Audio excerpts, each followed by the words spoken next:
Chapter 152, Those Who Sow Conflicts. Akira was training Ario and the other children again that day. They did the training session about 2 to 3 times per week depending on Akira's schedule. They would take a break if Akira was tired, or busy, or not in the mood, or just simply if he did not want to do it. While on the other hand, if Akira wanted to do it, they would do it all day. It was Cheryl's idea to treat Akira like that. Cheryl was planning to eventually reopen the relic shop, and it was obvious that she would be opening the shop even if Akira was not around. Once Akira started doing his hunter job again, he would not be able to frequent the base as much as he does now. Because of that, Cheryl needed her gang to be able to protect itself when she reopened the shop. She could get all the equipment that she needed from Katsuragi, but that was not the case for the human resource. She needed people who could fight properly. The training was voluntary. But in order to encourage people to take it, Cheryl would always happily praise those who took it. Because of that, the number of people joining the training kept increasing. At the moment, there were already more people who wanted to join the training than the number of available equipment. During the training, they would take turns doing mock battles, while those who could not join the mock battle because of the limited equipment would take a rest. Thanks to that, they were able to keep training for a longer time, and they no longer had to stop the training because they were too tired. But that did not change the fact that all of them returned dead tired back to the base. The power difference between them and Akira was simply overwhelmingly hopeless. Although they tried their best and squeezed all of their power, they still got totally annihilated by Akira. It was a rather intense training for Ario and the other children. It really surprised and reminded them of Akira's strength as they were desperately struggling to get stronger. Akira was having a hard time in his training too. He had Alpha criticizing him while he was fighting against the group that Alpha was commanding. The training ground was already filled with images of his corpses. In order to make up for their fighting power, the bullets from the training rifles were assumed to have enough firepower to break through Akira's augmented suit. Because of that, most of the images of his corpses were very gory. His current goal was to make his death count drop to 0 during the training. If he was able to achieve that, it would mean that his fighting skill has been considerably increased to the point that he had no problem fighting amateurs without Alpha's support. Akira moved quickly from one cover to another. He was able to see through enemies' attacks and evaded them, and before they could hide behind a cover, he quickly aimed his rifle at one of them and released a few shots. Once he got a confirmation from the system that his shots hit, he quickly ran at that boy, stopped for a bit and warned that boy that he just got shot. Make sure to lay down when you've confirmed that you got shot. Your friends can make a guess of where I am from their already dead friends, and it's a part of the training too.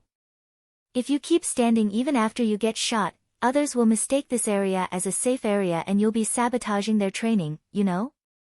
I am sorry. The boy whom Akira just warned flusteredly laid down on the ground. He then glanced upward and saw Akira leaving him. He mumbled while still looking completely surprised, that he can even tell if his shot hit or not from that distance, huh? It was true that the goggles would be dyed in red when they got shot, but that was only the goggles of the one who got shot. There was no notice sent to the other people when someone got shot. But even so, Akira came to that boy and said to him as if Akira was 100% sure. In reality, that boy had indeed received a notice that he got shot, so it really surprised him. Not too long after that, a notice showed up in that boy's goggles saying that the mock battle was finished. That boy made a stern face and mumbled. Everyone is down already, huh? Isn't that a bit too fast? That Akira is just too strong. And the boss told us to get strong enough to fill in his shoes, huh? That's just absurd. Well, it's boss order, so it's not like I have any other choice though. That boy smiled wryly as he pushed himself back up. It seemed that Cheryl's praises still had some effect on their fighting spirit even in that place. After Akira did a few rounds, he noticed something was bothering him. Alpha, it might be just my imagination, but don't you think that I've been winning a lot lately? I've been winning for a few consecutive rounds now.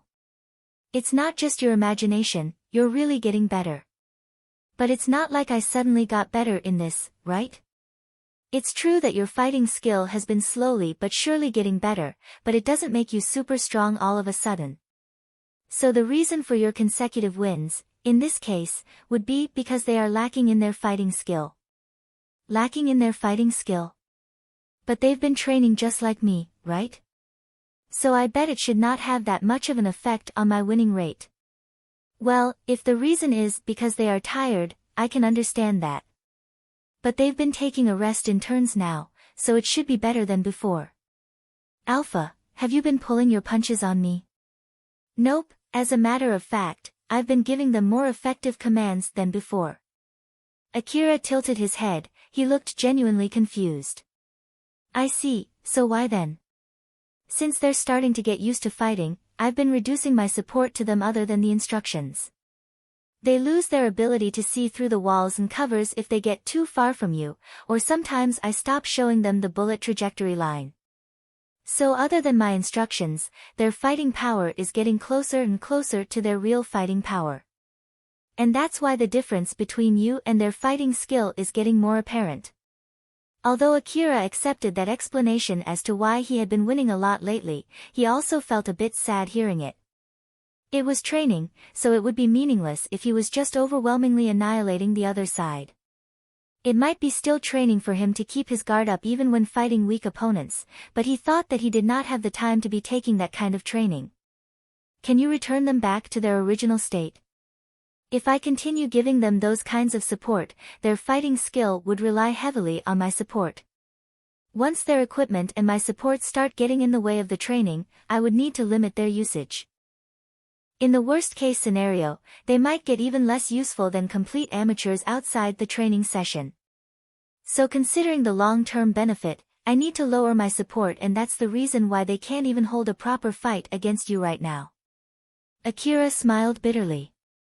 That does hurt since I've been relying on your support. But Alpha smiled smugly and said, it's fine for you since I'm always around. Not to mention that you've been doing training like this where you don't rely on my support at all. In the first place, you almost got killed several times in the wasteland even with my support. So I honestly don't think you have the leeway to say that, you know? You can say something like that way later after you get even better at fighting. That's true. I need to get stronger first. But seriously, what are we going to do about this? It won't be much of a training for me if I keep one-sidedly beating them up. If this situation continued, Akira did not think that he might lose at all. He already had several overwhelming victories. So if they kept at it just like that, it would not be much of a training for both the parties. Alpha seemed to be thinking for a bit before she smiled amusedly and said, it can't be helped then. In that case, how about we put some handicap on you? Akira's vision suddenly changed. He could no longer see too far ahead and the sound around him was moderately damped, the sensitivity of his information terminal also significantly dropped. Akira looked a bit surprised. Alpha, is this the effect from the colorless mist? Yes. I'm trying to imitate the effect when you're in the middle of a colorless mist. It's just an imitation, so don't worry, it's not like you're really inside a colorless mist. Akira seemed relieved, it was just simply a handicap to reduce his winning chance and it was not like he was really inside a colorless mist. He then smiled bitterly and scanned his surroundings, he checked all the places that he had already checked in turns. Well then, let's get back on your training and give it your best. This way, your winning chance should be reduced, and if it doesn't change much, I'll increase the thickness of the colorless mist until it reduces your winning chance. Though, it seems that I don't need to do that. Right at the next moment, Akira's goggles were dyed in red. He got shot. Alpha smiled and pointed his finger to Akira's side. Akira followed the direction that Alpha was pointing at and saw a boy who shot him just now standing there looking completely surprised. That boy did not expect to be able to hit Akira with his shot. Akira sighed and looked down on the ground, that shot just now increased the number of the corpse images in that place by 1. He smiled bitterly at the image of his dead corpse lying by his feet. After that, thanks to his handicap, Akira's winning rate was indeed lowered. Akira and the other children would group up after 10 rounds for a quick Q&A session, and if there was no question, they would immediately move on to the next round. But that was not the case this time. I feel like your movements have gotten worse suddenly. Did something happen? Akira answered carefully to make sure that he did not offend anyone there. I've been winning a lot lately, so I did a little adjustment. There's no need to worry about it. All the children thought of the same thing. They were questioning what kind of adjustment was Akira talking about. But since Akira told them not to worry about it, they could not ask that question to him. Not to mention, Akira himself did not look that happy since he had been losing a lot lately. It would be not wise to ask that question to Akira right now, so they just kept their mouth shut. They then continued the training. The other children who were taking a rest near the wreckages not too far from them were watching the ongoing mock battle. That was when one of them mumbled. But still, I wonder just how much stamina Akira-san has. He looks just fine when we're already dead tired like this. Another boy there answered that question. I bet it's because of his augmented suit. It must be nice, I want one too. Boss said that she's taking care of the equipment with Katsuragi-san's help. I wonder if she'll buy us some. Ario, who was also there, shook his head and said. Nah, I doubt that would happen. I heard that it's really expensive. So at least, I'm sure it's impossible to buy one for everyone. Moreover, Ario remembered when Akira saved his life back in the wasteland. At that time, Akira was able to shoot while carrying a heavy rucksack filled with relics even though he was not using an augmented suit. Akira was able to fight even when he was carrying something that heavy, so Ario thought that it was not simply because of his augmented suit. But when he was about to say that, Ario also remembered that Akira told him not to say anything unnecessary. The other children found it weird that Ario stopped midway. Moreover, even if she buys us several augmented suits, it would be still far away from Akira-san's advanced augmented suit. After all, an augmented suit like that would cost a lot. You're right about that. But we should still be able to get a decent augmented suit if it's only one, right? Ah, but in that case, you'll be the one using it, huh? You're the boss bodyguard after all. It must be nice, I'm really jealous. That boy looked enviously at Ario. For someone who tried to punch Akira, you're doing pretty well. You and Alicia are even assigned as the officers in the gang after all. Ario's face twitched. Stop it. Don't remind me of that. Just so you know, I really regret doing something that's stupid. Talking about doing something stupid. That would be Taial, huh? Not only did he question boss' relationship with Akira and got the boss angry at him, he even brought in those robbers the other day. Now that I think about it, I feel like I don't see him around lately. Did he run away somewhere? No, Alicia is still assigning him jobs, so he should be still in the gang. I feel like it's really only a matter of time though. If he doesn't run away, as long as he doesn't do anything big to make up for it, those mistakes would still weigh him down. For example. That's right, maybe like capturing that pickpocket. Ario thought for a bit before shaking his head. Nah, that won't happen. Akira-san did say that the pickpocket has a hunter stronger than him covering for her, remember? So, if he does that, in the worst-case scenario, that hunter might be coming for him this time. Just think what would happen if that hunter came to our base. So I'm sure it would only anger the boss if he does that. That's exactly why the boss also said that if we spot that pickpocket, we just need to report it later and there's no need to do anything more than that, remember? Now that you mention it, you have a point there. That guy really has nowhere to go, huh? The mock battle ended while they were having a silly talk. Ario stood up, looked at the other children who were resting there, and said to them. All right then. It's our turn next. Let's go. The tired children looked at Ario, who still sounded energetic although he should also be more or less as tired as them. You sound pretty energetic, why are you that motivated? I have to get stronger for Alicia's sake. I have no time to be lazing around. This guy just went and said it with a straight face. So this is the power of people with a lover, huh? Good grief. Humph, you can go ahead and say anything you want. Ariel lightly laughed. The other children also laughed at that, and some of them half-jokingly said, "Good grief. Ah. I want a girlfriend too. I want someone like our boss. Just like Akira-san's girlfriend. You won't get someone like our boss unless you're as strong as Akira-san, you know? Geez, that would be impossible." They were joking with each other while taking turns doing mock battles. They continued the training after that. Sometimes they got totally annihilated by Akira, and sometimes they were barely able to win some rounds. Tyal was lurking in the slum city with a stern face. He was trying to hide, but anyone could spot him just fine with little effort. He was so nervous to the point that he was obviously looking suspicious. Damn it. She's not here either.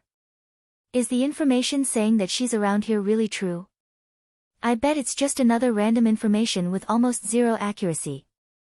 Tyal was looking around the slum city, focused on the area near Alna's secret hideout, since he was told that there was a good chance he could find her around that area.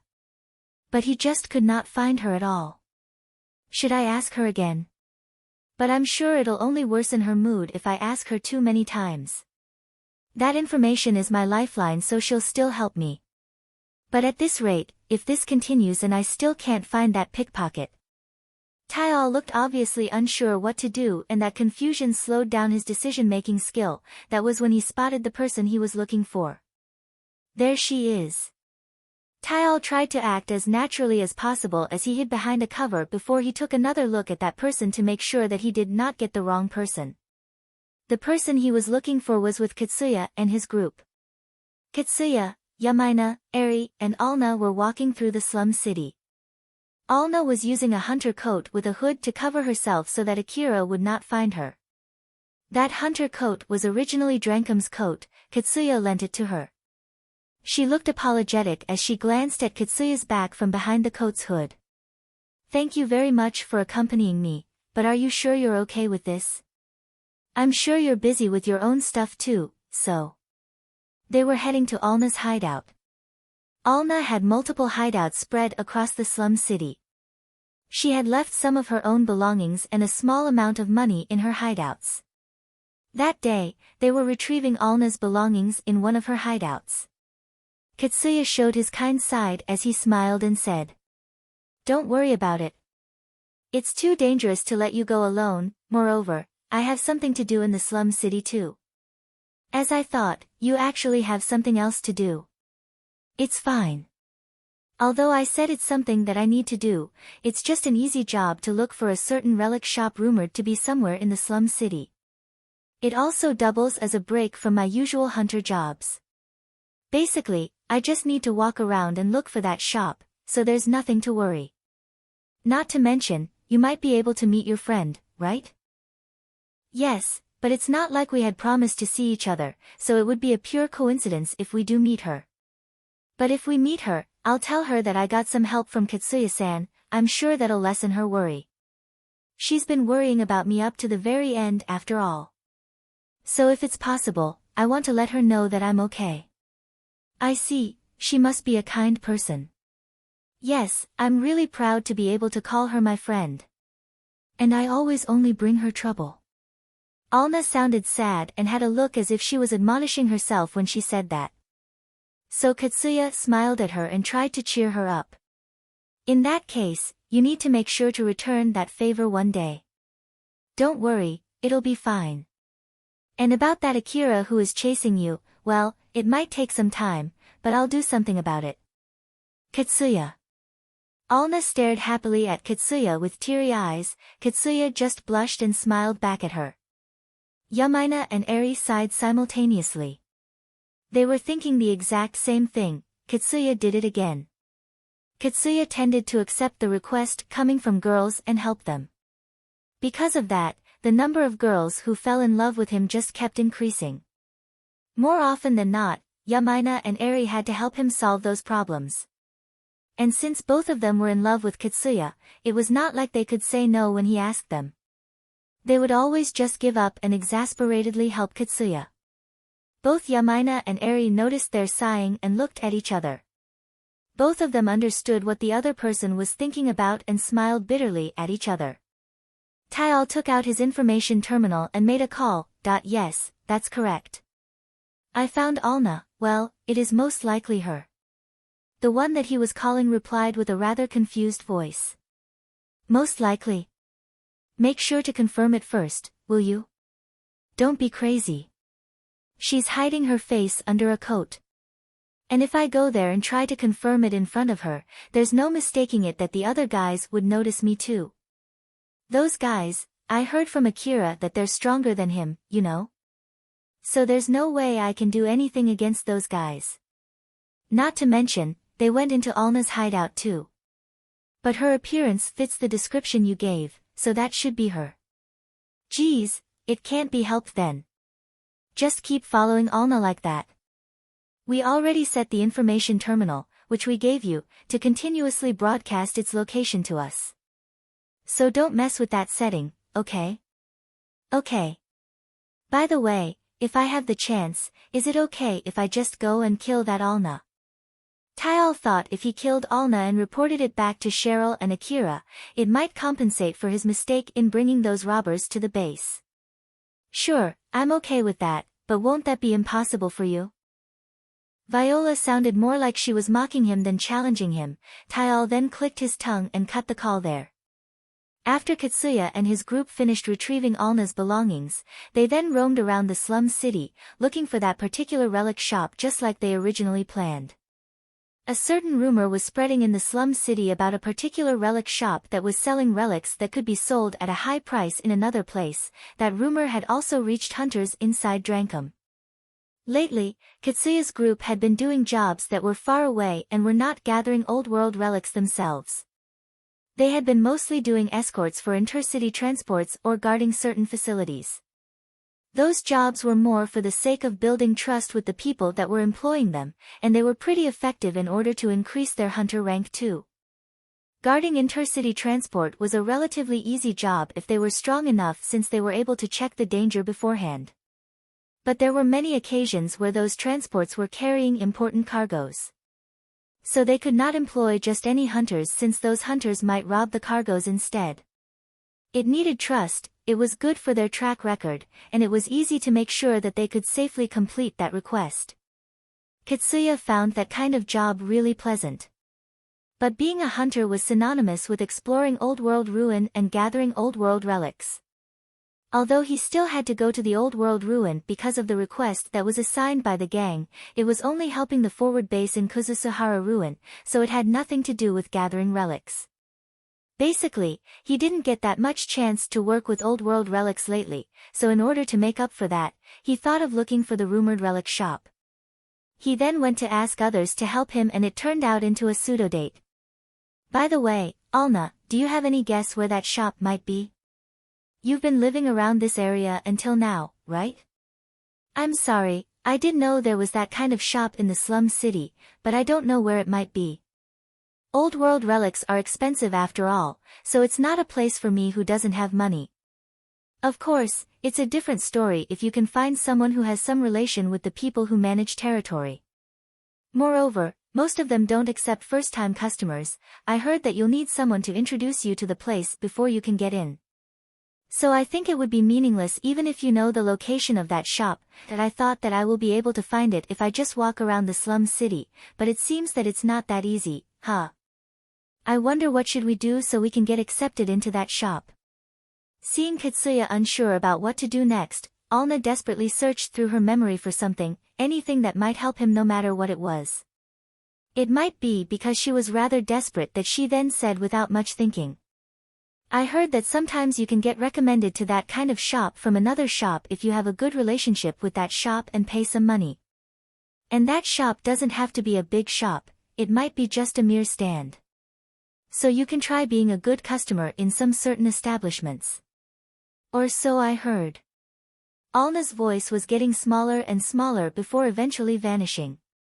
Because of that, Katsuya could not completely catch what she just said. What shop? Alna blushed and said, brothels.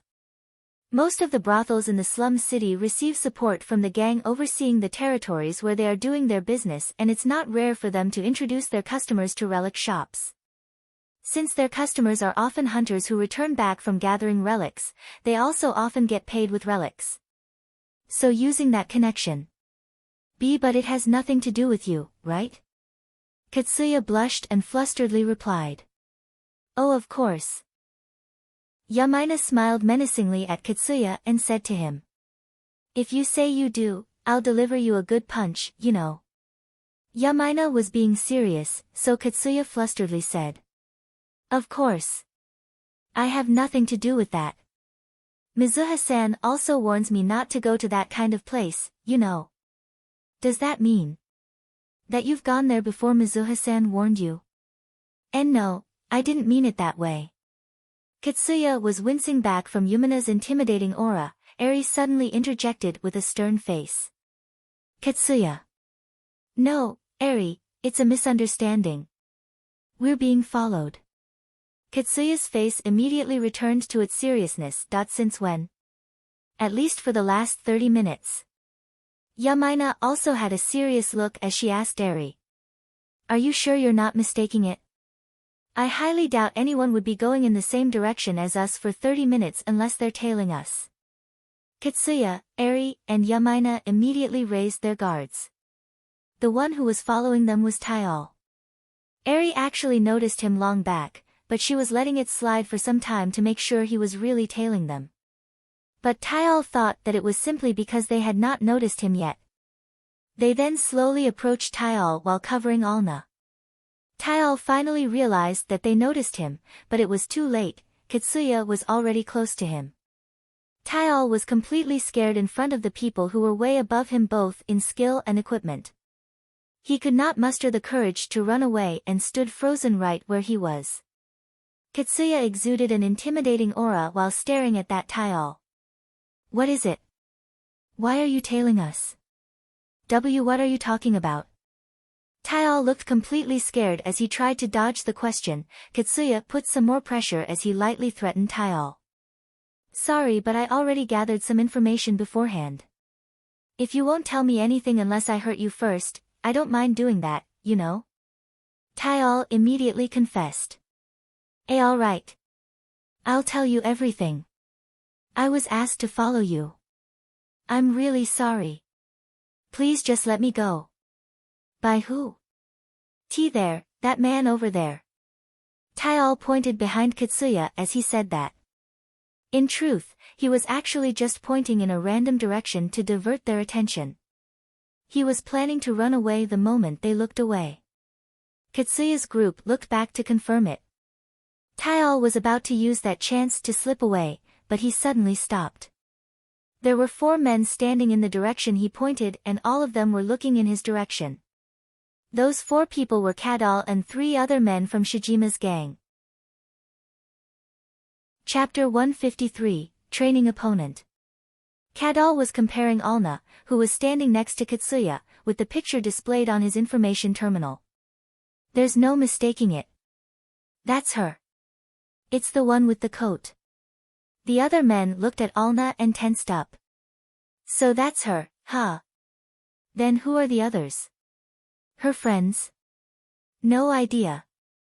And I honestly don't care. Our target is that girl.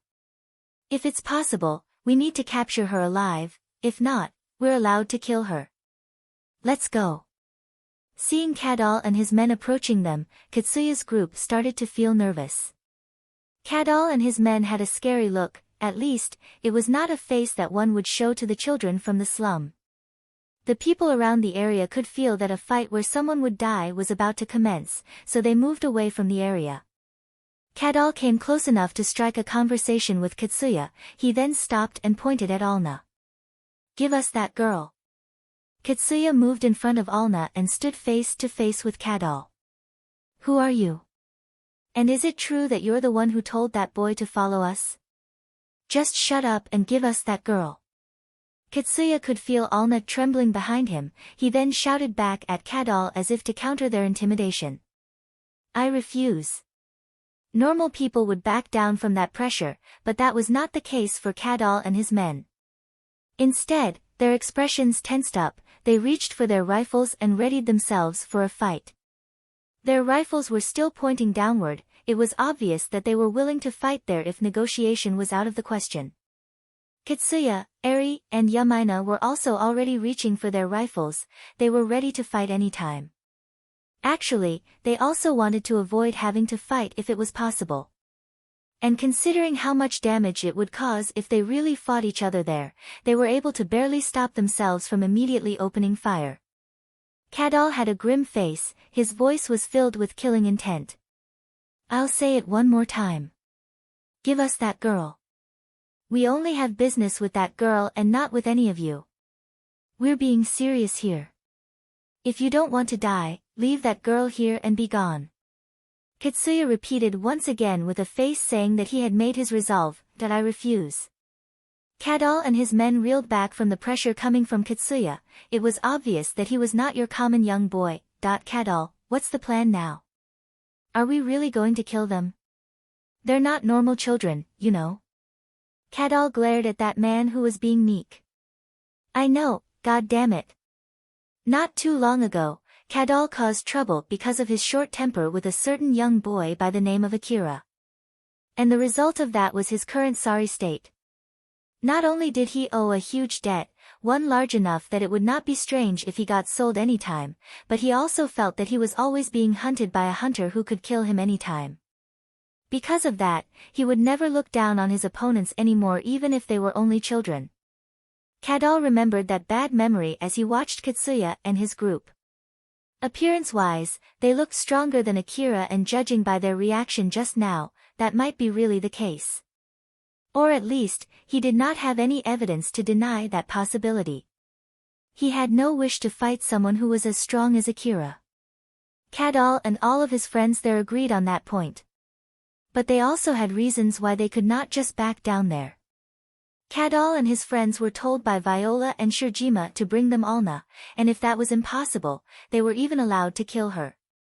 Viola then told him that if he could do that, she would help to convince Akira not to keep hunting him and that she would consider most of his debt paid. While at the same time, she also gave some hints about what would happen to him if he could not do that. Either he would get sold somewhere or given to Akira, whichever the case, nothing good would happen to him if he failed. That was the same for Shijima's men too. They were discovered to have been stealing money from the gang or selling inside information to outsiders. Shirjima told them that he would forgive them if they could capture Alna. Shirjima also properly let them know what he would do to them if they failed. Kadal and his men there were all desperate. That was why, even if they were facing strong opponents, they could not just back off. But if it was possible, they did not want to fight, and that naive thinking was reflected in their behaviors. Eri saw that as a good chance, so she then interjected. Some people think that the slum city is not that much different from the wasteland, but that's not true. If you kill someone in the open road, it'll cause a ruckus. The gang that governs over the territory will get its eyes on you and they might demand peace money for causing trouble in their territory. It's better if you just forget about that 100,000 orum and go back to where you come from. Kadal still had his guard up as he replied back. I don't know what kind of misunderstanding you have in your head right now, but it seems that you don't understand what's going on here. Eri believed that Kadal and his men must have thought that she was someone who had a connection with the slum city gang. And if that was the case, then it would be one more reason for them to not fight Katsuya's group. She then raised her voice and tried to warn Kadal and his men that it was not worth the trouble as she tried to convince them to withdraw. It's you who don't understand what's going on here. I have some connections with the slum gangs. This would not end well. In the worst case scenario, they might hunt you down to kill you. I don't know how strong you are, but there's no mistaking that it'll cause some damage in the area if we fight here. In our case, we can just avoid coming here again, so it'll be all on you. You'll be the one in trouble if we fight. So it'll be better if you just withdraw. Kadal lightly shook his head. That's not what I'm talking about. We at least already know that much. What you just said doesn't worry me at all. Unfortunately for you, we already had a talk with the gang who owns this area beforehand. Even Eri, who was mostly expressionless, raised her eyebrows. It was quite surprising for her, that must be a lie. There's no way you would do something like that just because of that 100,000 orum. Cadal frowned. What the heck is this 100,000 orum you're talking about?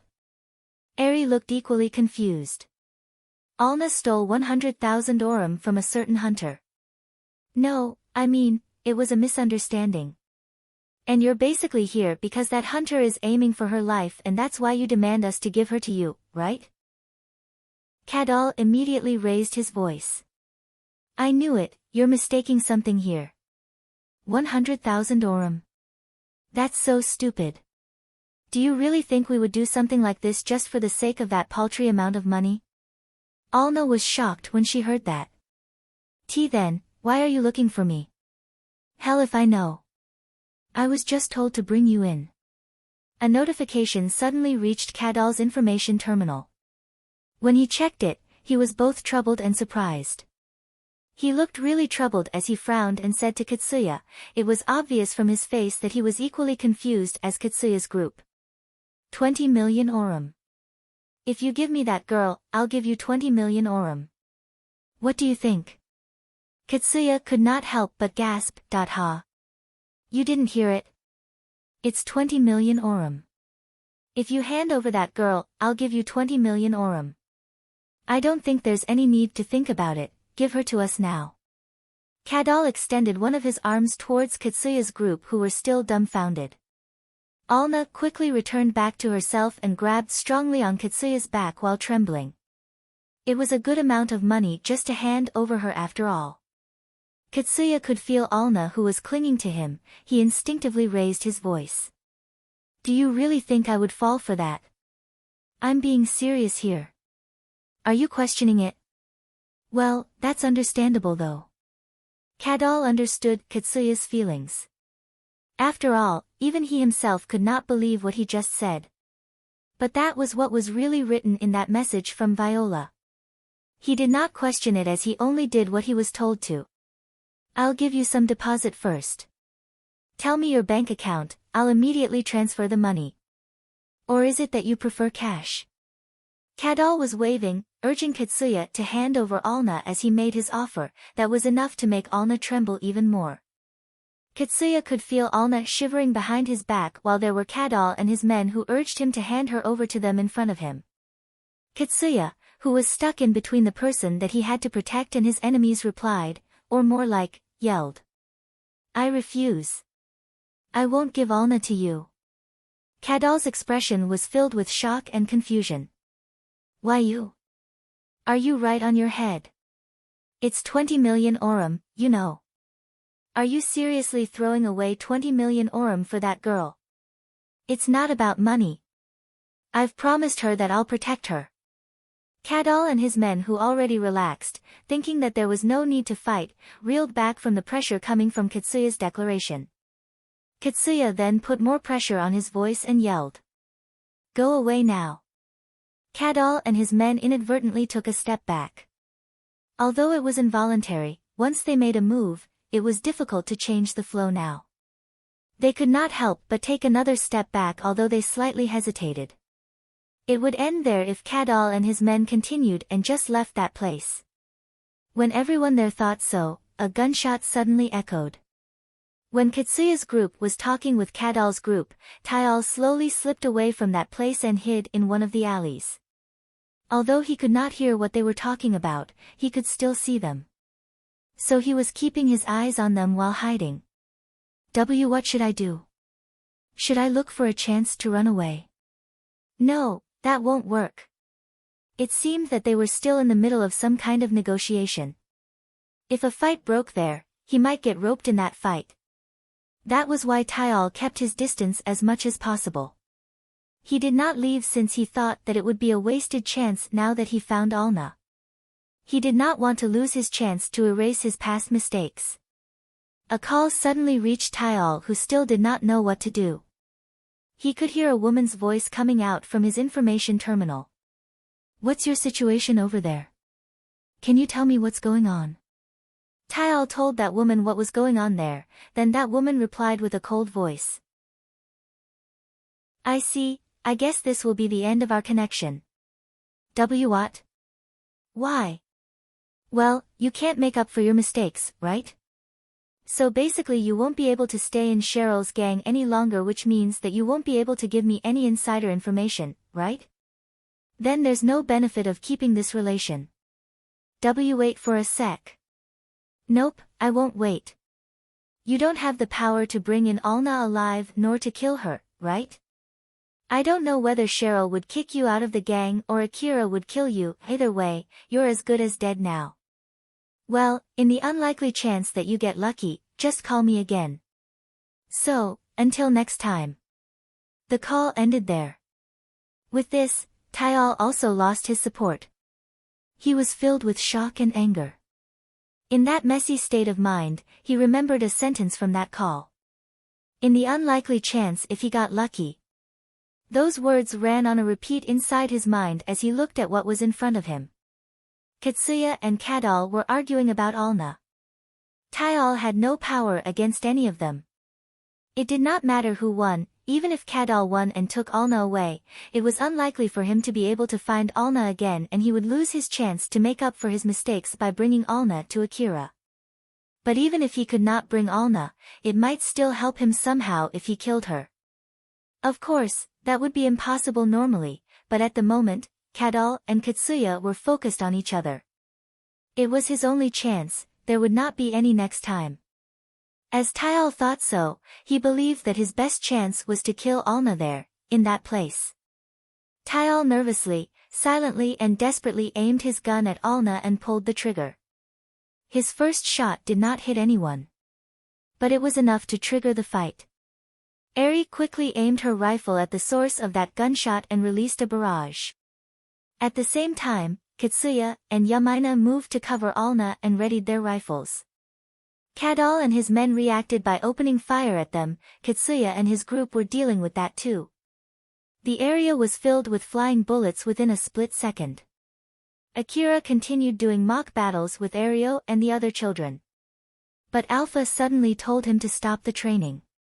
What's wrong? The radar picked up something. Monsters? No, it's a vehicle. It seems that it noticed us and now is heading this way. At least get your rifle ready. Roger that. Akira and the other children returned back to Akira's vehicle. When Akira took off the DVTS minigun from his vehicle, Ario and the other children seemed a bit panicked. Ario, who was relatively calm compared to the other children, asked Akira, who seemed to be preparing for a fight. Is there anything wrong? It's just to be safe since it seems that a vehicle is heading this way. If you're worried, you may hide somewhere. Hide? Is it going to be dangerous? It's just that I don't really trust those people that I meet in the wasteland by pure coincidence. You still remember the trouble that we had when we were in Higuraka Residence Ruin, right? That's exactly why. I see.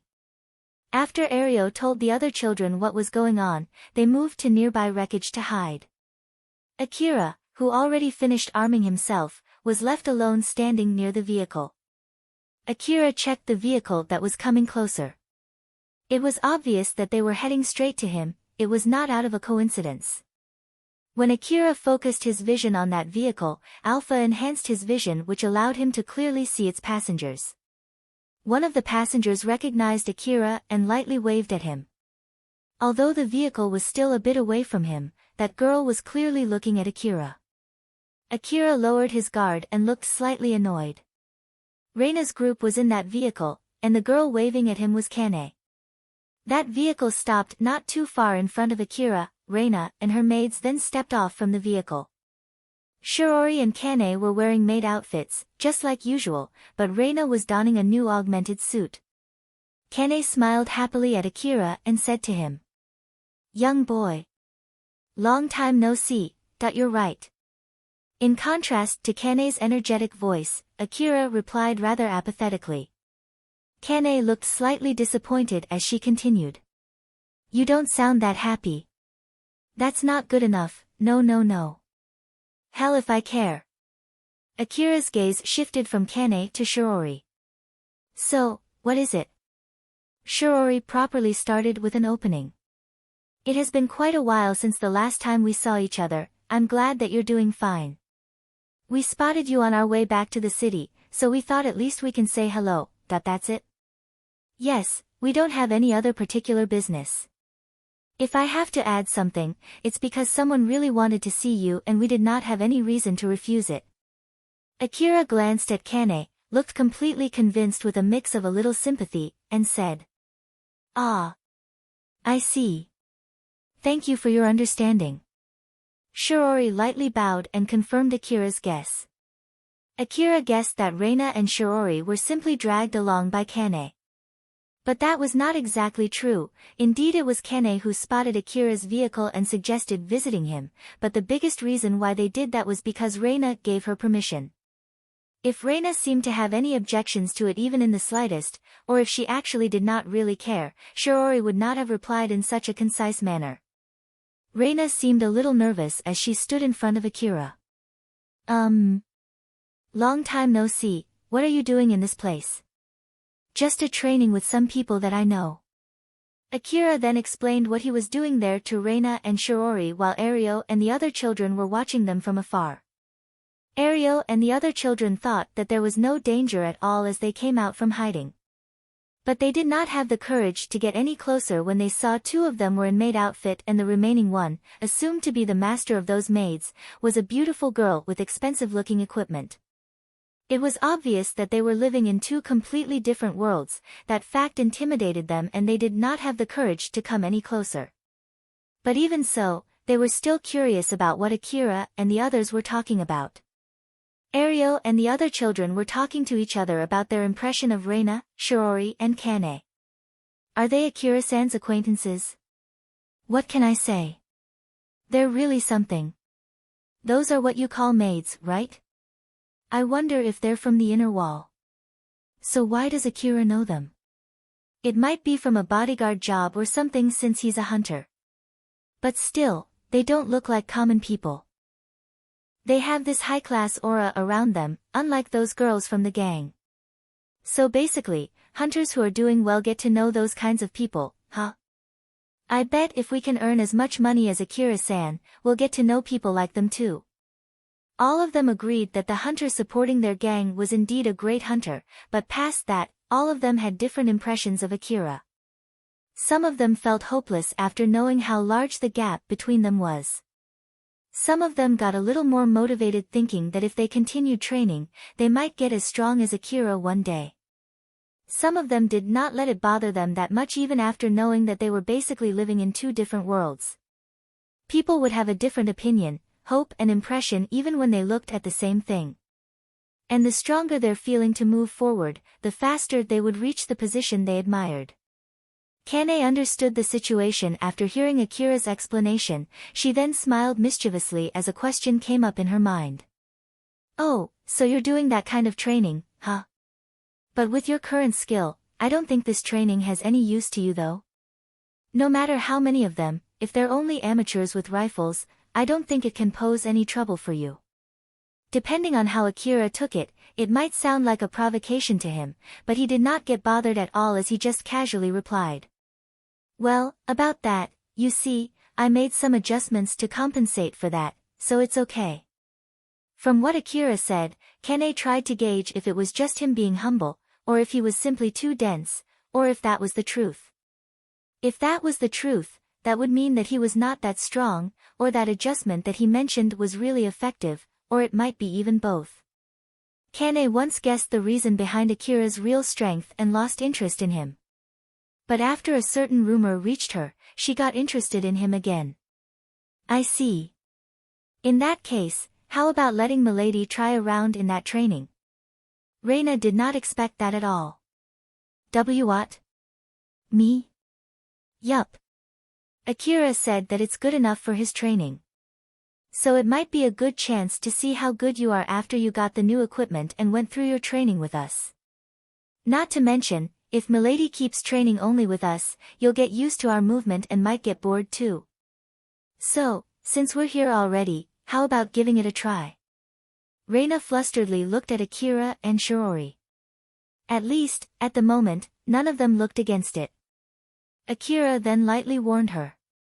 I don't really mind, but just to let you know, I can't guarantee your safety. Shiori immediately asked a question with a serious face. Is it something dangerous?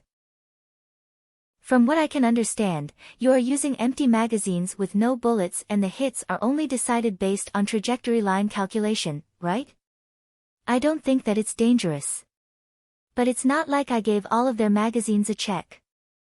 Moreover, we're in the middle of the wasteland, monsters might appear in the middle of the training. So I won't take any responsibility for safety.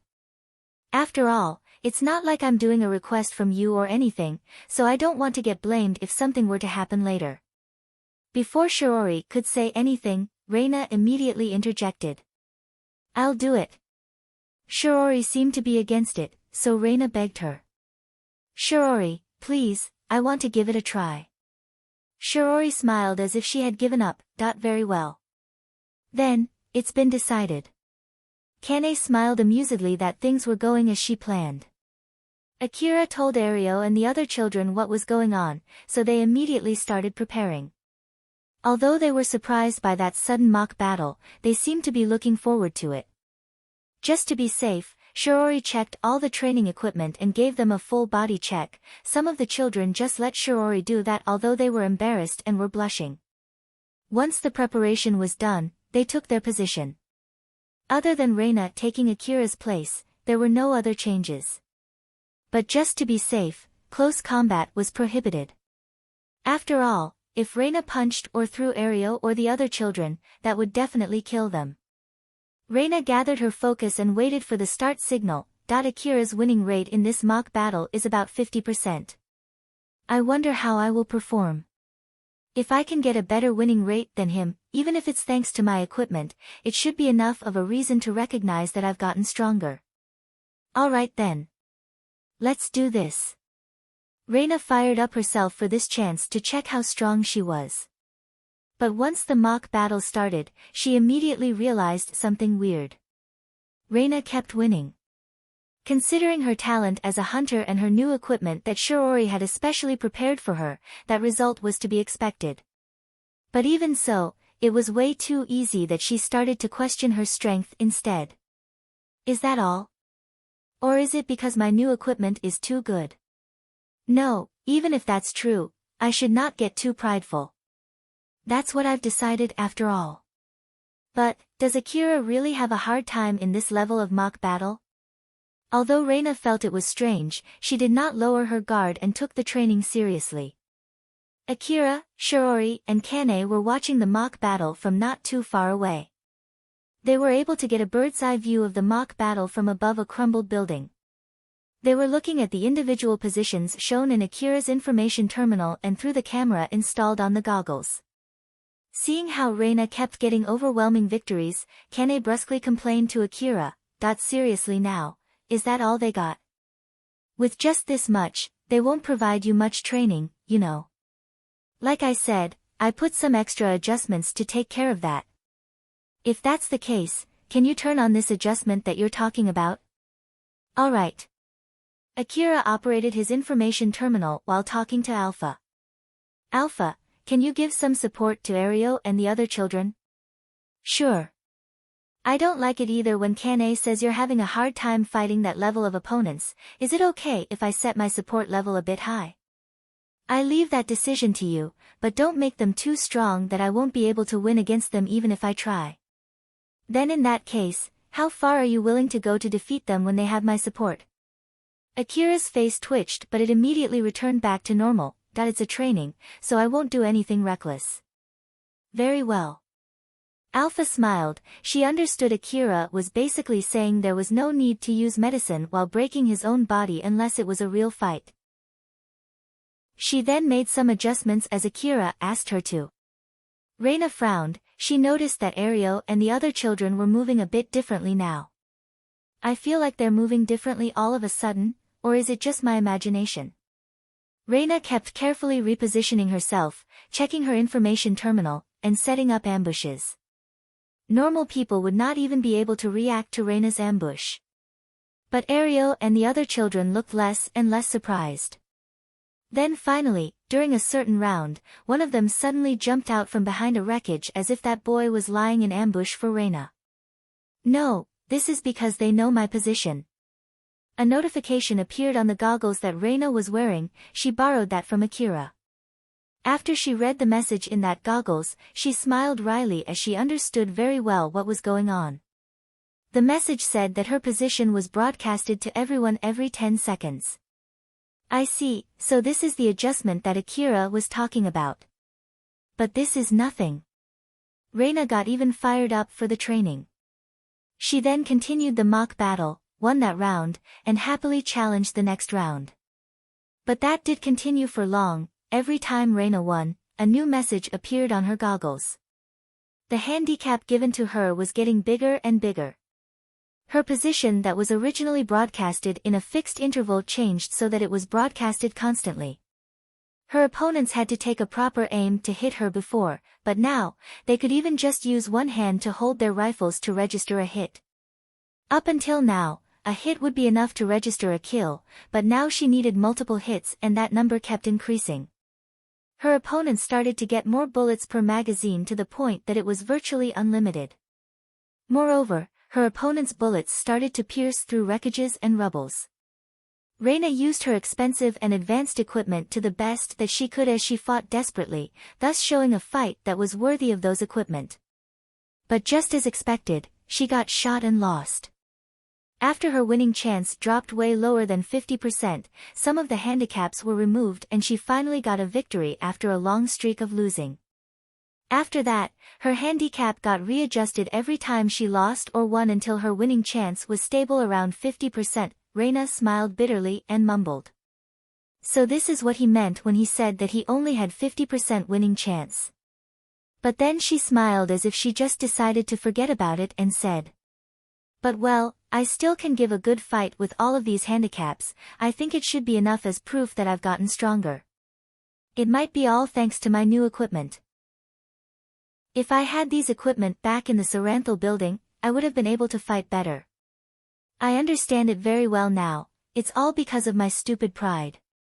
Reina realized that her resolve to get stronger from back then was the correct decision and smiled. It was the right time to end the training. Since Akira did not tell her to rest, she kept on doing the mock battles, but as expected, she overdid it. As Reina thought so, she decided to return back to Akira and Shirori. When she returned back to Shirori, Reina was dumbfounded seeing Akira engaged in a fight with Kane. Chapter 154, A Weirdo's Way of Thinking. When Reina was desperately fighting the mock battles, Kane peeked at Akira's information terminal to see the details of the adjustment and lightly smiled. "Akira boy, isn't that too much?" "Is that so? But I think she's doing pretty well, you know. That's because of the equipment that Ain-san especially prepared for her. What about you? Can you win with those handicaps? It's not about winning or losing, it's about whether it's a good training or not." Akira did not think that he had a good winning chance with all those handicaps. He would have to perform some reckless moves in order to win.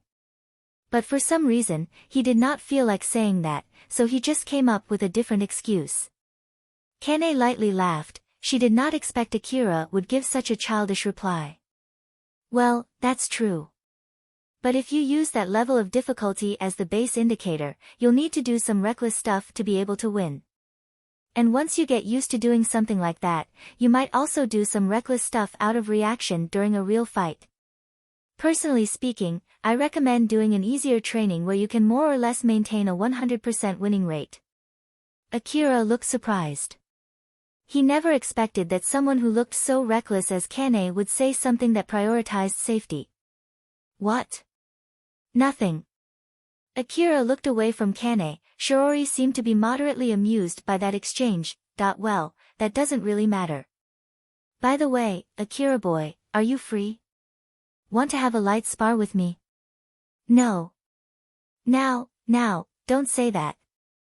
This is also a training, something like an equal exchange. Equal exchange?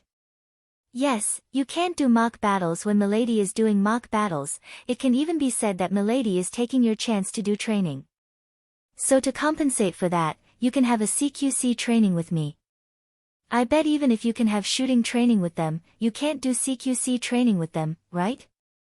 I'll be sure to properly train you. You can get training for free when you would normally need money to get this kind of training, you know. So, what do you think? This is a good chance for you, you know. Kane's argument sounded reasonable and unreasonable at the same time that it threw Akira off for a loop. It was true that Akira did not get much chance to have CQC training. While his training with Alpha using his augmented suit was basically him fighting an incorporeal body, so there was a limit on how far it could go. Indeed, it was a good chance for him to get more experience without having to go through a real CQC fight. Now, if only his training opponent was not Kane. After thinking for a bit, Akira then carefully asked a question. So basically, you'll help me train, right? Since it's training for me, I'll have you follow my wish regarding the training. For example, I might ask you to go easy on me. And also no aiming for my head even if it's just a feint. If you're okay with that, then sure, I don't mind either. Of course.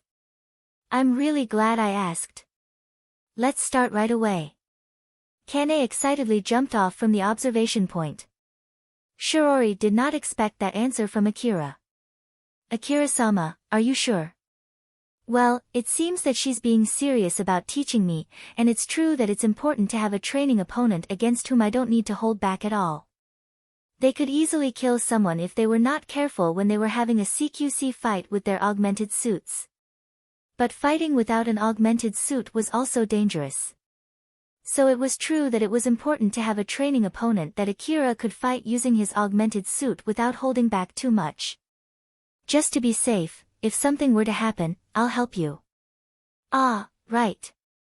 I'll be counting on you if something happens. Akira lightly bowed to Shirori. Akira and Kane readied themselves while facing each other. Kane was smiling in excitement. I'll hold back just like you asked me to, but you can go ahead and seriously aim to kill me. Come now, I'm ready when you are. Akira took a deep breath to calm his nerves. Although it was only training, it did not change the fact that his opponent was stronger than him. He could not afford to be careless. Akira, how much support do you want? It's training, I don't plan to do anything reckless, so don't give me any support unless you really have to. Like if it's getting dangerous or in case of emergencies. Okay, give your best there. Yeah. Akira slowly closed the distance to Kane. Kane originally planned to gauge Akira's strength using training as a pretext, but her plan immediately went awry. After all, she was obviously way too strong for Akira. Akira got his feet swept clean off the ground, got grabbed and slammed into the ground, or received straight punches and kicks that stopped him on his track. While on the other hand, Kane could easily deflect, block, and evade Akira's attacks before countering back. His strength was nothing worth noting. Kane looked excited at the beginning, but it did not take long before she looked disappointed. She was so disappointed in Akira that she looked rather bored while being his training partner. This is really disappointing. Is this his full strength? It doesn't seem like he's holding back either. Back then when I heard a slum boy fought and defeated 8 attackers all alone when they tried to rob a relic shop in the slum city, I thought that it might be him. But I guess this means it's someone else, huh? The children who were taking a break there were surprised and felt a bit hopeless seeing how Akira kept getting beaten by Kane. There was no reason for Akira to pretend to be weak. Judging from his reaction and how the other children reacted to that, Kane realized that Akira's real skill only amounted to that much and felt greatly dispirited by it. When she saw Reina return back, Kane decided to stop the training. Akira boy, Milady has returned too, so let's stop here. Akira was trying to even out his breathing as he said. Thank you very much. You're welcome. Well, you're not that bad, so it depends on how much you train yourself in the future. Kane returned back to Shiori, who was welcoming Reina back, and confusedly asked Shiori a question. Ain-san, did you really have a hard time fighting against him? If that's true, that's a little bit. You know. Shiori did not seem bothered by that at all and casually said. You may say whatever you want. Kane looked closely and carefully at Shiori, but Shiori hardly showed any reaction at all. What is it? It seems that Milady also had her fill, so let's return the equipment back and head back home. Ain-san, you don't believe that was Akira boy's real strength, right? And you have an idea what to do to make him fight seriously, right? Shiori seemed slightly annoyed. Kane did not let that go as she smiled amusedly. So, what should I do to get him to fight me seriously? I have no plans to get dragged to your mess. Geez, it's fine, isn't it? It's thanks to me who spotted Akira boy's vehicle and suggested to come here that Milady got a good training here, so isn't it fine to help me for a bit? Not to mention, Milady is having a hard time finding a training partner since she got kicked out of Katsuya's faction. Coming here was beneficial to Milady, you know. It's our job to be useful to Milady in the first place. That's not exactly true for me though. I'm here as Milady's bodyguard and just helping out with the training while I'm on it. I don't mind stopping anytime, you know. Shiori sighed. It was difficult for her to say no when Kane brought up Reina's training. But she honestly did not want to just help Kane out. So she decided to pick another option. In that case, I'll go and discuss it with Akira. So give me 1 million orum. Why you're going to make me pay? Of course, we're helping each other when it's out of our job description, right? I don't mind if you want to stop here. Ah, alright, I'll be leaving it to you then. Judging from Shiori's character, it was unlikely that she would keep that money for herself. And more than that, Kane was interested in Akira's real strength. So after a short consideration, she decided that she did not mind paying that much money.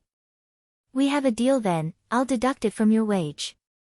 You won't get your money back even if I fail, okay? Eh? That's unfair. Shiori just left complaining Kane behind to have a talk with Akira. Although it was originally a half-joke to make Kane forget about it, not that they had a deal, she only had one job now. She smiled at Akira and made a request to him. Akira-sama, can you please do another round with Kane? Consider it as a request for Akira-sama. Akira frowned. One more time. I believe that we did enough just now though. No, this is a little bit different. It's not Kane helping you train, it's more of Akira-sama helping Kane train.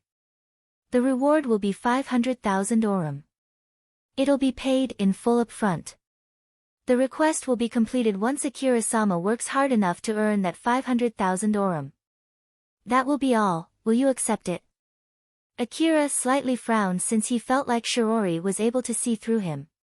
He then started considering whether to take that request or not. That was when Shiori suddenly said. If I may, it might be not good for Akira-sama to wrap up the training with Akira-sama's complete defeat. As Shiori said so, she glanced in Ario's direction. Akira followed suit and looked at Ario and the other children. It was true that he looked rather pathetic there. For some reason, after seeing how they looked at him, Akira thought that some of them might think that they have a chance to win if they try to challenge him in CQC. After Shiori gave that slight nudge on Akira, she then continued. If I may add my personal opinion, I believe that Milady started to work hard since she's aiming to be as strong as Akira-sama, who was able to fight side by side with the other hunters. If I may, I wish that Milady's goal would stay somewhere high. Akira glanced at Reina. Reina seemed rather conflicted and slightly disappointed. She's already using pretty expensive equipment there, combat power-wise. I think she's already above me though? Is that so? At the least, I don't believe so. Moreover, strength is not only about pure firepower, it's not decided solely based on the quality of equipments. At first, Akira took some time to think about it, he then made an expression as if he just gave up. Alright. But I'll be the one to decide when the request ends and I won't take any objection, okay? Very well, thank you very much. Shiori lightly bowed and paid 500,000 orum to Akira. That was just to be safe in case Akira wanted to get cash instead of a bank transfer. Akira received that, returned back to his vehicle, took out some medicines from his rucksack, and swallowed them. Akira, are you sure you're okay taking that request? Well, I do want to test your support too, not to mention that I don't want Ario and the other children to misunderstand something here. Moreover, I don't like the fact that I kept getting beaten up one-sidedly. Akira said so as he smiled smugly. Alpha smiled back confidently at him. That's true, so then, how much level of recklessness is okay? At least enough to be suitable for that reward. It's a request after all. Very well. Not to mention, it seems you're willing to go as far as to take some medicines beforehand. Let's change the setting of your augmented suit a bit. If she already has her guard down, we can use that to defeat her quickly and show her your strength. Akira smiled, seeing that it seemed Alpha was raring to go too. Akira and Kane were facing each other again. Akira had a serious face just like last time, but that was not the case for Kane. She seemed half convinced and was still suspicious. I'm ready when you are. Also, it's my training this time, so it would be great if you can give your full power. Honestly speaking, I wasn't holding back my punch at all though. I guess that doesn't really matter now. Come now, I don't mind if you want to aim for my head, you know. Roger that. Just like last time, Akira slowly closed the distance. Looking at that, Kane thought that her guess was indeed correct. Her expression slightly turned disappointed for a split second. Right at that moment, Akira used the full power of his augmented suit to propel his body forward and close the distance in one quick and fluid motion. That sudden move, as if Akira was completely a different person, caught Kane completely off guard and slowed her reaction. But that did not pose trouble due to her fighting skill. She saw Akira trying to dive straight at her as she moved to block that incoming attack. Right at that moment, she immediately shifted her posture and blocked a powerful kick aimed at her torso. That right straight was a feint. Not to mention that both his gaze and attack were seriously aimed at me. Isn't he too good at making a feint? After receiving that kick, Kane immediately shifted to counter that attack as her leg drew a sharp arc from under her maid outfit. But Akira took a step back and leaned back. Kane's leg just cut clearly through the air. He did not get thrown off balance even when I countered with that strong kick. And that reaction time. He immediately moved away to evade my attack right after his kick. Or more like, he didn't even look at my kick, did he? Kane used the momentum from her kick to shift her posture and changed the trajectory of her kick. But Akira immediately ducked and evaded that too. Now that Kane had her both legs off the ground, Akira zoomed in to throw an attack. Still too naive. Normally, now that Kane was flying in the air, she should not be able to evade that attack. But both of Kane's legs were armed with force field armor. She activated the force field armor on her left leg to forcefully change her posture and evaded Akira's attack, and she did not stop there. She used the projected force field that was only there for a split second as a platform to fix her posture in the air. But as if Akira completely expected that, Kane suddenly received a powerful kick on her torso. She was slammed hard into the ground and found herself lying face up on the ground. Not too far away from Kane, who was lying on the ground, Akira was trying to calm down his breathing. The exchange only lasted for a few seconds. If one of them looked away even for a bit, it would have ended in an instant. But even so, it left a big impression on everyone who saw that. Reina, Ario, and the other children were completely shocked since they could not process what just happened. Shiori looked half shocked since she was half expecting that would happen. Kane pushed herself up. She was smiling widely that it was creepy. Akira frowned as he saw her smile. No damage even after she received that powerful kick, huh? That must be because of her equipment. That's kinda true. Akira then shook that off and said to Kane. That's it, that will be the end. Kane's smile was filled with excitement for more as she replied, What are you talking about? We're just getting started here. You're surprisingly strong when you're serious, it's indeed amazing, but it would be troublesome if you think that was enough to defeat me. No, this is the end. Kane interpreted that as Akira looking down on her, so then she said while smiling amusedly. Don't worry, I'll crush that misconception in no time. That's not what I meant, this is the end of my request. Kane seemed genuinely confused about what Akira was talking about. The request only lasts until I put in enough work to earn the 500,000 Orum reward. And that one now was worth at least that much. The request is finished, it's done. So I have no plans to go along with you. Although Kane was confused, she was able to understand what he meant, she obviously looked displeased. Eh? You would just back off after putting my heart on fire like this? That's just so unfair, you know.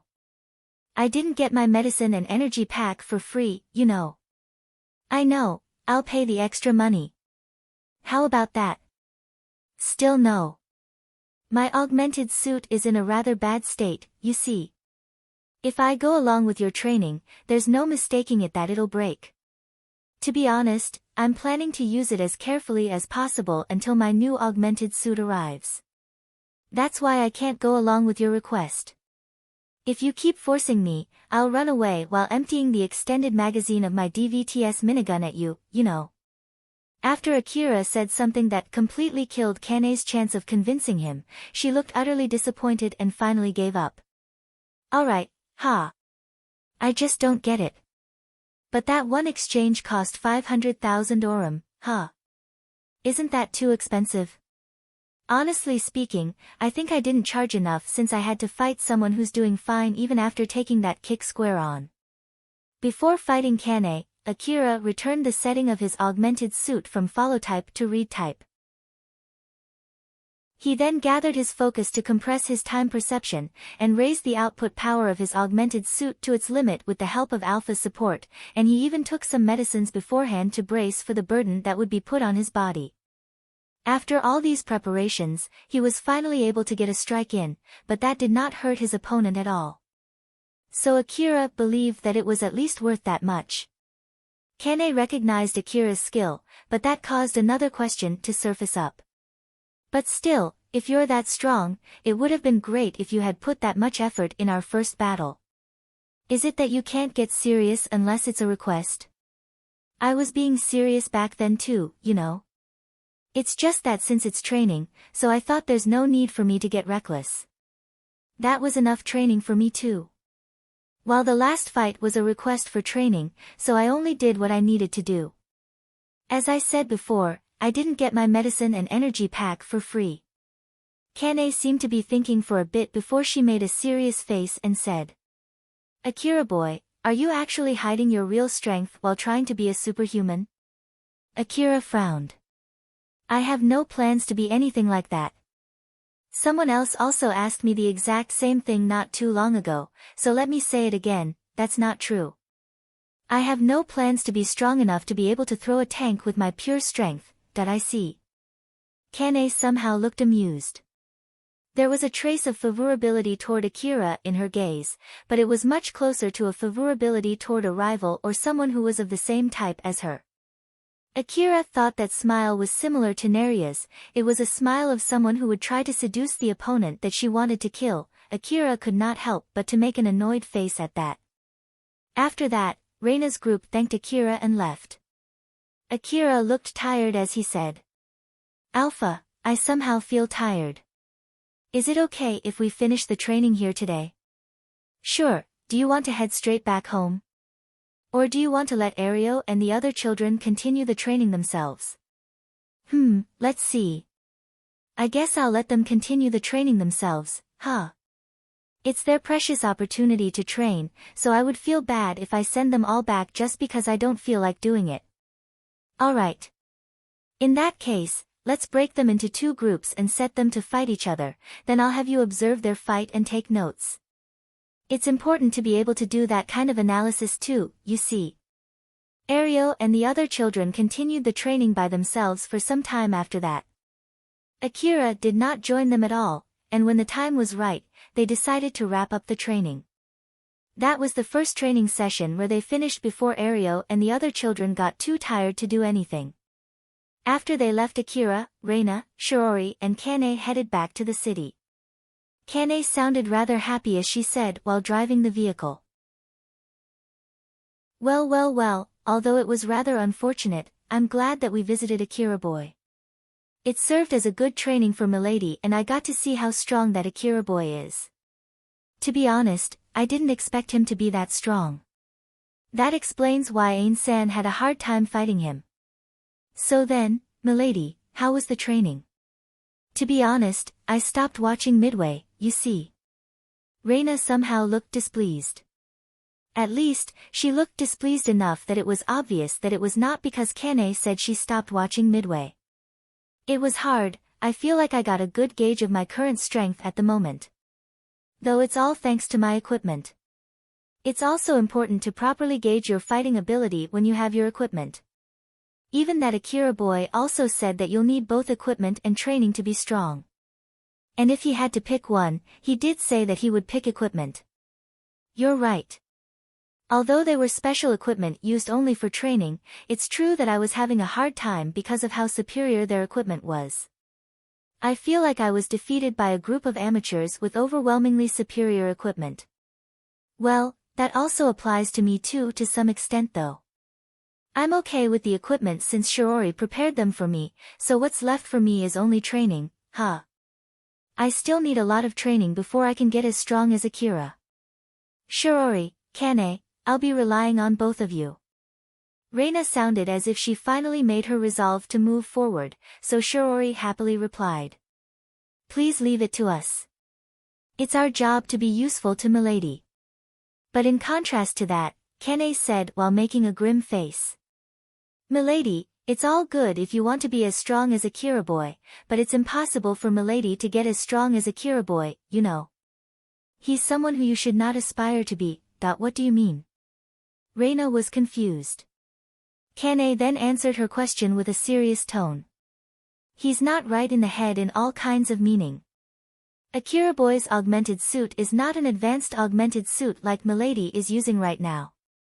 Its capability is relatively low and its user burden compensator is also relatively bad. That's why their power output is lowered for the sake of the safety of its user. But, although it's only my guess, I believe that Akira boy modified that limiter or maybe even completely took it off. So it should have been putting his body under immense stress. And well, normal people would die if they do that. Akira boy's move suddenly changed as if he was completely a different person after he accepted that request from Ain-san, remember? Oh, did you even see that fight? I did, he suddenly became surprisingly strong. That's the difference when he was willing to put that burden on his body, you see. The reason why he took medicine beforehand was because he would die if he didn't do that. Is it really that bad? It didn't seem that bad though. In that case, would you like to give it a try? You should be able to try it if we change the setting on your augmented suit. Kane said that so casually, but Shiori immediately interjected as if she was scolding Kane. Kane, stop talking nonsense. Milady, it's really dangerous, so don't even think about it no matter what. Reina frowned, she understood the danger of doing something like that from how Shiori sounded there. Kane lightly giggled and said. To be honest, I think it's a good idea to at least try it once though. But as I explained before, it's basically awful. If it's really that dangerous, I can understand why I should not fight using that method. Reina seemed to fully understand the importance of that subject. But Kane shook her head and said. That's not what I meant, as in matter of fact, that's not the biggest issue. Shiori also stopped me though, but that was not the real issue. Even Ain-san also has a similar trump card too. It's not a bad thing to keep something like that in case of emergency. The problem is how Akira boy is using that method without any hesitation even though he doesn't have a cyborg body. That way of thinking and common sense is simply abnormal. Abnormal. Although Akira Boy's augmented suit is a new augmented suit compared to the one that he used when he fought Ain-san, it's already pretty rugged to the point that he said he's already buying a new one. Normally, augmented suits won't get that bad so quickly. That would mean that he had gone through enough fierce fights to get his augmented suit, not his body, that bad so fast. So it's not an exaggeration to say that he's not right in the head since he thinks that it's a normal thing. Then to top it off, he said that someone also mistook him before and asked if he's trying to be a superhuman. That would mean he's been doing that without knowing it. Although I feel bad for saying this, but he's simply crazy. Shiori frowned. It must be rather severe since even Kane says so. Well, I bet it's because he's like that Ain-san had a hard time fighting him. After Kane said so, she suddenly made a rather confused look, but still, putting that aside, I still find it rather strange. People who are that strong usually have an aura that you can recognize. But although Akira is actually strong, why does he still look weak? And I don't think that he's deliberately trying to look weak either. Milady, do you have any guess? And me? I heard that Milady looked down on Akira Boy thinking that he's just a small fry the first time Milady met him. Is there any particular reason why Milady thought he was just a small fry? Reina remembered her mistake and looked slightly displeased. But as she continued searching through her memories, her expression slowly changed to a confused one. Now that Kane mentions it, why did I think so? No matter how he looked, he was called to that place as a hunter and he had proper equipment too. Was it simply because there was something that I did not like about him? No, I only felt so after I talked to him. I thought that he looked weak even before I spoke to him. That's why when he refused our offer to work together, I got irritated and... Is it because Akira is just a small boy? But I think he's more or less of the same age as me though. Shiori was also searching through her memories as to why she misjudged Akira's strength. She then remembered Shikarabe's answer when she inquired about him and realized that Shikarabe also had made the same mistake as her. This could not be just a pure coincidence, there must be something behind it. Although Shiori could not identify what this something was, there was no mistaking it, something was causing it. As she thought so, she decided to be more careful with Akira. Ain-san, did you get anything? What are you planning to do with that information? As Milady's bodyguard, it's so that I won't lower my guard even if my opponent looks weak. But then Shiori replied back causally. Nothing in particular came to mind except the shame from the mistake I made. So you should be careful too. Yes ma'am. Kane noticed that subtle change in Shiori's attitude and smiled excitedly. This Akira boy is really an interesting boy. The more I know about him, the more questions come up about him. I wonder if I can get a chance to properly fight him soon. And so, her interest in Akira got even deeper along with her smile. Chapter 155, The Ability to Persuade. Kadal was lying on the ground in a pool of his own blood in the middle of the slum city. He was dying. His wound was fatal, there was no way to save his life. The other three who were Shijima's men were already dead. Why? I always got involved with these strong brats. If he had not met Akira that day, he might have not been in this situation right now. He replayed the flashbacks of everything that happened that had led him to this ending. His expression was filled with grudge and frustration as he breathed his last breath. Katsuya's group had an overwhelming victory. None in his group was wounded. After the shooting stopped, the area was so silent that it was even felt strange. Everyone in the area had run away far enough that their scream and curses did not reach that place, either that or they also got killed during that shootout. Both Katsuya and Yamaina, who still had some reservations against killing other people, had a pained look on their faces. Alna was cowering on the ground and shaking in fear. While Eri's expression was as flat as usual as she calmly scanned her surroundings. Katsuya, I can't confirm what happened to the boy who shot those shots from the alley. Is it better if we go and check on him too? And no. In that case, we should leave this place as soon as possible, we caused too much ruckus in this area. Why, you're right, let's go. We should hurry up, it might be a good idea to never come to this place again. Eri readied her rifle and made sure that the area was safe as if she was escorting an important person. When Katsuya and Yamaina extended their hands towards Alna to help her get up, she suddenly jumped and hugged Katsuya. Alna, can you walk? Alna did not say anything back, she kept clinging on Katsuya and just nodded. Katsuya started to walk while Alna was still clinging on him. Yamaina and Eri frowned, they looked slightly jealous when they saw that, but they kept watching their surroundings while having a conflicted expression plastered on their faces. Tayal was swaying left and right as he walked through the alley. He was badly wounded and bleeding pretty badly. The blood dripping from his wound painted a red line on the ground. It was by pure luck that he did not get killed when Eri shot back at him. He was barely able to get out from that place alive thanks to the armor that he was using and the fact that he immediately ran away after he made that shot. And to top it off, Eri was only spreading bullets randomly without aiming exactly at him. Tayal kept on walking through the alley with his fading consciousness, but it did not take long for him to hit his limit as he collapsed into the ground. He did not have the power to push himself back up. Both his consciousness and his life were fading away. In the middle of the terror that he felt from the approaching death due to the bleeding, he could see through his blurry vision someone walking toward him. He then heard a man's voice. "HM. If I'm not mistaken, you're from Cheryl's gang, right?" Tayal squeezed out his voice to beg for help. Help me." Tayal knew that man was Yatsubayashi. "Ah, if I'm not mistaken, you're that boy, right?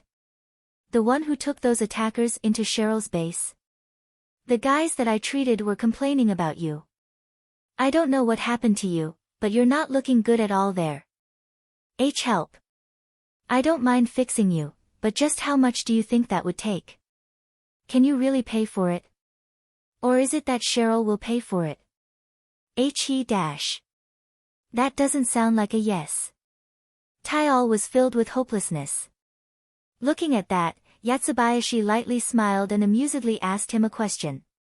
"In this case, since you can't pay for the treatment fee, it won't be a treatment, but an experiment.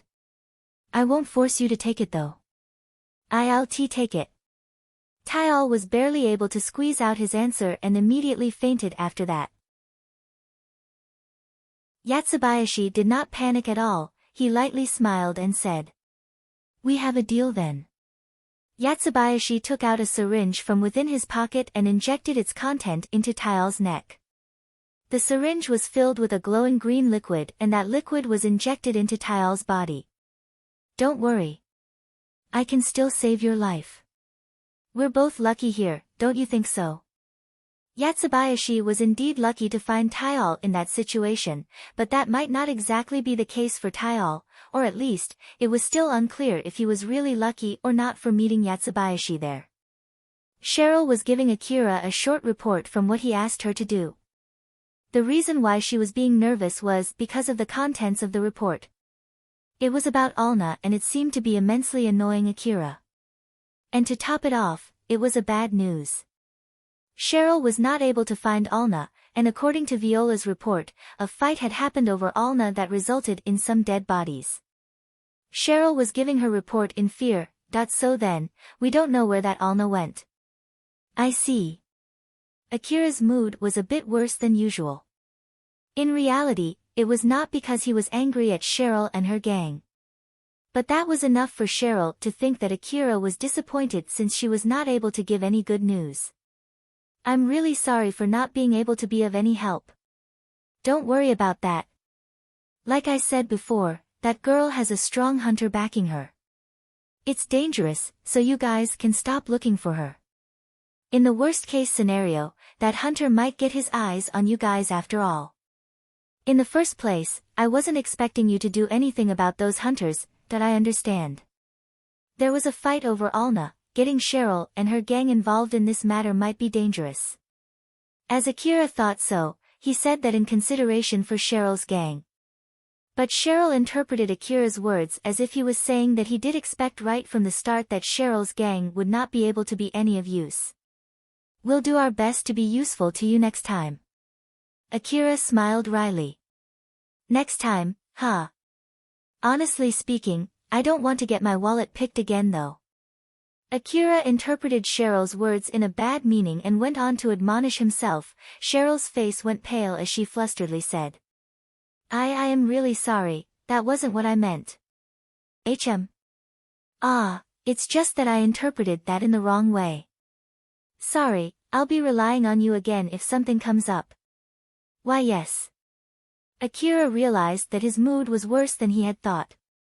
He then took some deep breaths and told himself that it was his own mistake and that he should not cause more trouble than he should as he forced himself to calm down. A notice suddenly reached Akira's information terminal. When he checked its content, his mood immediately brightened. Cheryl, I have something to do, so I'll take my leave for today. Just call me if anything comes up. Okay. Is it okay to ask what is this something that you need to do? Cheryl tried to act casual when she asked that question, but since it was able to fix Akira's mood in one go, her curiosity and insecurity were leaking out. Akira did not notice Cheryl was looking at him as if she was clinging to him. He just lightly replied to her. My orders just arrived, so I'm just going to pick them up. He then took a short pause before he said apologetically. By the way, I'm sorry, I might not be able to come here that often after this. I need to return back to my hunter job after all. That I see, that's really unfortunate, but it can't be helped. I would be really happy if you can come when you're free. Well, compared to before, I might come here more often though. Cheryl forced herself to smile while Akira just casually said so. The difference in their feeling toward each other was in full view there. Cheryl accompanied Akira all the way to the base's entrance before returning back to her private room. Now that she's alone in her room, she looks slightly desperate and sad at the same time, but then she shook her head and said to herself, No, letting myself get depressed won't fix my situation. I need to calm down and think about my next plan. I don't want Akira to abandon me after all, right? Cheryl was able to get a peek at Akira's cliques not too long ago, and because of that, she lost her calm. Akira was acquainted with many girls, and most of those girls were beautiful. So Cheryl could not help but to get suspicious. Carol's attire and attitude were both tailored to seduce the opposite sex. And it seemed that Akira enjoyed talking to her. Then she also heard from Ario and the other children that Akira was visited by some high-class-looking girls in the middle of their training. The two maids and the girl who visited Akira seemed to be more than just acquaintances. And the person that cheered Akira up in one go was probably also a girl. She remembered that Wataba said something right before Akira shot him dead, and it was supposed to be about a girl who worked in a weapon shop. Unfortunately enough, Akira's interest in the opposite sex was extremely low, or at least that was what Cheryl had always thought. But thanks to that, she also thought that she could take her time to build up trust. But the girls that kept appearing next to Akira erased that thought. Cheryl started to think that it might be simply because she did not have enough charm. Her men would be surprised if they heard that, but she started to doubt herself there. Cheryl tried to keep her calm while thinking of what to do from here and on. Unfortunately, she could not come up with any good idea. Right when she was stuck in her thought, someone suddenly knocked on the door. It somehow immensely irritated her as she shouted at the door. Didn't I tell you to save it for later unless it's something important? Ario, who was on the other side of the door, flinched.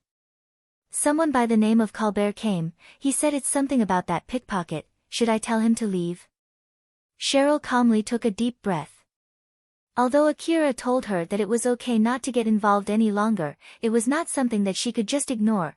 Take him to the guest room, I'll be there in a few minutes. Oh, okay. Cheryl realized just how much she had lost her calm listening to Ario, who stepped away quickly. She then brought her hand to her chest and took a few deep breaths to calm down. Colbert and Cheryl were sitting facing each other in the guest room. Cheryl had Ario and Alicia behind her while some of her men were also standing by in the room. Ario and the other children seemed nervous. It was not only because Cheryl seemed to be in a bad mood earlier, even Colbert also seemed to be in a bad mood too. Cheryl looked suspiciously at Colbert and said, "I heard that it's about that pickpocket, so, why exactly did you come to this place? Actually, the one who has some business with you is not me." "What do you mean by that?" Colbert took out his information terminal and put it in front of confused Cheryl. Viola's voice then came out from that information terminal. "It's me, I'm sorry that I have to speak with you like this." Cheryl did not have a good impression of Viola, so she frowned when she heard Viola's voice. "Shouldn't you be able to give me a call or something?" "That's because I'm a rather paranoid person. It's because of my job, you see. And it would be stupid to demand you to have a special secure line just for my sake." "So then, it's actually an important subject though. If there are people around you whom you don't want to listen to this conversation, can you tell them to leave the room first?" "It depends on what are we going to talk about. It would be too late if I tell you now. I hope you can understand how much trouble this subject is from the fact that I'm speaking to you like this." Cheryl thought for a bit before she sent a glance to the other children in the room, signaling them to leave. Colbert, who saw the other people leaving the place, then said to Viola, "Viola, I'll leave too." "Oh. I'm okay with you listening though. You didn't say don't leave either." Colbert stood up and was about to leave following the other people in the room, but before he left, he warned Cheryl. "Be careful, that girl is one crafty witch. She can casually bring up something herself just to make her negotiation opponent refuse it, and that's also true for the opposite case." "Oh my, that's pretty cruel of you considering that you're working for me. I don't want to be responsible for tricking Akira's lover without even realizing it. I have nothing to do with this, okay?" Colbert then left the room after he said that to both Viola and Cheryl. Cheryl looked intensely at the information terminal and carefully said, "So then, what is it?" "To put it short, it's about to reconcile with you. In order to do that, I have a good news for you." "For me?" "Yup. I was originally planning to capture that pickpocket and bring her to Akira to make up for my mistake, you see. But unfortunately, it ended up in a failure. And since I can't think of anything that I can offer to Akira, I thought that at least I can do something for his lover. It's also my way of apologizing to Akira, so there's no need to worry. I won't do anything funny since it'll only worsen Akira's mood." That was enough of a reason for Cheryl to accept that explanation, which also caused her to lower her guard. "Very well, let's hear it." Viola could notice that subtle change in Cheryl's tone as she happily continued her explanation.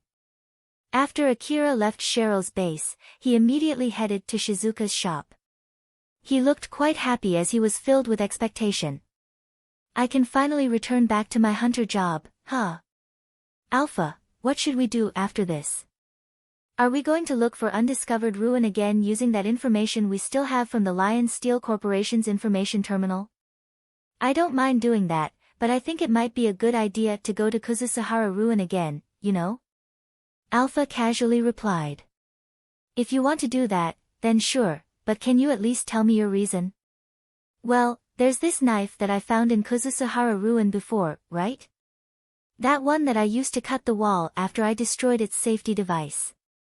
I just think that it might be a good idea to keep one of those things as a trump card in case of emergency, and it should not be that difficult for me to look for that relic in Kuzusahara Ruin after I get my new equipments, right?" Alpha smiled inquisitively at him and brought her face close to his. "Is that all?" Akira winced back a bit. "Even if you say so." "Well, it's just simply that I don't have much relics left and I want to get more relics to sell." Is it a bad thing to go to Kuzusahara Ruin right now?" Alpha's smile returned to her usual one as she jokingly said to Akira. "Nope, there shouldn't be any problem. It's just that I want to warn you in case you are getting ahead of yourself since you are getting new equipments.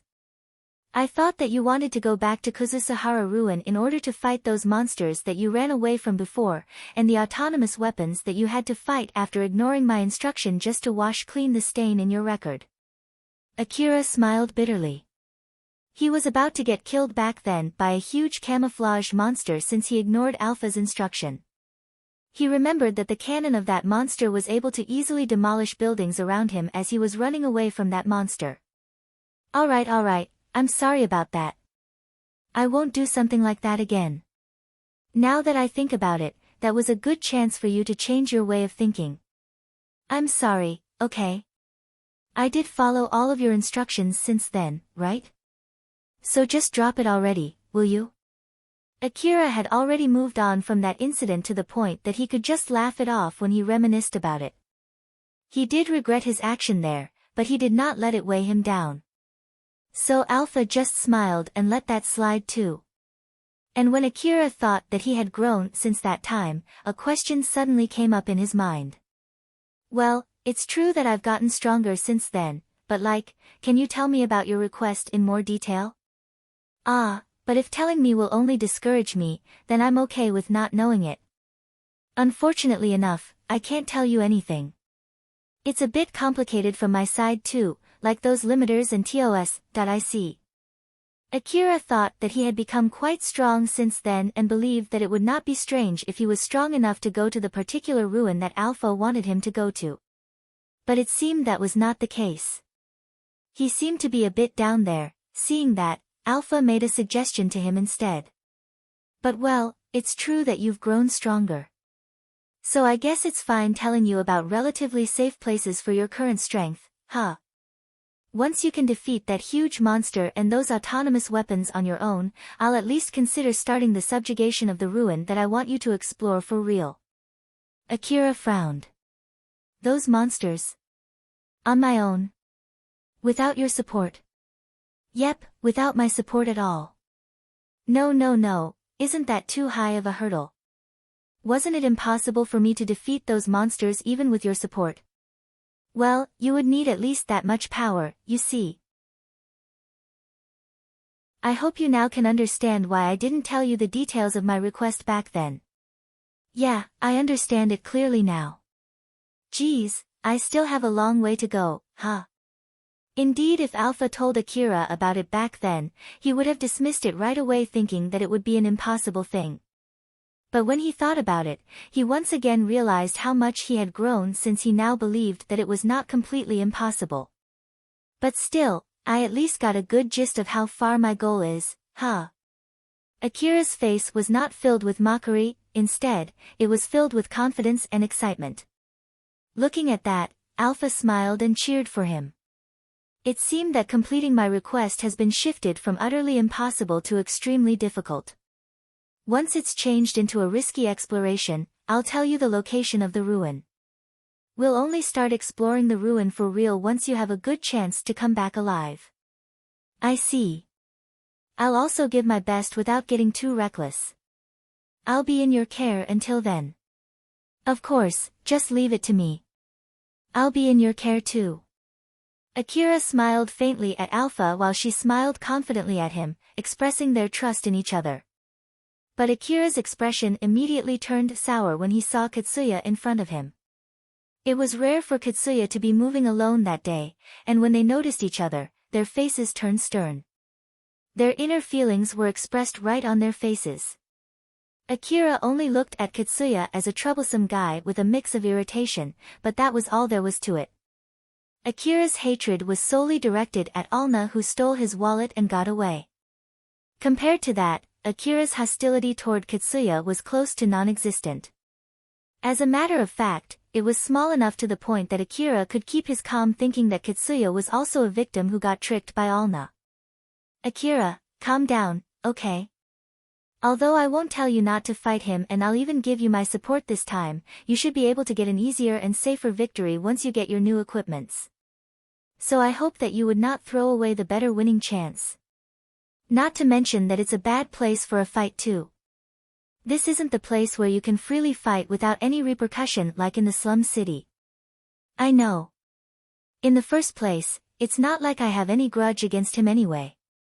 Akira leaned to one side of the road as if he deliberately took a detour to avoid Katsuya and kept walking past Katsuya. That action was also showing that he had no wish to cause a commotion with Katsuya there.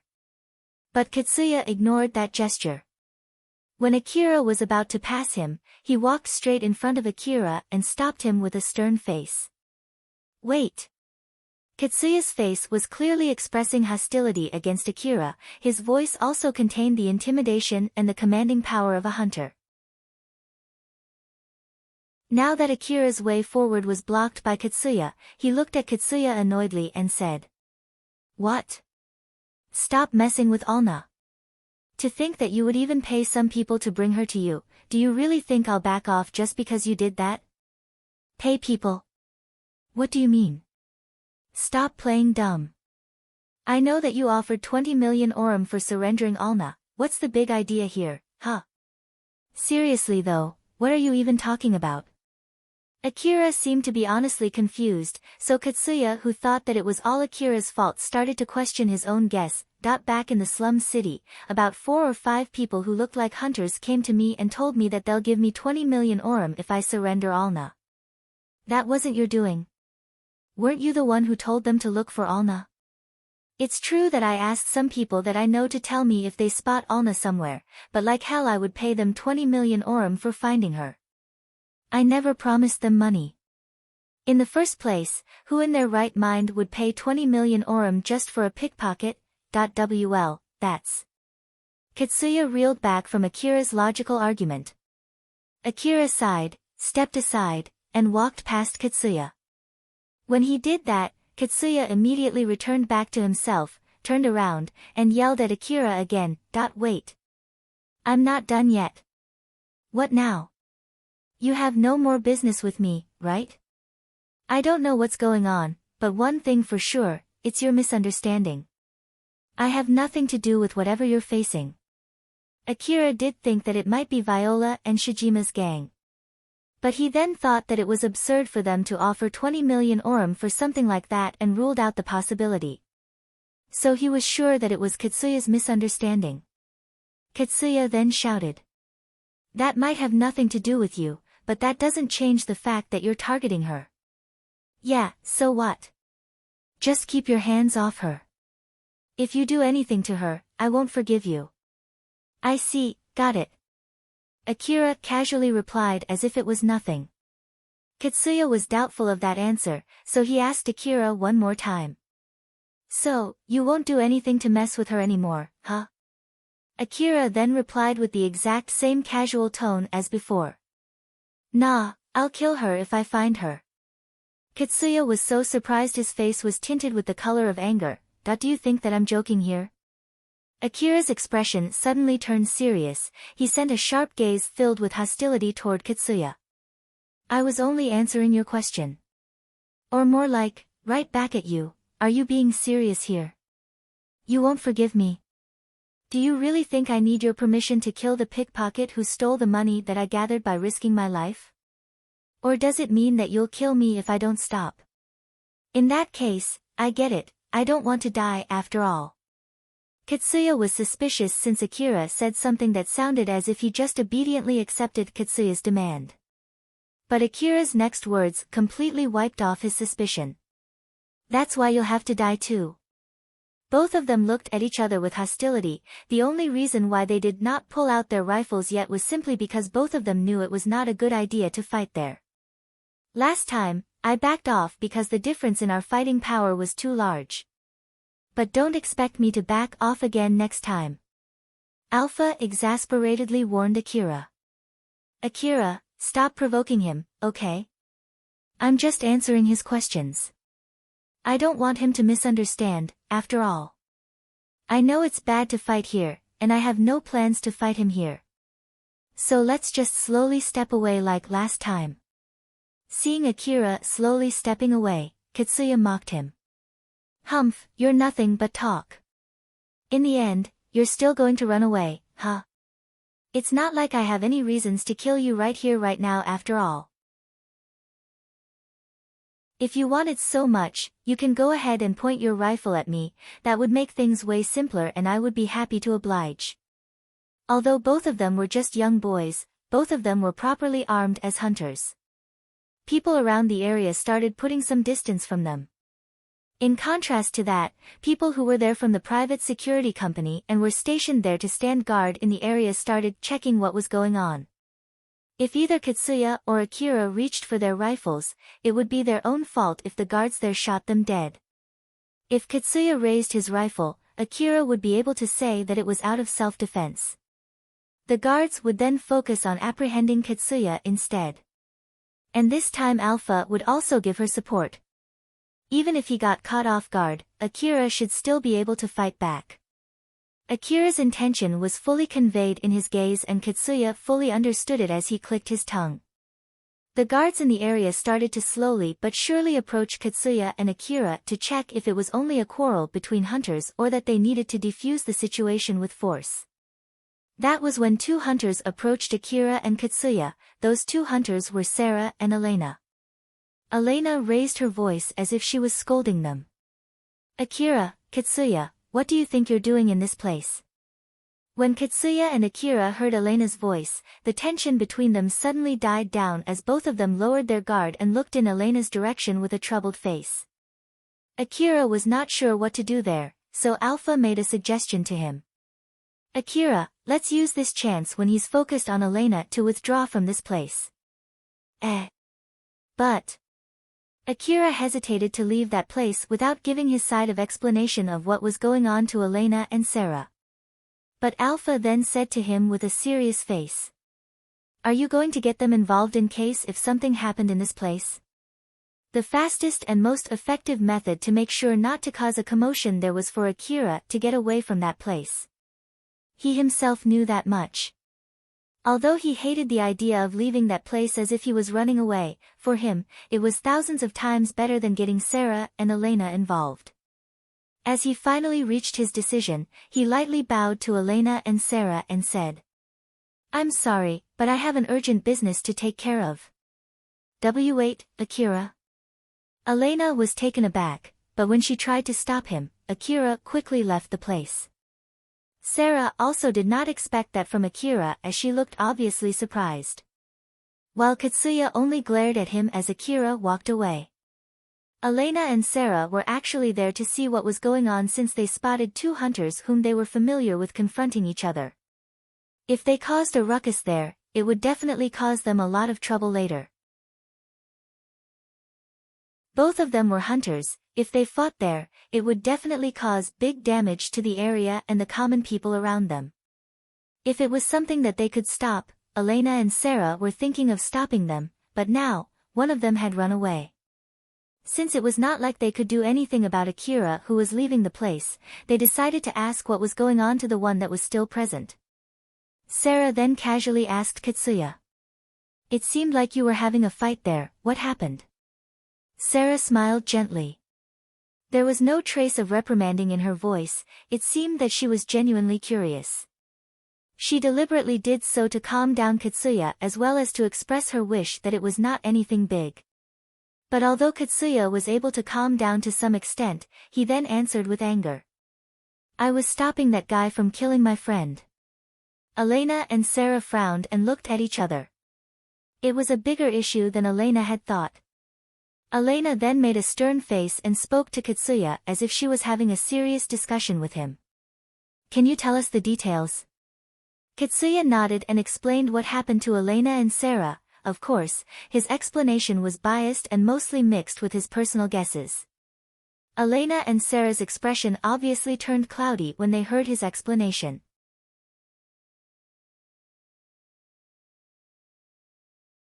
Chapter 156, Reconfirmation. Akira returned back to his house first, hopped onto his vehicle and went to Shizuka's shop. When he arrived, his mood had mostly returned back to normal. He went into the shop, exchanged some greetings with Shizuka, exited the shop, and then moved his vehicle next to the shop's warehouse. Shizuka opened the shutter and welcomed Akira. Once again, thank you very much for coming to my shop. Come, it's this way. Shizuka guided Akira into the warehouse, they then stopped in front of a mechanical cupboard. Shizuka opened the double door on that cupboard and revealed Akira's new augmented suit inside it. Akira could not help but to, oh, when he saw it, Shizuka smiled and said. It's a TL Type 2A Model 2N augmented suit. Its seller is Neoptolimos. It's originally not designed to work in tandem with an information-gathering device, but as you requested, I also ordered the optional accompanying information-gathering device. It was a thin-body suit-type augmented suit. Its basic color was black. It also had a headgear-like device which doubled as a display device, while it had some protrusions on its neck, back and torso. Besides that augmented suit, there was a coat which was also made with the same metallic fabric that made the augmented suit. The coat's size was relatively bigger than the augmented suit. It might be made with the consideration that its user would be carrying rifles and magazines under that coat. Its size readjustment function is also equipped with a simple automatic self-maintenance feature. Do you want to try it now? Yes, please. Akira took off his augmented suit and his clothes down to his underwear, and just like last time, Shizuka scanned his body to take his measurements. When she did that, the augmented suit's size automatically recalibrated according to his measurements as it started looking more and more like a human body. Akira watched on with curiosity. It's automatically recalibrating itself, huh? That's really convenient. But there's a limit on how much it can recalibrate itself though. With this, it can readjust its size with body's changes, so I think it's perfect for you. Is that so? Akira seemed to be a bit confused. Shizuka smiled amusedly at him and explained. So, you haven't noticed it yet, huh? Your body has changed a lot since the last time I took your measurement. You've grown taller and your muscle composition is getting better. I wonder if it's because you're in a growth spurt. Well, I've been earning well, so I've started eating more without caring much about the taste. That might be the reason. Akira said that casually, but Shizuka understood well the hardship that he had gone through so that he could say so. Akira had casually spoken about all kinds of stuff that he had gone through in the middle of their usual daily conversations, which included all the dangers when he almost got killed. Not to mention, the stories that she heard from Elena and Sarah too. From there, Shizuka could understand what he had gone through in such a short time. Akira spoke nonchalantly and indifferently, although all of those hardships he had gone through could be interpreted as a curse if he could not face them. Indeed, as long as he could face them, the fact that he could do that could be interpreted as a blessing. It was all a matter of getting used to it or not. The way Akira said it, spoke of just how far he had gone through all kinds of hardship again and again. If Shizuka had to make a guess, that must be because even before Akira had started being a hunter, he was so used to hopelessness and the feeling of resignation to the point that he got used to facing hardship without him realizing it. As a matter of fact, her intuition was telling her that her guess was correct. But at the same time, Shizuka also did not think that Akira should stop being a hunter. Position-wise, feeling-wise, economy-wise, she could not take over that burden from Akira. That was why, in place of that, she could only smile gently at Akira and remind him. They say that a hunter's main asset is his or her body. So make sure to take good care of your body, okay? Okay. Akira was a bit weirded out by that strange sudden change of attitude from Shizuka, but he just frowned and nodded without knowing the reason behind it. Akira then put on his new augmented suit with Shizuka's help and put on the coat which also doubled as protective armor. After that, Akira was rather surprised. It's lighter than I thought. Akira thought that the augmented suit would weigh him down like a lead armor before it was turned on, just like his previous augmented suit. But he was glad to find out that it was not true. As in matter of fact, it felt even lighter to move in compared to normal clothing. Since the suit readjusted its form to fit perfectly with his body, the weight of the augmented suit was evenly distributed on his body. Shizuka, who saw a surprised Akira, found it amusing. She then smiled and said, "It's an expensive augmented suit after all. It's made of a light and strong but expensive material. It might be so that you still can remove it yourself even after it runs out of energy. Although I was the one who offered you that augmented suit, it's still hard to believe that you spent 350 million orum for an augmented suit. This also meant that Akira had used most of his 400 million orum budget to buy goods from her shop. Of course, Shizuka took a part of that as her service fee, but it was nowhere near the profit that the shop which originally sold that augmented suit could get. Shizuka wished that Akira would spend that much money for buying stuff in her shop one day. She could not help but smile bitterly when she thought so. Akira saw that bitter smile and panicked. "Ah, I'm really sorry. I was really at a loss on what to buy, and after thinking about what is the best thing to buy to increase my overall fighting power, I concluded that an augmented suit is the best choice. So please wait until the next time I get a lot of money." Getting a better augmented suit was the most effective method to increase the effectiveness of Alpha's support. After all, Akira did not want to get his bone broken every time he fought. So he decided to prioritize on increasing the basic strength of his body instead of his firepower and ended up investing most of his budget on an augmented suit. Seeing Akira, Shizuka just smiled and said, "Don't worry about it. Like I said, a hunter's main asset is their body. Since it's a rather expensive augmented suit, it is to be expected, it's a high-quality augmented suit. It should be able to greatly reduce the burden on your body from the kickback from using powerful guns. Moreover, from my point of view, I think you're someone who would do reckless things without realizing it. So if you spend your money on firepower, you'll get more and more used to fighting more powerful monsters, and I feel like you'll be doing more reckless things at that point. That augmented suit is designed to put more focus on reducing the burden and protecting its user. It should be able to reduce the number of occasions when you have to act recklessly. I'm sure it'll reduce your medicine consumption too." Shizuka said so with a smug smile. Seeing that, Akira flusteredly smiled back. To be honest, it was not like he did reckless stuff because he wanted to, but he could not think of any good excuses to give to Shizuka either. Akira put his old augmented suit in a box and left it inside the warehouse to be sent for repair. As for how much it would cost, Shizuka said to him that no one could tell until he sent that augmented suit for repair first. Akira was thinking of keeping his old augmented suit as a spare if the repair did not cost that much. But if buying a new one was cheaper, he was planning to give it away to Cheryl. Even if he only repaired the outlook, it should be enough to give off an extra intimidating look. On the other hand, it could also be completely turned into an information-gathering device too. So, it should still have some uses. As Akira was moving the metallic mechanical cupboard into his vehicle, Shizuka was gathering rifle modification parts into a cart.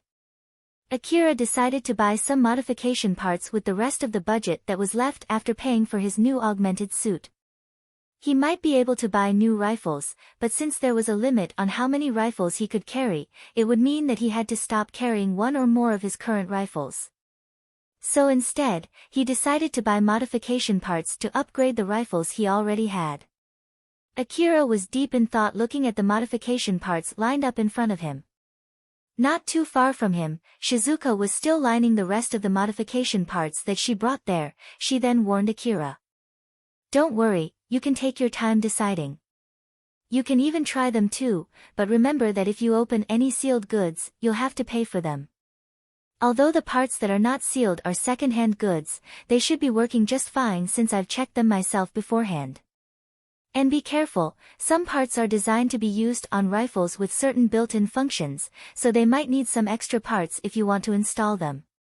"Okay, thank you. I'll return back to the shop. If you need anything, just call me." "Well then, take your time."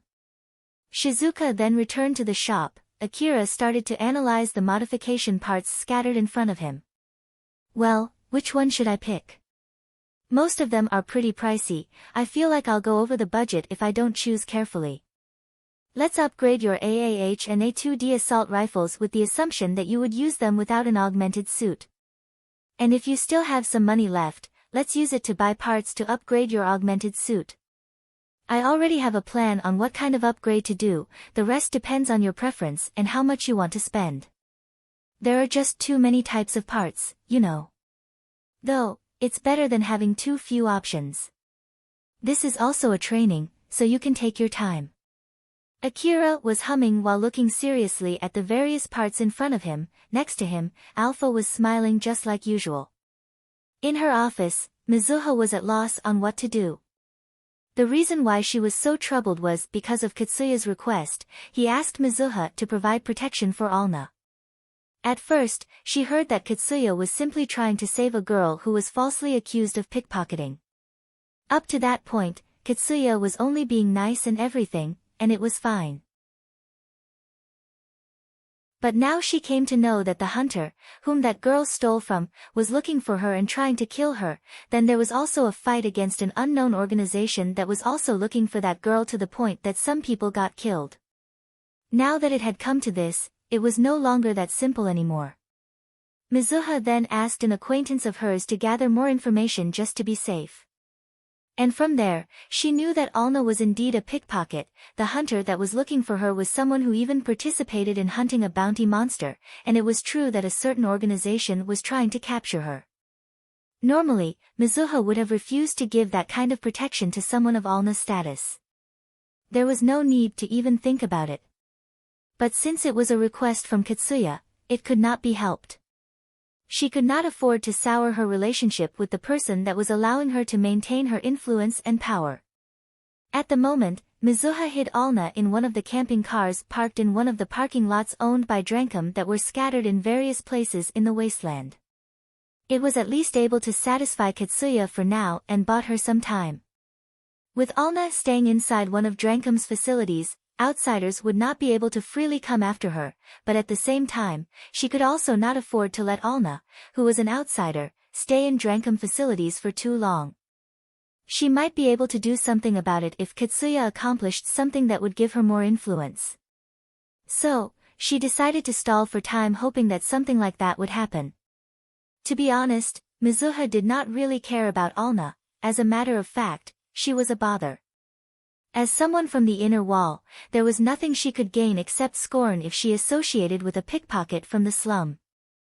Whether she sent Alna to work as a hunter or as a helper in the office, depending on how people looked at it, it might seem like she was providing Katsuya's lover with a shelter using Drankum's money. If the news got out, the critiques from both inside and outside the gang would be severe. And if the opposing faction got their hands on this information, they would definitely use it as ammunition. Now that she thought about it, it was nothing but a hassle. Mizuha seemed extremely annoyed as she said to herself, as if giving an excuse. "That I guess there's no other way out, huh?" She took her information terminal and made a call. Her call immediately connected and a woman's voice came out from her information terminal. "Oh, it has been quite a while. If I'm not mistaken, last time you said to me that you have nothing to do with a bad girl like me. So I'm really happy that you called first." In contrast to the happy voice, Mizuha sounded pretty annoyed. "Let's stop with the silly talk. Is this line secure?" Since Mizuha asked if they were talking through a secure line, there was no mistaking it that she was planning to make a request that she could not afford to get out in public. The other person that Mizuha called understood that well as she casually replied, "Yep, it's no problem from this side. In that case, I have something I want to ask you. Since I even came to ask for your help, I hope you can understand the gravity of the matter while listening to my explanation." "Of course. So, what do you want me to do? Do you want me to spread information that she's already dead? Or should I prepare for a fake corpse too?" Honestly speaking, it's much easier if spreading the information that she has gone missing is enough, but in that case, they might still try to look for her. So that would be a no, right? Mizuha was surprised, but she did not say anything. The reply that she got there was exactly what she was about to ask. She was able to somehow maintain her calm as she said, "That I haven't said anything yet. You want to keep your hands clean while you want to remove that Alna girl who is clinging on that Katsuya boy as naturally as possible, as not to anger him and not to cause any trouble to the gang, right? Honestly speaking, that's not something you would normally ask from an information broker like me. But well, it's not like we're strangers anyway, so I can give you some help and introduce you to some people I know." Mizuha was so surprised that the subject that she was about to bring up was indeed that. She then somehow barely regained her calm and tried to probe how much her talking opponent knew about what she was going to ask with a stern expression. As expected of you, how much do you already know? That's a secret. Having an honest informant is good and all, but the question is whether that informant's skill can balance his or her honesty. Although, in this case, it might be the opposite though. Hearing her opponent talking in a good mood there, it really reminded Mizuha that the person she was talking to was just the worst. That woman was basically working by manipulating information in order to manipulate people for her own benefit. Those who she manipulated only realized that after the matter had finished, and that was if they were lucky. Those who did not get lucky enough died before they could realize that they were being used. Mizuha frowned while staring at her information terminal. She was the one who made that call. But even so, she questioned whether she did that because out of her own will or because she was already being manipulated. Since Mizuha did not say anything, the other person continued. So then, what should I do? Should I stop here? I don't really mind if that's what you want. No matter what reason you have, doing bad things will always leave you with a guilty feeling. I haven't said anything yet. You're right, I'm just speaking on my own, right? Just send the reward through the usual bank account, I'll decide how far I should go depending on how much money you transfer to me. Later then. The call ended. Mizuha just sat there with a stern face, thinking for about 5 minutes. She then finished the administration needed to transfer money to a certain bank account. Akira was still trying the modifications for his rifles. No matter which parts he chose, all of them increased the power of his rifles. If he had the leeway, he wanted to modify his rifles to the point they did not resemble their original forms at all. But of course, that was impossible with his limited budget. Maybe I should add another 10 million orum? If he wanted to, he could add more money into his budget. That leeway started to make him seriously consider increasing his budget. Since it seemed that Akira would really do that at this rate if he was left alone, Alpha warned him. I won't stop you, but don't keep repeating yourself. The better equipment that you get, the bigger its maintenance cost would be. Or at least, your augmented suit's energy consumption has already increased with that new augmented suit. Not to mention, we still don't know how much the cost for fixing your old augmented suit is. It's important to make sure that you have enough reserves to rise up again in case if something were to happen and you lose all of your equipments. I know. And also, it would be okay as long as I try not to get in a situation where I might lose all of my equipment, right? Honestly, I think the moment you know that you might lose all of your equipments would mean that you're already in a situation where you can't avoid it though. Akira recalled through his memories, there were too many occasions where that situation applied to him. When he imagined himself back doing hunter work with nothing but his AAH assault rifle, he immediately said with a serious expression, "For now, let's build a rifle with the original budget first and decide after that." Yup, you should do that. Even with the help from Shizuka in order to get better deals, Akira's last equipment set cost 80 million orum in total. So he decided not to increase his budget just to be safe in case he got himself in a situation where he would lose all of his equipment. Shizuka then returned back to the warehouse. Akira, how is it going? I'm sorry, I'm not done yet. Should I hurry up? It's okay, I don't mind you staying here until I close the shop. Just take your time. Thank you very much. Akira then noticed Sarah and Elena behind Shizuka, so he greeted them. Elena-san, Sarah-san, I'm sorry for what happened. I was in a bit of a hurry. Elena smiled lightly at him to let him know that she was not bothered by that. Although, in reality, she did that deliberately, but Akira was not able to see through her smile. Don't worry, I just called you there since it would be a bad idea to cause a ruckus over there. Even a small quarrel between hunters could be scary to normal people after all. Well, since we're armed to teeth for fighting monsters, that's totally understandable though. In the worst-case scenario, the private security company guarding the area might mark you too. If that happens, you won't even be able to enter that area anymore. So be careful. I understand, thank you very much for worrying about me. As Akira earnestly thanked Elena and Sarah, they smiled lightly at him. But Elena and Sarah's expression immediately turned stern. Sarah then looked at Elena, who made a serious look as she hesitated for a bit before she made her resolve and asked. Akira, is it okay if I ask you something? Sure. After what happened back then, we asked Katsuya what happened between the two of you. Is it true that you're trying to kill Katsuya's friend?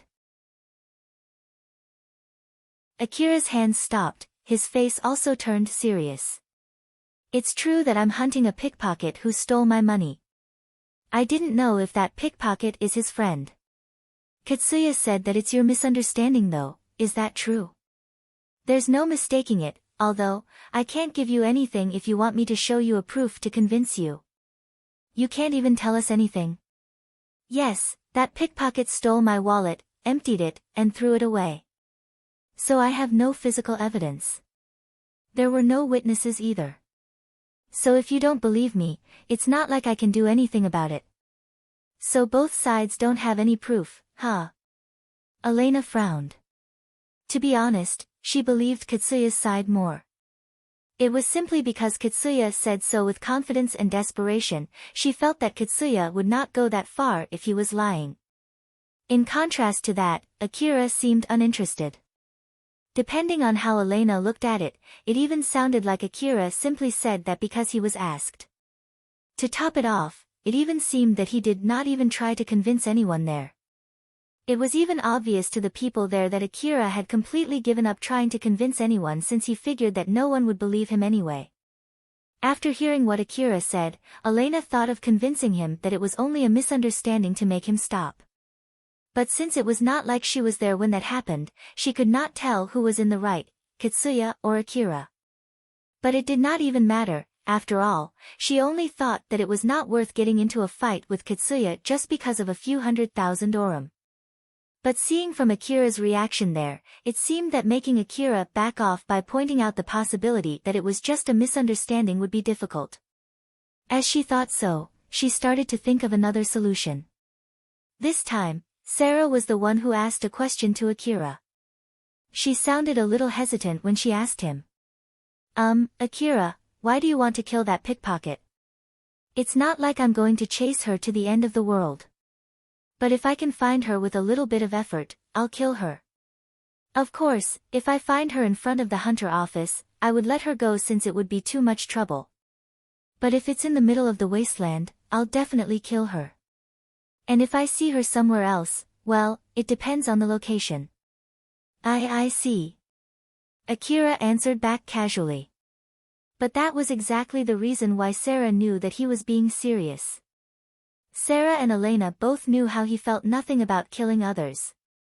Although they did not know exactly how willing Akira was in killing people who were related to that pickpocket, people who got in his way, and people who got involved in that incident, they knew well that Akira would not hesitate that much when it came to killing them. Akira frowned and showed an expression that he had almost never shown to Elena and Sarah. Elena-san, Sarah-san. I have no wish to tell you to believe me, I won't tell you to take my side either. So, can both of you please stay away from this matter? Elena had a worried look on her face as she frowned and said. No, I can't do that when I know that two of my friends might try to kill each other because of something like that. She could not take Akira's side and demand Katsuya and his group to hand over Alna. At the same time, she also could not take Katsuya's side and pressure Akira to back off. Not to mention, it would be super difficult to convince Katsuya to hand over that pickpocket when they knew that Akira would kill her. As Elena thought so, she made a suggestion to probe the situation further. If I'm not mistaken, the main problem is that pickpocket stole 100,000 orum from you, right? It would feel wrong if I just gave you 100,000 orum to take its place. So let's see, that's right. Since this matter left a bad aftertaste, so in order to clear up that bad aftertaste, how about I treat you to something around 200,000 orum? So let's calm down, okay? I know a pretty good restaurant, you know. Akira's face stiffened and slightly turned emotionless. No, that in itself still feels wrong. So I'll have to refuse. Oh, so it's still a no even if it's my invite, huh? That's just too bad. Honestly, I have some confidence in myself, but I still got rejected, huh? It feels pretty disheartening.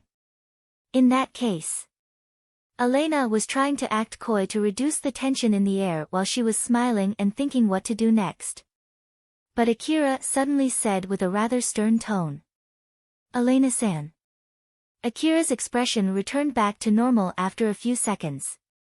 If Elena-san and Sarah-san want me to stop no matter what, then I will stop hunting for that pickpocket. Sarah was surprised. She found it weird that suddenly Akira sounded like he would obediently follow what she and Elena said. Are you sure? Yes, both of you have helped me so much until now, so I can at least do that much. Elena and Sarah looked at each other. Although it still felt a bit forced, it was still better since Akira seemed to be willing to go as far as to fight Katsuya just to kill that pickpocket, which, in the worst-case scenario, might cause a full-blown fight between him and the whole Drankum gang. Both Sarah and Elena agreed on the same conclusion there. In that case. Elena was about to say that she wanted Akira to stop no matter what, but Shizuka suddenly interjected rather forcefully. In my opinion, it's better if you think carefully first before saying anything. Shizuka jumped into their conversation abruptly, so everyone redirected their attention to her. She confirmed that everyone present was looking in her direction before she continued. Akira, I understand that you have your reason to kill that pickpocket, but it's not like you have to kill that pickpocket right away, right? And it's not like you'll get killed unless you kill her first. So if you can afford to wait, I want you to use that time to think carefully about it. There's no need to rush yourself to make a decision. Shizuka said so while looking straight at Akira with a serious expression. Akira thought for a bit before he mumbled. Think carefully about it, huh? Shizuka then continued as if she was reminding Akira. Yes. Making you believe that it would be too late unless you decide now without giving you the time to think about it is how some people usually trick other people. As long as you have the leeway, use it to think carefully. Those people who say, I didn't expect that this would happen, are those who usually had the chance to take another option if they had thought about it more carefully. Just think about it. If they had considered all of their options and made their resolve before picking a decision, they would not have said something like that. Akira frowned as if he was thinking hard. Shizuka's voice changed to a gentle one. In the end, Sarah, Elena and I are all outsiders in this matter. We don't know exactly what happened and what the situation was. That is a fact. But it's exactly because we're outsiders that we can offer a third-party opinion in this matter. It's not like we're saying that your decision is wrong. But, we're worried that you're forcing your decision just because you have decided so when you were filled with emotion, although that decision is no longer worth the trouble now. From our point of view, it seems that our friend is going to do something that isn't worth the trouble because of the decision that he made based on emotion. That's why we just thought that it's better if you calm down for a bit. They say that an empty stomach can cause your mood to worsen. So if filling your stomach can calm you down and make you change your decision, then it might be a better idea to do so. That's why Elena invited you for a meal. Akira looked at Elena and immediately asked. Is that so? Elena and Sarah froze. During all their previous meetings with him, it was obvious from Akira's gaze, expression, and voice that he thought dearly of both of them. They had saved each other in the past, they had worked together as hunters too, it could be said that they were close to each other. But Akira's expression right now showed no trace of friendliness. He was looking at both of them as if they were only strangers to him, like people who he did not know that might pose danger to him. His gaze was saying that he was trying to make sure if they were enemies or not while he was waiting for their answer. Sarah was deeply shocked that the person who she thought was close to her would look at her like that. Elena was equally shocked too, but since she was used to handling negotiations, she was able to maintain her usual expression from the outside. She then tried to make a friendly expression as she agreed to what Shizuka said. That's right. If you get into a fight with someone from Drankum, it might cause the whole gang to fight you if you get unlucky. Especially when Katsuya is valued highly in Drankum to the point that they are treating him as an officer. I even heard that some officers in the gang are also actively supporting him. I'm sure you have your reason, but from the other's point of view, it looks like you're willing to turn an organization that even has connections with the city management against you just because of one pickpocket. So it does not seem to be worth the trouble no matter how we look at it. After all, in the worst-case scenario, it might even mean turning the whole city against you. Not to mention, it seems both of you got too emotional back there. So I just thought that it might be a good idea if you could calm down and think about it one more time. I'm sorry if I said something that offended you, although I'm just an outsider. No, it's fine. Akira's expression still seemed rather stiff. The mood there also felt rather awkward. Shizuka suddenly said in a bright voice as if to exorcise that awkward mood. By the way, Akira, are you still in the middle of picking parts? Since Elena is here, how about you ask for her opinion? If you're going to pick parts to work with your information terminal, I'm sure that her opinion would be valuable. Not to mention, if I'm not mistaken, Sarah's equipment is also modified equipment. So you can ask her opinion too. Akira hesitated as he asked both Sarah and Elena in a rather formal fashion. Is it okay? Elena smiled and nodded. Of course, right, Sarah? Yeah, sure. We have nothing to do after this anyway, so you can ask us anything. Sarah also nodded and smiled. Thank you very much. Akira bowed without showing his smile to Elena and Sarah.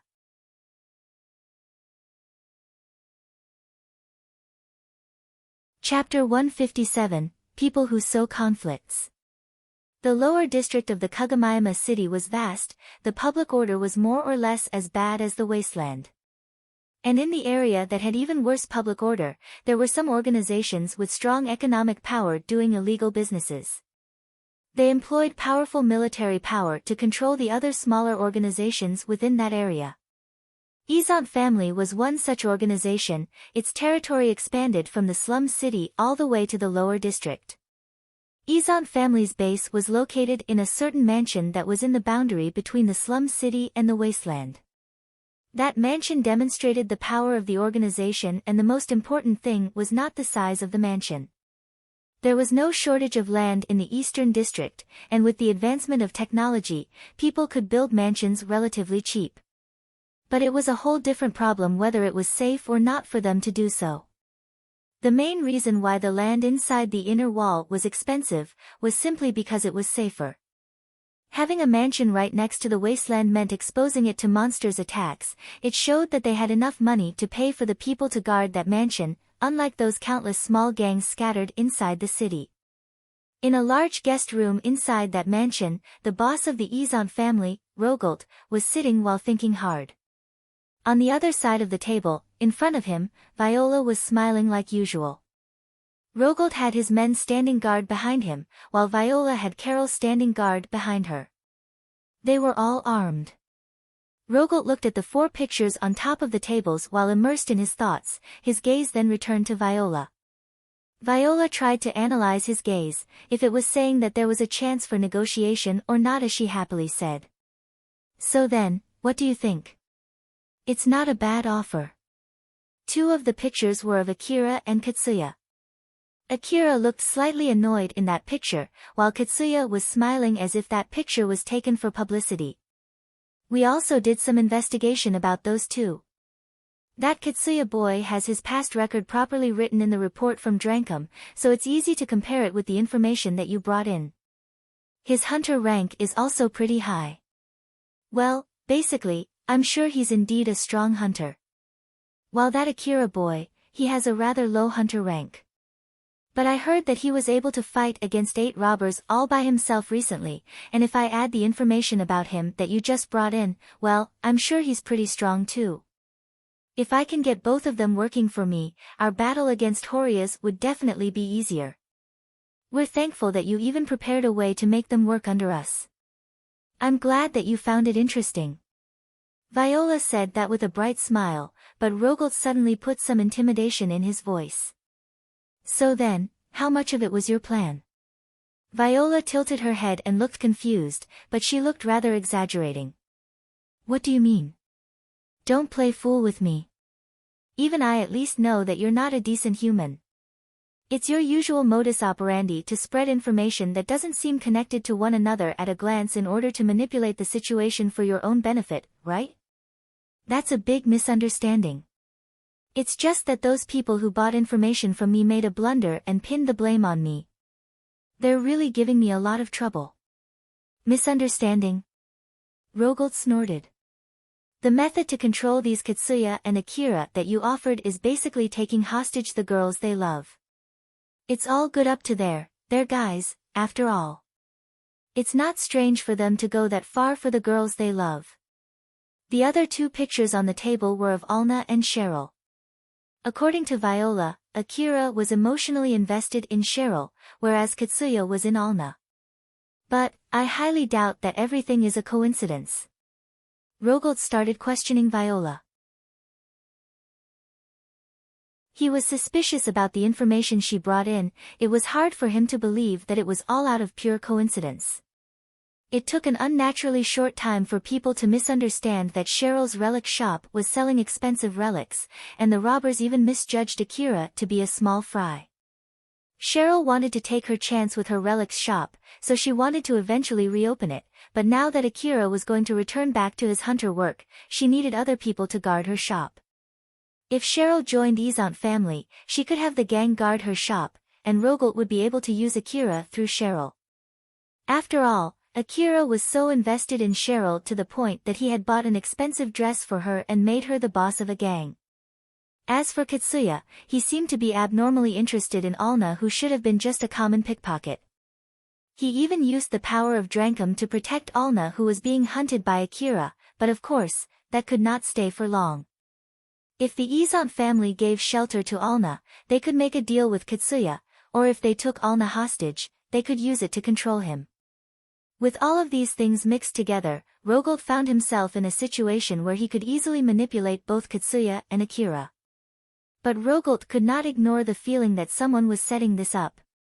I admit that the information from you is accurate.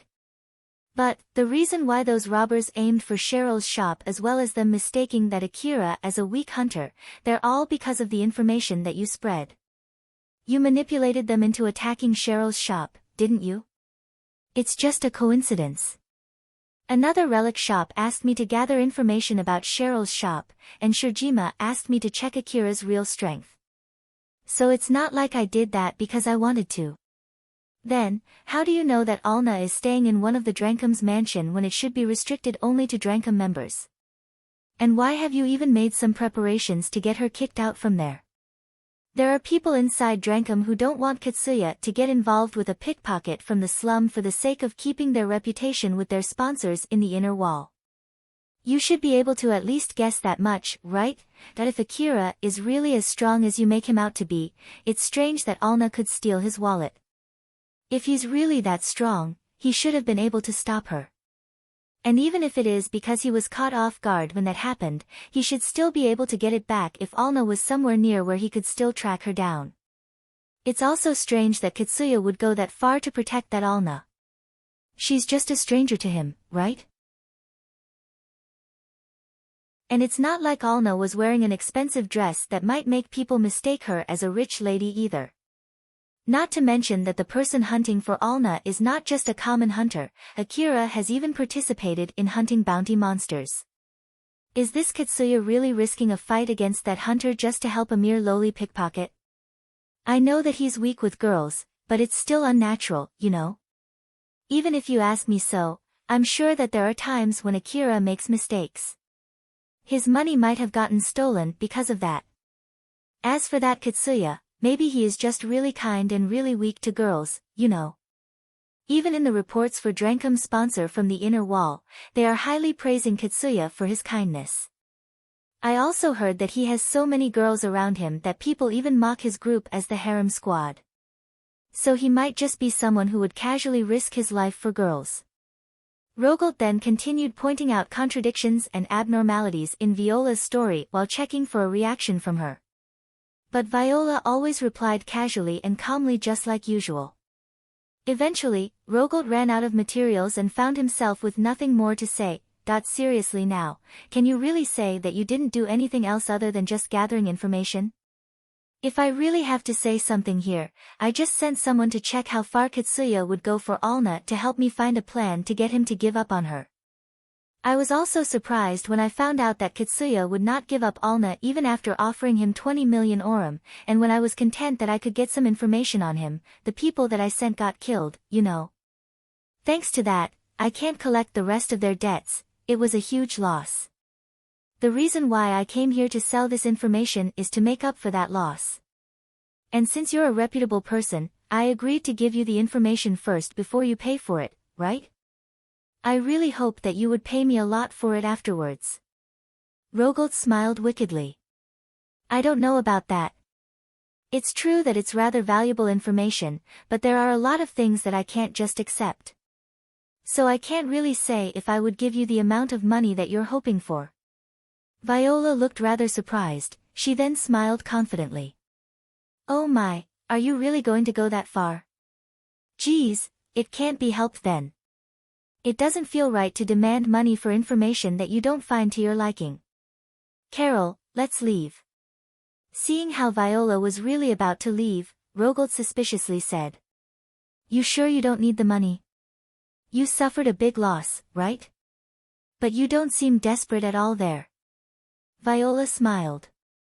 But of course, it takes a lot of money to gather information, you know.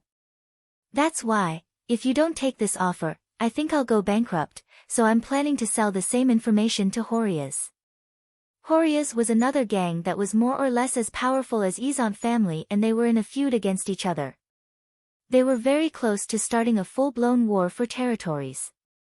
If Horias got the same information, they might get the upper hand against the Izant family. Why you fox? Rogolt could not help but to raise his voice in anger. His men behind him readied their rifles in reflex. But Carol already aimed her rifle at Rogolt faster than anyone present. Rogolt frowned and made a stern face as he signaled his men to lower their rifles. Viola smiled at Rogolt and asked. So then, should I leave now? All right. Rogolt seemed to have given up and took out his information terminal. There, I sent it. Go ahead and confirm it. Viola opened her information terminal and checked her bank account. She then lightly shook her head. That's not enough. What? Are you kidding me? Shouldn't that be enough?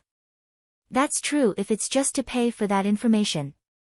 But that's not enough to stop me from selling that information to Horias. And also, since you even made some extra work for Carol here, I'll need to pay for her extra wage too. It's your fault, so you have to pay for that too. So with all included, let's see, you'll need to pay me 50% more than what you just transferred. In contrast to Rogolt, who looked pretty angry, Viola was smiling as if she just confirmed her victory.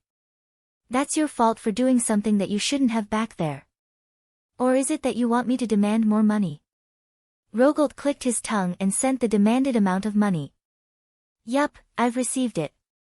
Don't worry, as an information broker, I won't sell it to other places.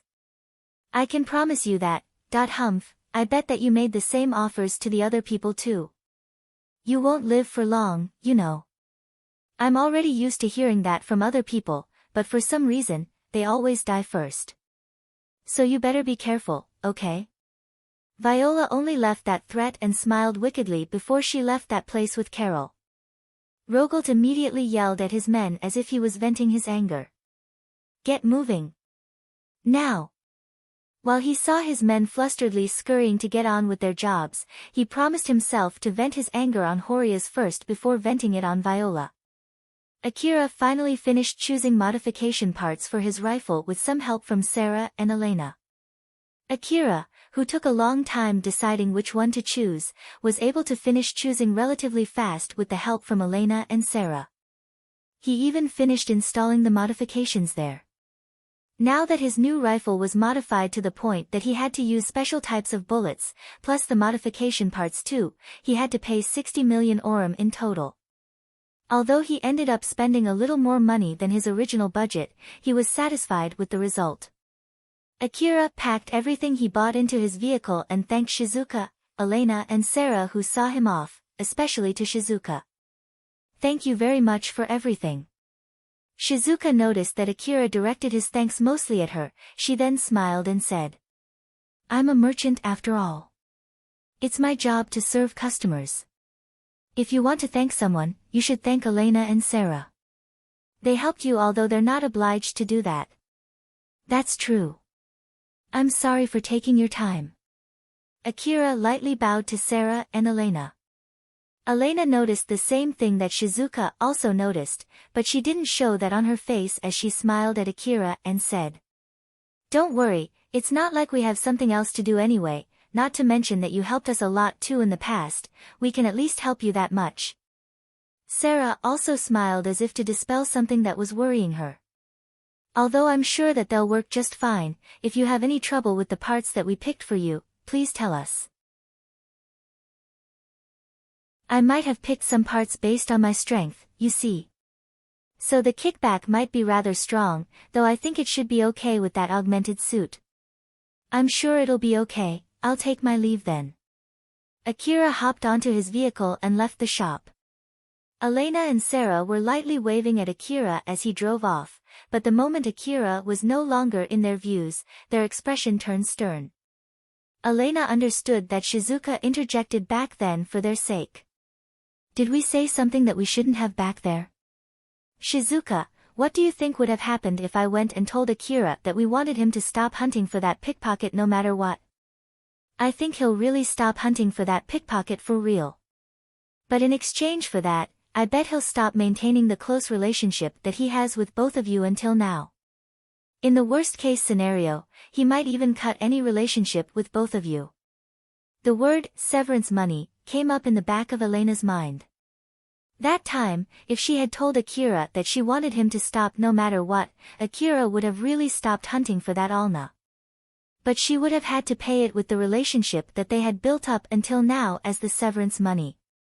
Considering that Shizuka even interjected there, Elena thought that her guess might as well be true. Elena tried to remember what she had said while making a grim face. But she could not think that she said anything that bad. Did I say something that really angered him? "Sarah, I'm sorry, it seems that I really soured our relationship with Akira because of something I said." Sarah looked rather dispirited as she shook her head.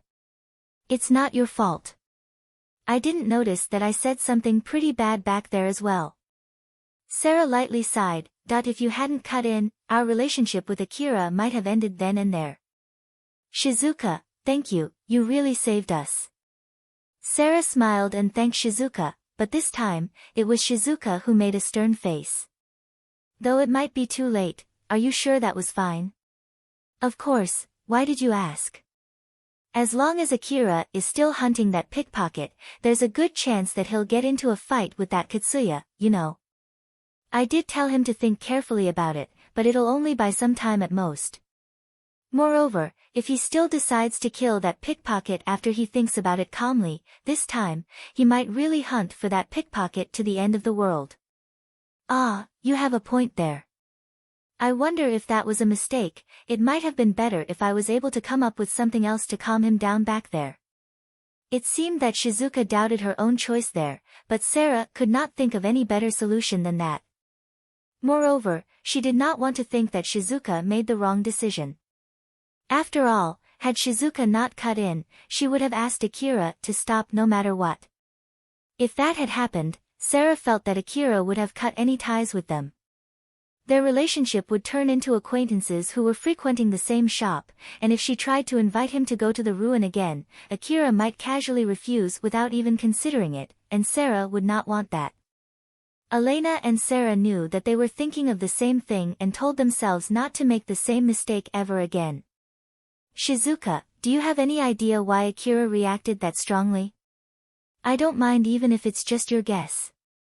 "A guess, huh? Now that you mention it, there was a time when he sounded really in a bad mood. I wonder if it has something to do with that.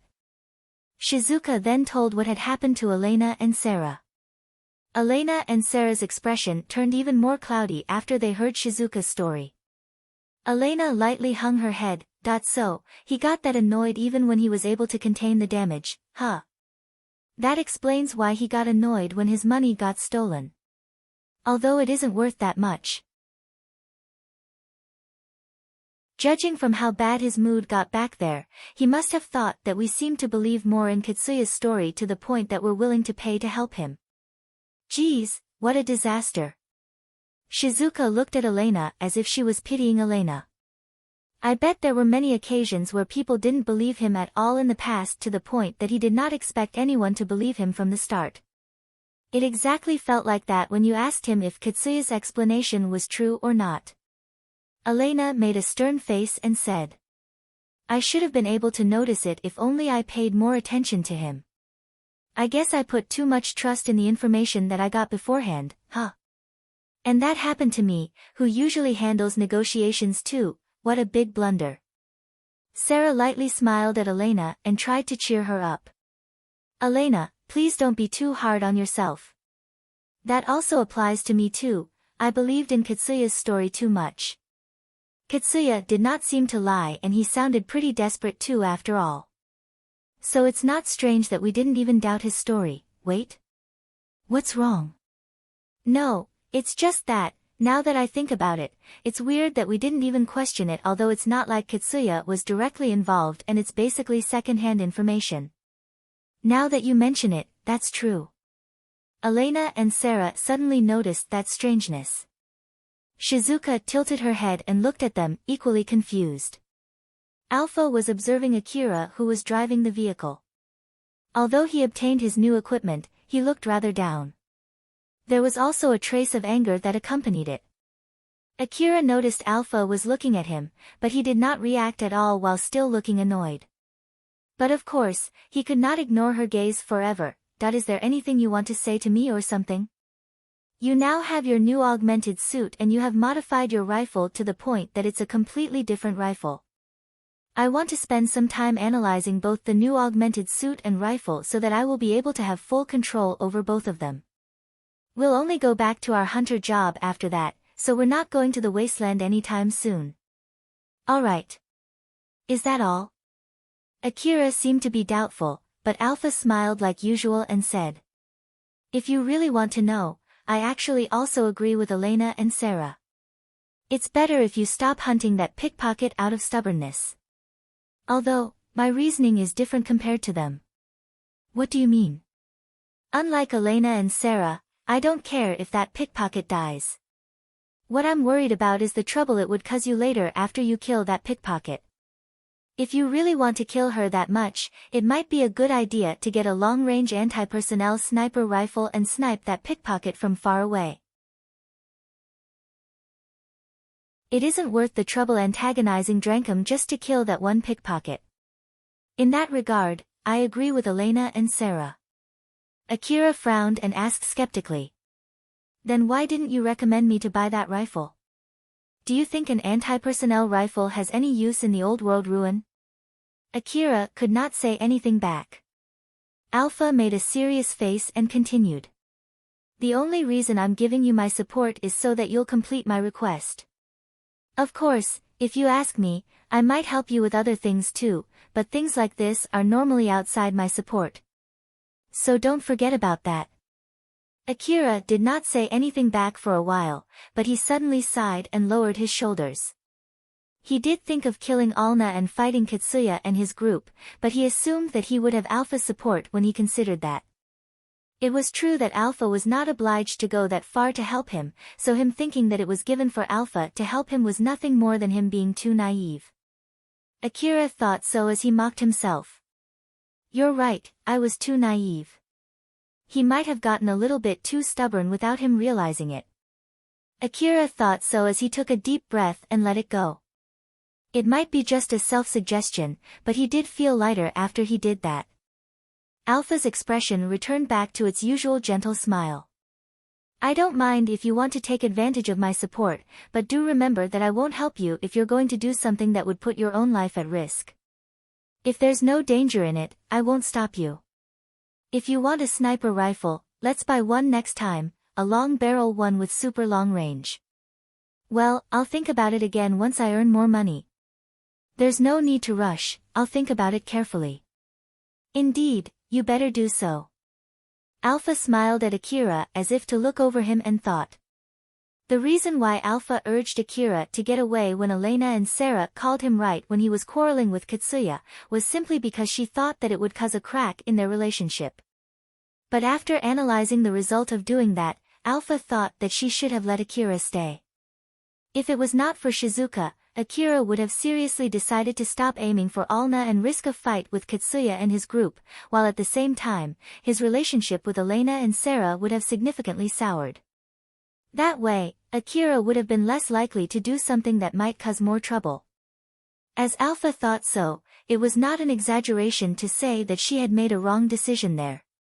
The boss of Izant family, Rogolt, was sitting in the guest room inside his mansion. He had his men standing guard behind him. He was directing a rather stern look at the person in front of him. You refuse, you say? Cheryl was lightly trembling, but her expression was filled with determination. Why yes, I can't accept that offer. Do you really understand the situation that you're in right now? Rogolt glared at Cheryl. Cheryl shivered, her expression stiffened. She was there alone, without any bodyguard. If Rogolt wished it, he could easily kill her there. Rogolt sighed. Cheryl refused his offer although she understood well the content of the offer. She did not have the ability to make sure that her men would take revenge if she got killed, and it did not seem she had any chance to even make a bluff. She did not seem careless, nor mocked Rogolt and his men. It was also true that she was trembling. Rogolt just could not understand why she refused the offer.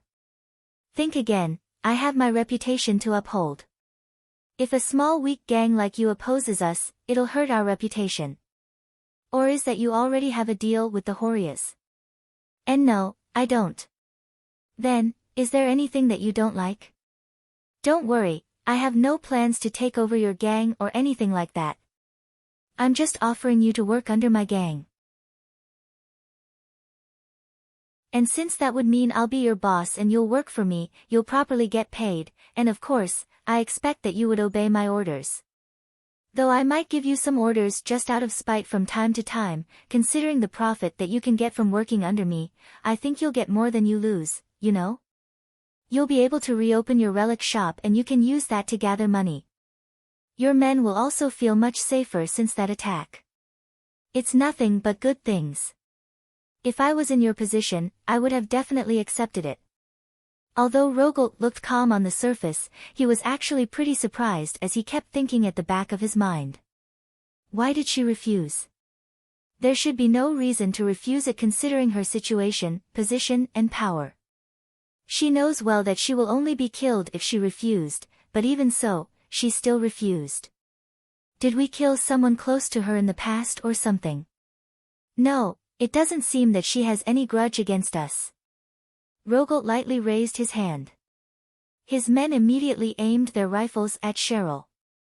Cheryl trembled even more and her expression was filled with terror. Rogolt said with such pressure as if he was telling Cheryl that it was her last chance. Think again. Cheryl did not say anything while still shivering. After a short silence, Rogolt clicked his tongue and signaled his men to lower their rifles. She still won't say yes in that situation. What the heck is wrong with her? I just can't understand. Now that she was no longer in immediate danger, Cheryl started breathing again, albeit roughly.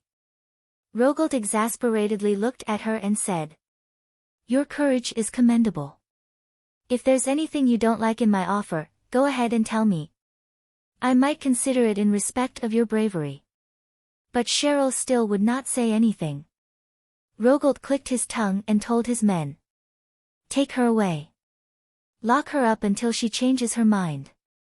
Two of his men grabbed Cheryl by her arm and dragged her out. Cheryl did not even fight back at all.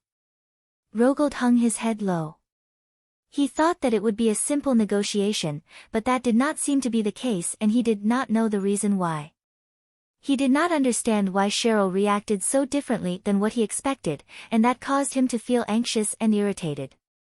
He started to think that the thing he had ignored until now, thinking that it was unlikely, might actually be the reason why. The person who brought that plan to him was Viola. He started to worry if this was also because of something that horrendous woman had planned. Now that he thought about it, he could not just let it off his mind, that I guess I'll try to check it out. Rogolt then went to the other person that his men had locked in the base before Cheryl.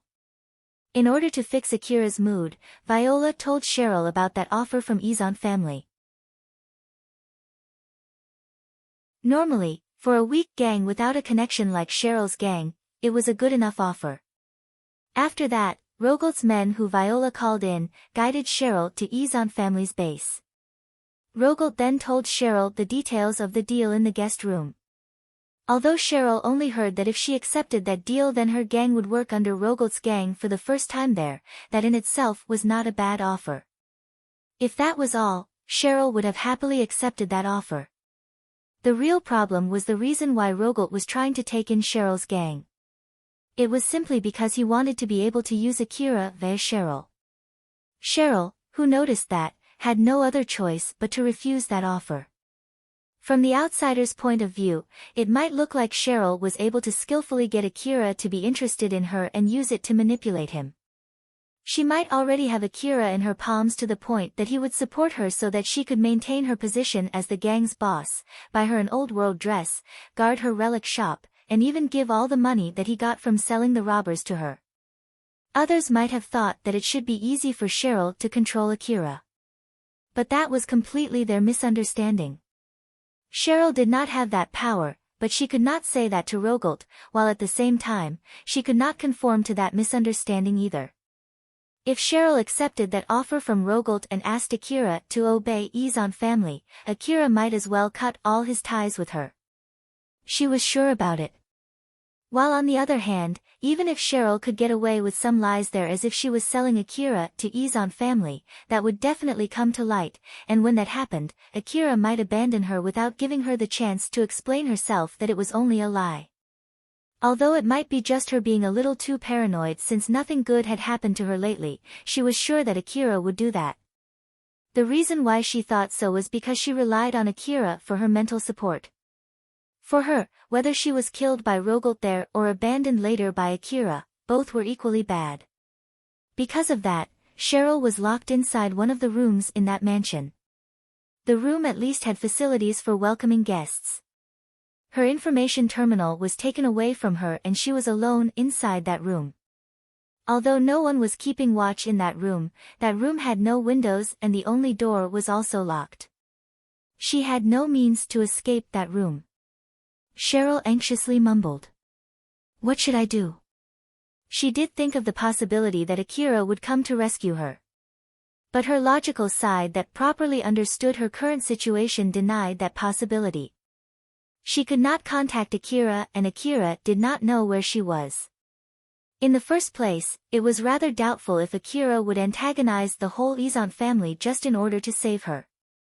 Cheryl's logical side told her so as if it was not her problem, the possibility for Akira to come to save her was unrealistically small. Cheryl smiled bitterly and started sobbing.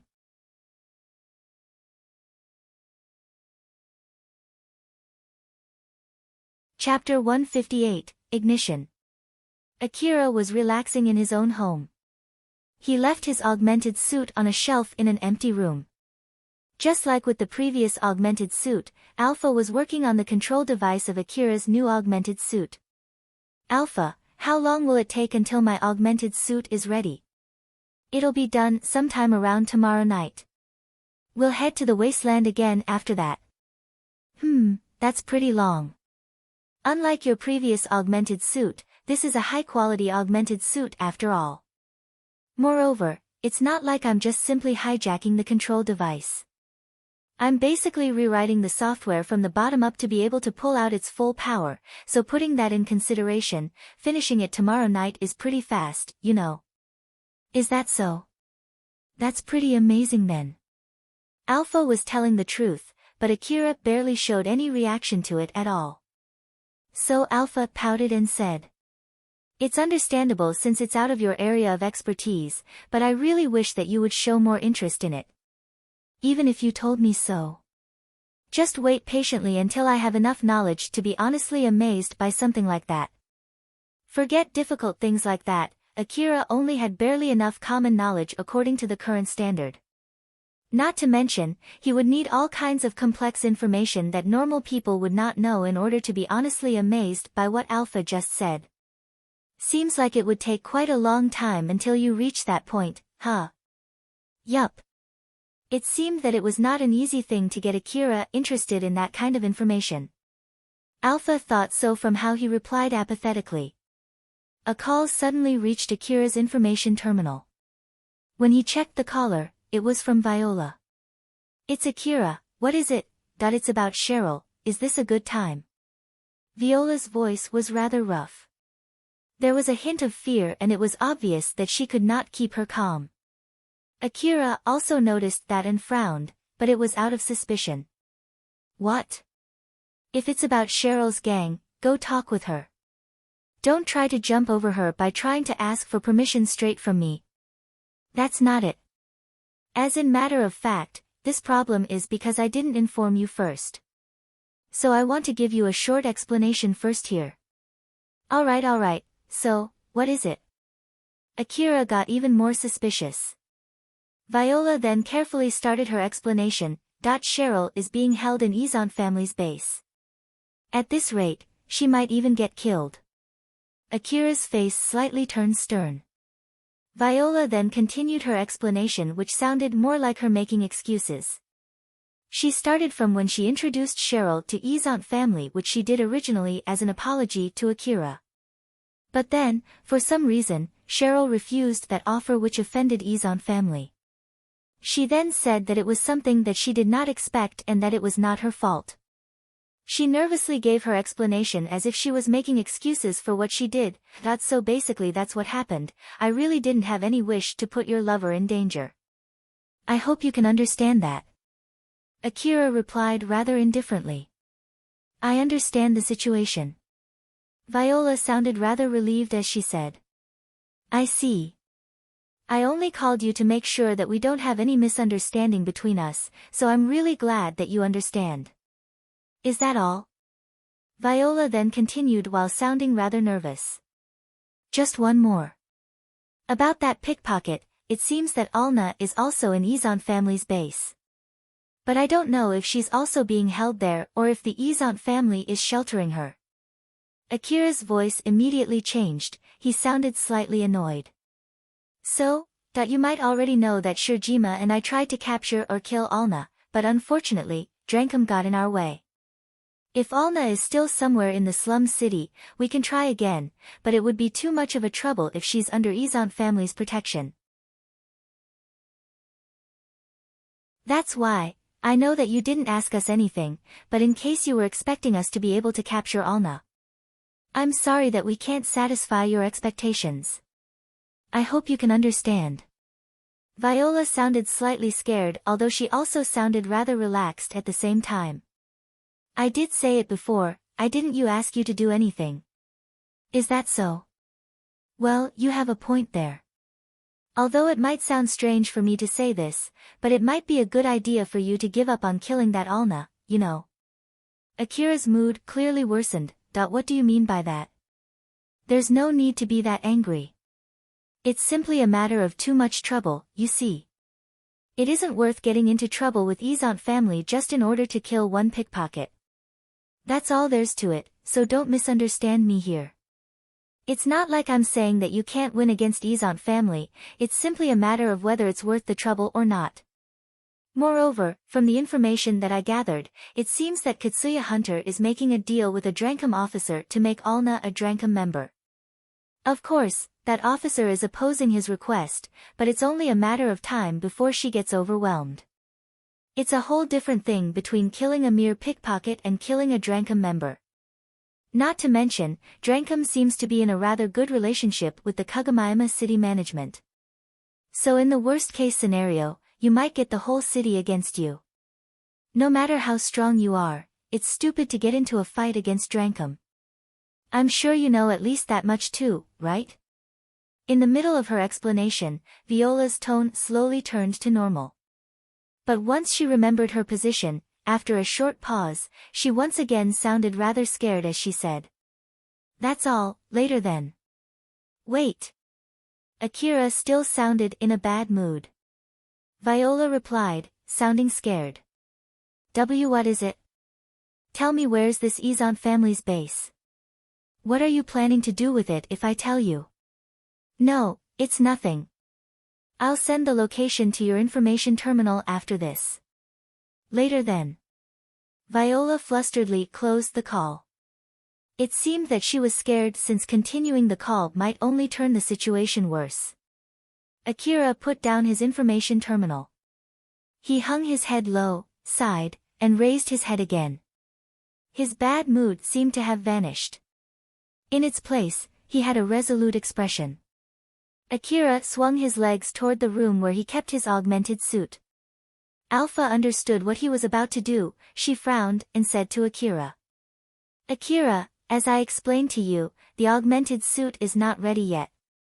It's not like it's useless just because I can't receive your support, right?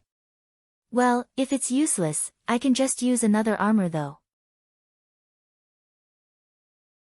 I'm glad we modified the AAH and A2D assault rifles so that I can use them without an augmented suit. As for the CWH anti-material rifle and DVTS minigun, I'll only use them when they're ported on my vehicle. Alpha understood that Akira was being serious. There was a time when Akira went to Shijima's base with only his AAH assault rifle and no augmented suit. Considering his opponent and his equipment at that time, it might be equally as reckless as what he was going to do this time. So it was rather impossible to stop Akira, who had made his decision using his equipment as an excuse. So Alpha decided to try a different method. Are you going to save Cheryl or to kill that pickpocket? Both if it's possible. You'll know whether I can do it while I'm at it. Akira himself could not tell if he would only save Cheryl while aiming for Alna or that he would kill Alna while he's saving Cheryl. If it was only one of those, he might not have decided to move out. But with both of those things pointing at the same location, it was enough of a reason for him to move out. I believe Shizuka told you to think about it one more time about killing that pickpocket though. She did, but it seems that I don't have the leeway to take my time any longer. Akira was running out of time. If Drankum gave protection to Alna, he would have to prepare to fight Drankum in order to kill her. But right now, he just needed to prepare to fight Izant family in order to kill her. As a matter of fact, he might be already too late, but it did not change the fact that the sooner he made his move, the better it was. And that would mean to make his move now. Alpha made a serious face and said to Akira. Like I said before, I have no obligation to provide you support for this, you know? Akira stopped and stared back at Alpha. Normally, he would casually say that she did not have to help him in that case, and Alpha was actually expecting him to say that and was planning to use that to convince him. But Akira lightly smiled and said to Alpha. You did tell me to spoil myself with your support, right? So help me. Alpha looked obviously surprised. She then smiled bitterly, a little amused too at the same time. Geez, all right. Thanks. I wonder if it was a mistake telling you that. It's really something you or I should not say lightly. I completely agree with you. Akira and Alpha smiled at each other. They then immediately prepared themselves to move out. Once Akira finished his preparation, he hopped onto his vehicle. Alpha was already sitting on the driver assistance seat. She then teased Akira. But still, it seems that you are starting to learn how to use me, huh? Akira replied with a joke. That's all thanks to all of your education. Oh my, are you saying that it's my fault? I might have taught you things that I shouldn't have. Alpha's expression turned to her usual smile as she continued. Viola just sent you the location of Izant family's base. Now that we know where it is, shall we go? Roger that. Akira immediately moved out once he finished all of his preparation.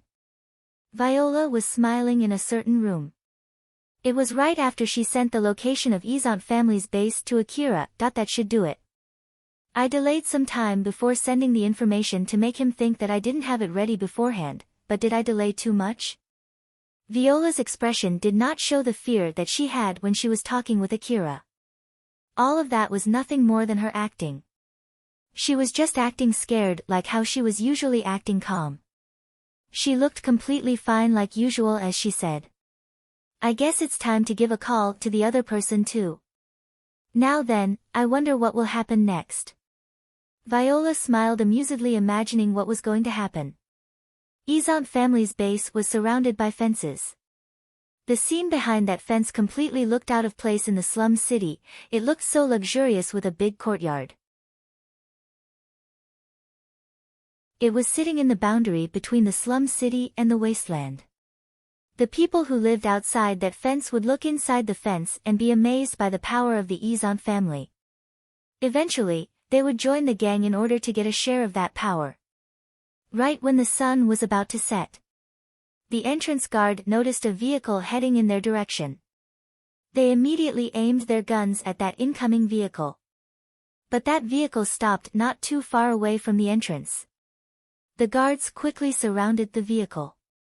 One of the guards saw that it was only a young boy driving that car. He then mockingly said to Akira, "Brat, what are you playing here? It's not a place for a brat like you to loiter around. Go away. I heard that Cheryl is here, so I'm here to pick her up." Cheryl? Since that guard was only a lackey in the gang, he did not know the details of what was going on inside the gang, but even so, he felt that he heard that name before when his boss summoned that Cheryl. So he made a call to the people inside the base. What is your name?" "It's Akira." That man was talking with his superior through his information terminal while glancing at Akira from time to time. Yes. He said that it's his name, and he said that he's here to pick up Cheryl. No, even if you say so, he looks like just a common brat from my point of view. Well, it's true that he has better equipment than a common slum brat. It won't be strange if he calls himself a hunter with his equipment. No, he doesn't look that strong. That man lowered his information terminal and turned to Akira. Are you really Akira? I don't know who's this real Akira that you're expecting, but my name is Akira. I'm talking about that Akira, a hunter who is protecting Cheryl's gang. Is that you?" "That would be me." That man compared the Akira from the picture that he received from his coworker and the person in front of him. The person in front of him did look like the one in the picture, but he did not seem like a strong hunter that his superior told him about. He then frowned and made another call. Yes, it's the brat from the picture. I understand. That man then closed the call, looked at the other guards, and gave them a signal to lower their guard and return back to their posts. "Just wait there." Akira was still sitting in the driver's seat as he nodded.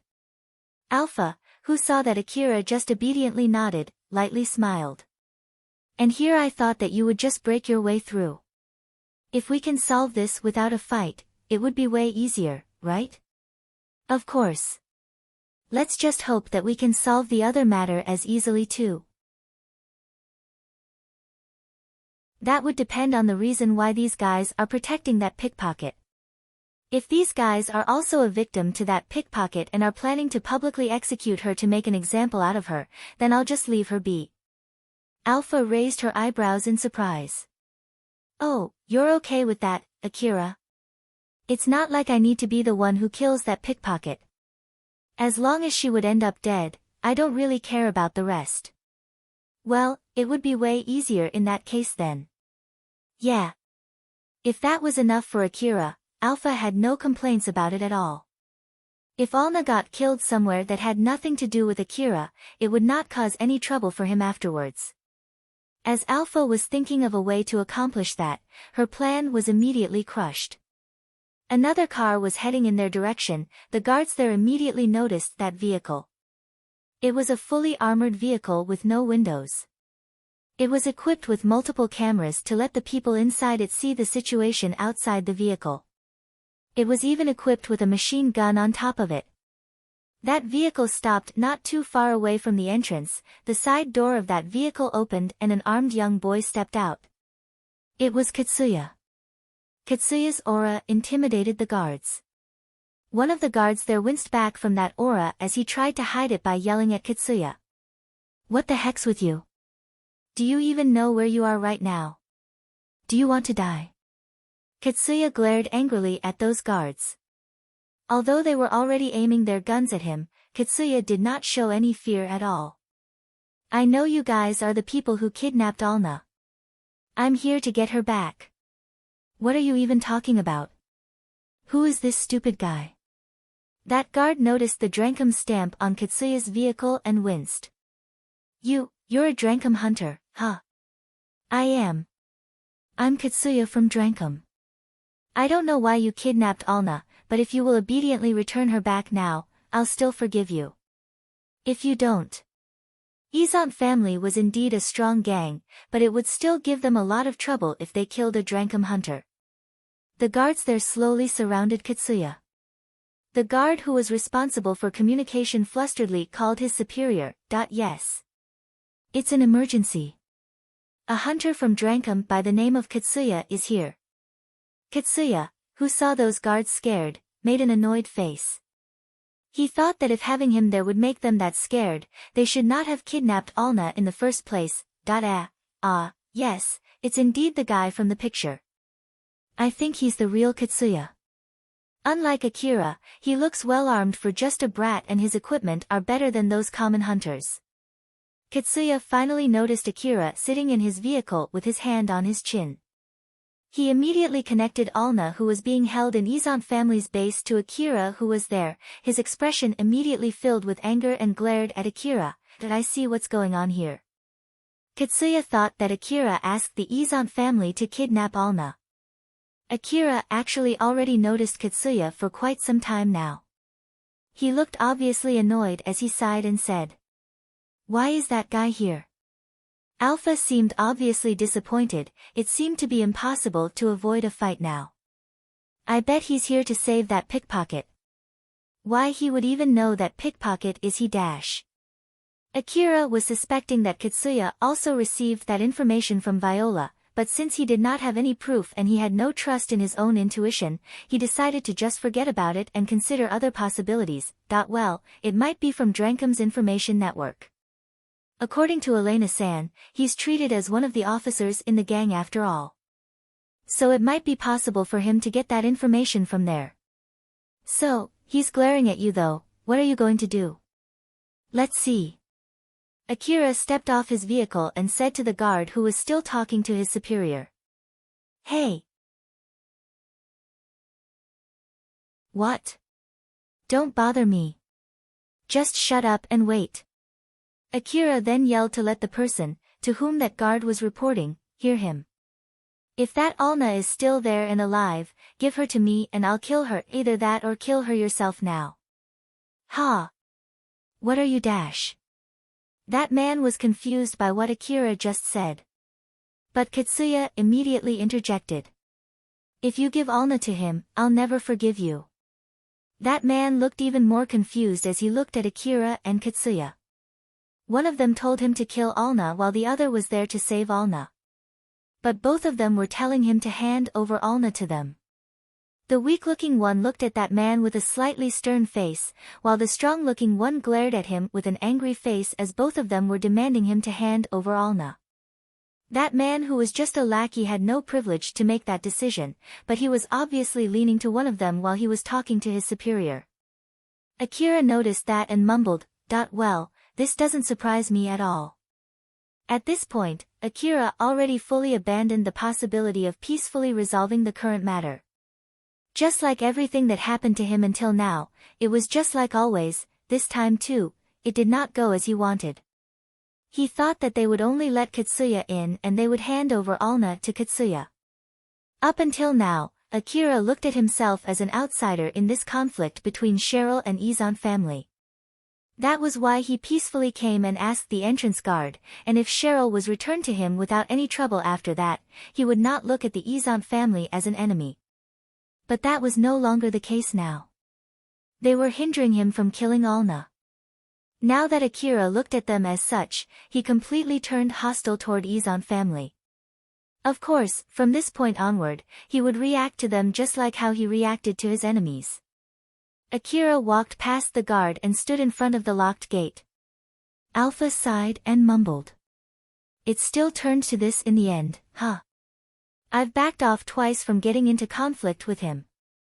And just like people say, if you've done it twice, you can do it thrice. At this rate, I feel like I'll always avoid getting into a fight with him. That's why I won't do that this time, just like they say, third time's the charm. Unlike before, this time Akira was properly armed.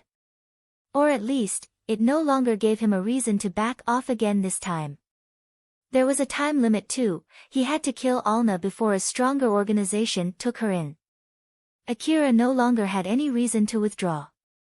Though just like I told you before, that augmented suit is not ready, so I won't be able to give my full support.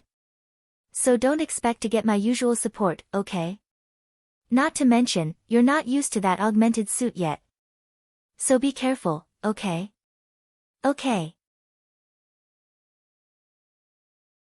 Alpha then smiled gently at Akira. Well then, you can go ahead. Good hunting. Roger that. Akira's augmented suit was already functional. He used his full force to deliver a powerful kick to the strong-looking gate. The 350 million Aurum augmented suit showed its power and blew away the gate with a loud bang. As the other people were still dumbfounded by what just happened, Alpha controlled Akira's vehicle and ran it straight to him as if to mow him down. Akira lightly jumped to evade that and landed on his vehicle. He then quickly reached for the guns fixed on his vehicle, removed them, and equipped them himself. Alpha, do you know where's Cheryl and that pickpocket? Unfortunately, I only know that they're not outside the mansion. Viola did send the blueprint of the interior of the mansion, but it doesn't say where Cheryl and that pickpocket are held. I guess I have no other choice but to raid the base and ask them, huh? I'll try to look for them too and tell you if I find them. I'll be counting on you. As Akira's vehicle went straight into the mansion through the courtyard, people inside the base started shooting at him. Of course, Akira shot back with the powerful rifles that he just took off from his vehicle. The night scene immediately filled with flashing muzzles. After Akira kicked the door open and drove in, Katsuya finally returned back to himself and immediately started shooting at Akira.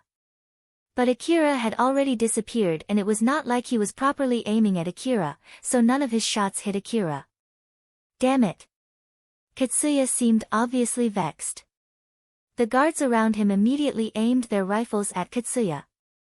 Although he was only aiming at Akira, it did not change the fact that he released shots into Izant family's base. It was obviously an act of hostility. Even if he was a hunter from Drankum, they could not just let that go. You brat! Doing something like that. The guards shot at Katsuya aiming to kill him. Katsuya reacted to evade them while shooting back at those guards. Katsuya showed his skill in that fight. The guards were riddled with bullets as they fell down one by one to the ground, some of them were immediately killed while some of them were severely wounded after that exchange. When it ended, Katsuya was the only one still standing. He looked at all the people he shot down scattered in front of him, as the one who did that, he then said to them as if to make an excuse. It's your fault for kidnapping Alna, okay? Katsuya made a stern face as he hopped back to his vehicle and chased after Akira. One guard was still alive albeit badly wounded and was drowning in his own blood.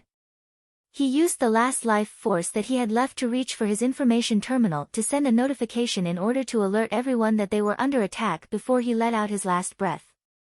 After questioning Alna and judging from how she answered his questions while shaking in fear, Rogolt then thought. She's not lying, or at least, she thinks she's telling the truth. It doesn't look like she had this planned either. It's purely out of luck that Katsuya came to save her. If I think that Kitsuya only saved her to show off to the other girls that were with him, it all makes sense. And the reason why he did not give up Alna when he was offered 20 million orum might be because he doesn't want people to hate him thinking that he's someone who would exchange a girl for money, either that or it's because he had gone too far and had no other choice but to keep it up. It's not too strange for a hunter, who is earning well, to think of 20 million orum as a small amount of money. Not to mention, the info said he's a womanizer. It all makes sense. As for the chance of him working together with Viola behind the scene, that's unlikely.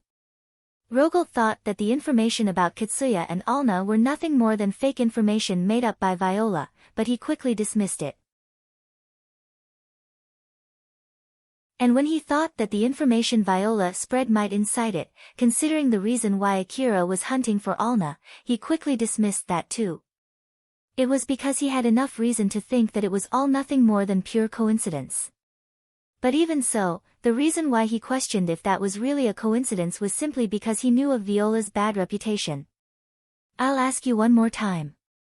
You're close to that Kitsuya and he promised to save you if anything happens to you, right? Alna was still shaking, but she replied back firmly. That's right. He'll definitely save me. But you're in this situation now. Doesn't that mean that he wasn't able to save you? That is. It's my fault, he told me not to walk around outside since it's dangerous, but I disregarded that. When Alna was hiding in one of the camping trailers owned by Drankum, a hunter came and kicked her out since he was about to use that vehicle. As she was thinking about what to do inside Drankum's base, a guard found her and kicked her out since she was an outsider. When she was loitering around outside Drankum's base, she heard that Kitsuya went to the slum city to look for Akira. She was so worried and ended up going to the slum city too. And that was where she was kidnapped by Rogalt's men. Alna thought that it was nothing more than a series of bad luck. In reality, it was all orchestrated by Viola. The hunter who kicked her out of the vehicle she was hiding in, and the guard who found her later, all of them were there only because of the information that Viola spread. They did not even know that they were being used by Viola. Similarly, the reason why she heard about Kitsuya going to the slum city was because she overheard some people talking about that, and those people only did so because they were told to do so after they received some money from someone they did not know. Rogalt looked at that depressed Alna and felt fear welling up from inside him. Fear towards Viola. Alna thought that she was kidnapped because someone whom she stole from in the past still had some grudges against her. That was also what Rogalt said to Alna. Rogalt did not notice that it was all according to Viola's plan. Rogalt looked at Alna, who was about to break down, and sneered at her. Well, it doesn't really matter. If Kitsuya really holds you that dearly, then it's good news to us too. I'll have him properly pay for all the troubles that you caused us. And if he refuses, we can just kill you too. I'm expecting that you'll be a good hostage, okay? Rogalt looked at Alna's face and guessed how good she was as a hostage. He decided that it was worth making her a hostage as he smiled and left the room with his men. Kitsuya. Save me. Alna said so with a pained face now that she was left alone in that room. The moment Rogalt stepped outside the room, an emergency alarm reached his terminal. He pulled his information terminal out and asked with a stern face. It's me, what is it? His men replied with a panicked voice. Boss. It's an attack. Who is it from? Don't tell me it's the Horias. Rogalt thought so, judging from how panicked his men were, but he was surprised when he heard the reply. What? The attackers were Akira and Kitsuya. Rogalt did not expect that at all. He was even more surprised when he checked the record of their exchange. What's the meaning of this? Why do they know about Alna and Cheryl? I understand it's only a matter of time before they knew it, but this is just too fast. They found out about it on the same day. And they even raided the base without giving us a chance to negotiate. It's just too strange. Rogalt immediately noticed why it happened and made a grim face. Viola. Don't tell me that she brought that plan to us not so that we can manipulate them but to make them attack us? Did she also say something to them that made them not even try to talk it out first? But even if that's true, why would they attack us? There's no way they can win with the only two of th dash. Rogold froze. After that, he immediately shouted at his men. Kill both of them. There's no need to give them a chance to surrender. Call back everyone outside the base to fight them. Use all the powered suits inside the hangar too. Rogold's men, who did not expect that at all, confusedly replied. Wait for a sec, isn't that too much just to fight two young hunters? Not to mention, we stocked those powered suits to fight Horias in the first place. But Rogold yelled back to that guy who was questioning his order. If they're your common young hunters, there's no way they would raid our base just with the two of them, you know. If my guess is correct, that Viola might have something to do with Horias. They might even come here using this chaos. Go. Make sure that the powered suits are ready before I'm there. Oh, okay. His men flusteredly ended the call. Rogold still had an extremely grim expression on his face as he looked around his officers and his men and told them. I'll go to the hangar. All of you take your squad to join the fight outside. Hire those hunters who would help us too. It's a full-blown war. In case if Horias don't come after we finish taking care of those two, we'll go and attack Horias' base. Roger that. Should we kill Cheryl and Alna too? Rogold was able to regain some of his calm after he looked at his men who were calm in that situation. After giving it a short thought, he then said, No, try using them as hostages. Both of them attacked us without even giving us a chance to talk it out. They might not be here in order to save them in the first place, but at least give it a try. Rogold quickly ran towards the hangar after he said that while his men immediately went to move as they were ordered to.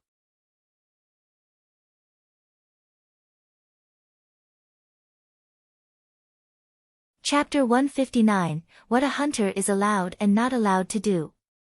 Akira was holding down the trigger of his DVTS minigun while still standing on top of his vehicle. Although he was aiming at the enemies in front of him, the shaking from the vehicle prevented him from hitting his shots. He tried to sweep horizontally with his DVTS minigun, but due to the shaking, his stray bullets even landed on the third floor of the mansion. This kickback is no joke. Alpha, can you do something about this? Nope. As I said, I haven't finished taking control of the augmented suit, so I can't help you fix your aim or anything else that includes controlling your augmented suit. So use your own power to try to stabilize it. Or do you still want me to try? Akira tried his best to hold his DVTS minigun while thinking that it was rather too reckless of him to go to a real fight with his new equipment without getting used to them first. It was difficult to stand firm on top of the shaking vehicle. If Alpha was not controlling his vehicle, he would have been thrown off the vehicle by now. Thanks to that, he was only able to randomly scatter bullets to the enemies in front of him. But that was enough to suppress his enemies down. The modified DVTS minigun could easily turn a monster into minced meat in a matter of milliseconds. If it hit a human without strong armor, it would normally be a death sentence. As more and more of his enemies chose to hide behind covers, less and less of them had the leeway to shoot at Akira. Akira, hold on tight. Akira flusteredly held on to his vehicle. Almost at the same time, Alpha made a 90 degrees turn. When she did that, countless bullets came from behind and drew a line on the ground as it tried to catch up with Akira. It came from the machine gun on top of Katsuya's vehicle. Shoot back now. At this rate, he'll one-sidedly keep shooting on you. Akira grabbed at his vehicle with one hand and used his other hand to aim his DVTS minigun at Katsuya's vehicle. If it's impossible to properly aim at him, at least keep it aimed at one point. I'll try to help by adjusting the vehicle's position. Roger that. Akira stopped trying to aim just like he was told to. He used his augmented suit to hold down his DVTS minigun, aiming at one point before pulling the trigger. As the effect from the shaking of the vehicle, Akira's aim, and the kickback that threw off his aim had been minimized, Alpha adjusted the vehicle position to aim at Katsuya. Katsuya's vehicle was riddled with bullets, shaving off the armor platings covering his vehicle.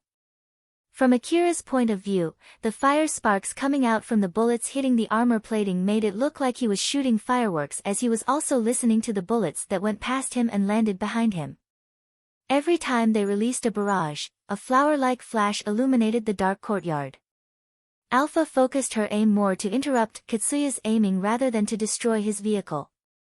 Some of the released bullets hit the machine gun on top of Katsuya's vehicle and interrupted its aiming. And even before the control device on that vehicle was able to readjust its aiming, more bullets hit that machine gun. It was in order to preserve the durability of Akira's vehicle, which had less armor. In less than 10 seconds, they already exchanged enough bullets to kill a few hundred normal people. At first, Katsuya tried to force his way relying on the armor platings of his vehicle, but when the control device of his vehicle alerted him that a certain part of his vehicle was badly damaged, he noticed that Akira was focusing his aim at one point trying to break through the armor of his vehicle. Katsuya then clicked his tongue and made a turn to escape from Akira's barrage. Alpha used that opening to accelerate the vehicle and put more distance between them. At the same time, Akira quickly switched to his A4WM automatic grenade launcher and scattered grenades in Katsuya's direction to prevent Katsuya from chasing him any further. Akira had a stern expression plastered on his face as he said, "That guy finally retreated, huh? But still, to think that he would raid the base from the front just to save a pickpocket, is that guy even right in the head?" Alpha looked exasperated at Akira. She had no idea if Akira just simply did not realize what he too was doing, or if he understood what he was doing but was just ignoring it for now, or he was surprised to find someone who was as reckless as him. "I'm sure he doesn't want to hear that from you, you know. You're basically doing the same thing as him, right?" Akira raised his eyebrows as if he was telling Alpha that it was rude of her to say that to him. "I came here fully willing to resolve this peacefully if they just hand over Cheryl and that pickpocket to me, you know. If it's needed, I was even willing to negotiate. That was why I was obediently waiting when they told me to until that guy came. But after that guy came, the situation changed and negotiation seemed to be out of the question. That's why I had no other choice but to take drastic action. So I don't want you to lump me together with a guy who came here with a battle vehicle and acted so arrogantly the moment he came, as if he was fully expecting for a fight right from the start, you know." There were many parts of Akira's argument that were actually subjective to individual interpretations. But since he honestly thought that they were not the same, Alpha decided not to point it out. "I'm glad to hear that you were actually willing to resolve this matter peacefully. Now, if only you would keep that up a little more, I would be really happy. It depends on whether the other side would respect that or not. But people tend to not let me do that, so as long as that's true, I don't see any reason to stubbornly stick with it. If he only put out his argument and opinion, then let others take the decision. More than often things would not go as he wanted to." That kind of pessimistic thinking was carved in Akira's head. That was the main reason why he stayed alone and did not get involved with any gangs when he was living in Slum City. He always thought joining a gang would give him more loss than what he could gain. In the harsh living condition of the Slum City, living as a group rarely had more minus than the plus, of course, excluding special cases like Akira. Akira understood that if he affiliated himself with a gang, he would often get blamed, and when the push came to shove, he would be the first one to be abandoned. As such, he was basically always alone. Had Alpha not delivered the shock that disrupted his usual way of thinking, he would have refused the deal that she offered to him right off the start. Alpha understood without knowing the detail that there was a deep reasoning why Akira was like that.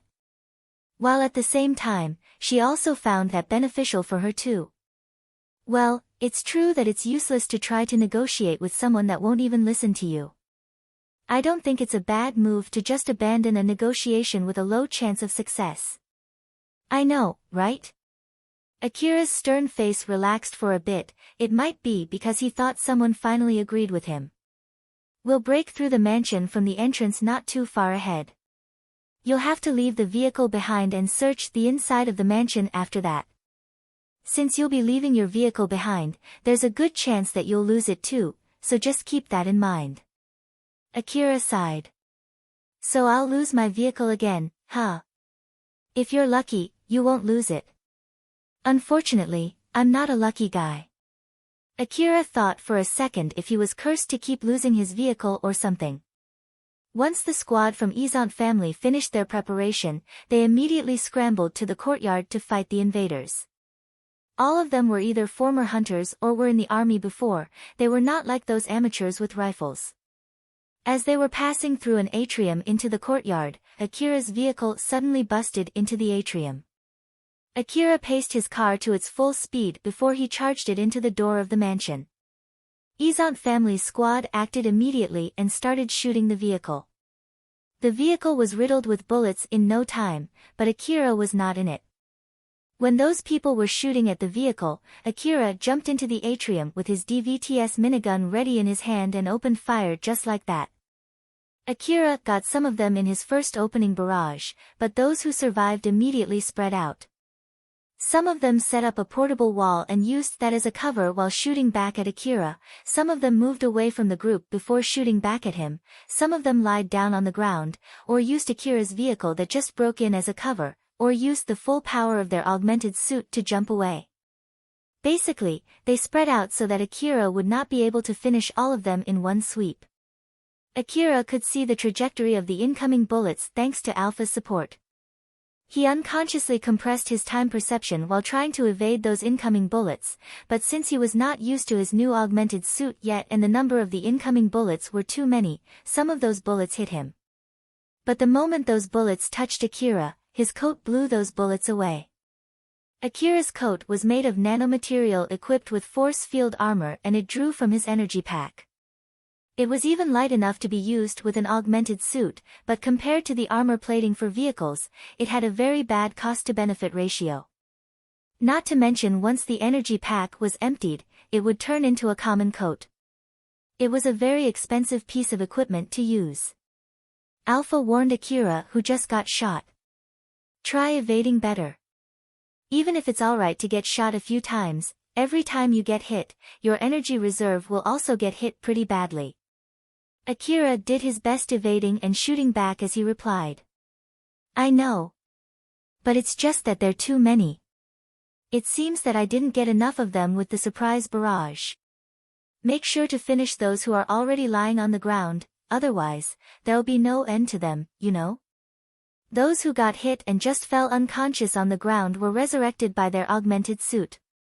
When the augmented suit read a disruption in its user's life signal, it would inject its user with medicine, accelerator drugs, and other battle stimulants to wake them up and allow them to temporarily continue fighting for a short time.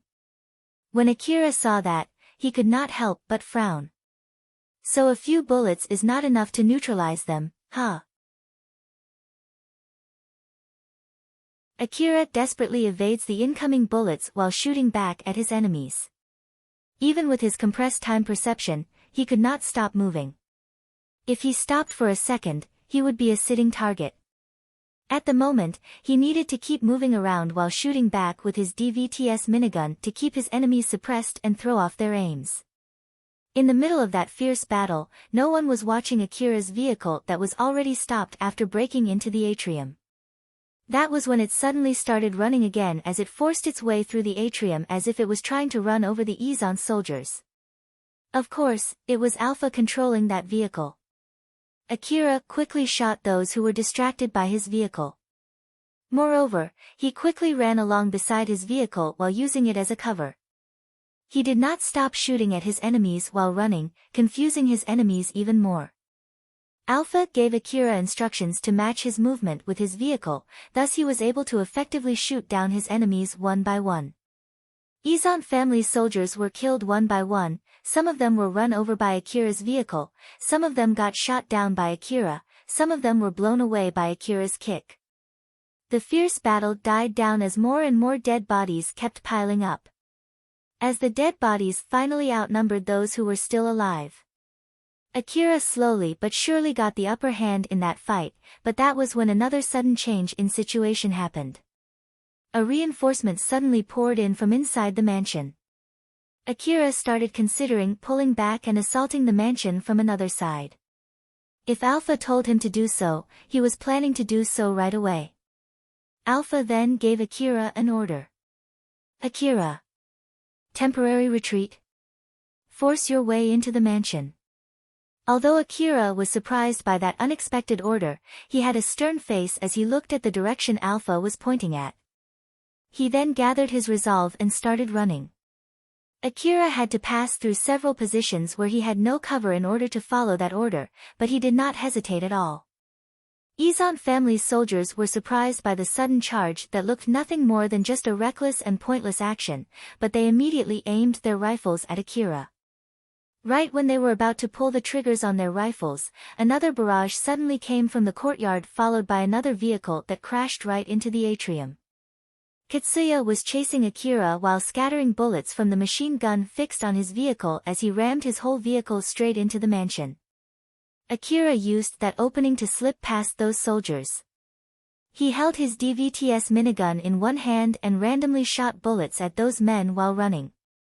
Of course, those men could not just ignore the battle vehicle inside the atrium. They shifted their focus from Akira and focused their firepower on Katsuya's vehicle. Some of the reinforcements who came with rocket launchers fixed their aims at Katsuya's vehicle and pulled the trigger. The rockets did not have a hard time finding their target, as those rockets hit Katsuya's vehicle that was inside the atrium. The fire from the explosions even reached outside of the mansion, and the shockwave shook the whole mansion. Cheryl, who was also being held inside the mansion, looked very confused. She no longer looked sad anymore. What's going on? It seems that there's something going on outside for a while now. She was able to notice the change in the situation from the room that she was locked in. She could hear the siren going off outside, accompanied by the sound of people running around. Cheryl thought of using the current chaos to escape, but she could not find any ways to do so. The only door in that room was locked, and she did not have anything that she could use to force it open. Although there was something going on outside, it did not change the fact that she was not able to get out of that room on her own. But even so, she tried her best to think of the best decision that she could take in that situation. She was trying to regain her calm so that when the opportunity presented itself, she would not miss it and would be able to react calmly. If she kept looking down while crying, she might overlook something that she could have done. She might have unconsciously ignored some chances that she could have used. She kept telling herself that while taking deep breaths to calm herself down. Then something happened. The door to that room suddenly opened and a few men came into the room. The man who was leading those men aimed his rifle at Cheryl and held out her information terminal that was confiscated before. If you don't want to die, give Akira a call. Cheryl extended her hand and took that information terminal with a serious face. After Akira went through the atrium, he kept running into the deeper part of the mansion through the hallways. He loaded a new magazine into his DVTS minigun while running.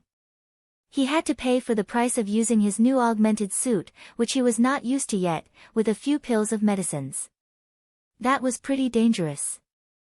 I thought I'd keep myself vigilant back then, but those guys were pretty strong.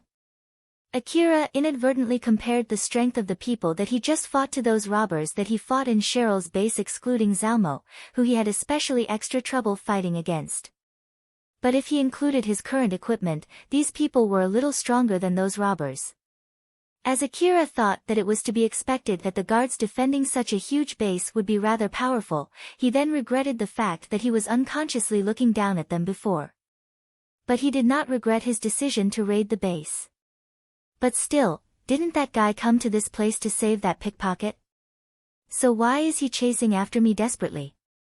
He might have misunderstood that you know the location of that pickpocket and decided to kill you first. What a pain in the neck. As Akira looked immensely annoyed, Alpha suddenly made a suggestion to him. If you think that it's already way outside your caliber, you can decide to withdraw, you know. That fight just now was pretty bad after all, right? Well, it's true that it was rough, but I somehow started to get the feeling of how to use this augmented suit from that fight. As expected of an expensive augmented suit, it doesn't seem hard to operate. That's why I should be able to give a better fight next time. It's rather unfortunate that I still can't get your support, but I don't think I'll withdraw yet. Alpha understood that Akira was not trying to sound strong from the way he said it. While at the same time, rather than being happy with his ability to adapt, she thought that she needed to be careful with it. Akira was able to get used to his new augmented suit to the point that he did not worry about it at all just after a single fight. That ability to adapt was way above her expectation. Although Alpha was worried about that kind of thing which was outside her prediction, she did not show that on the surface. She was still smiling like usual as she said. That's good to hear then, let's hurry up. Did you get their locations?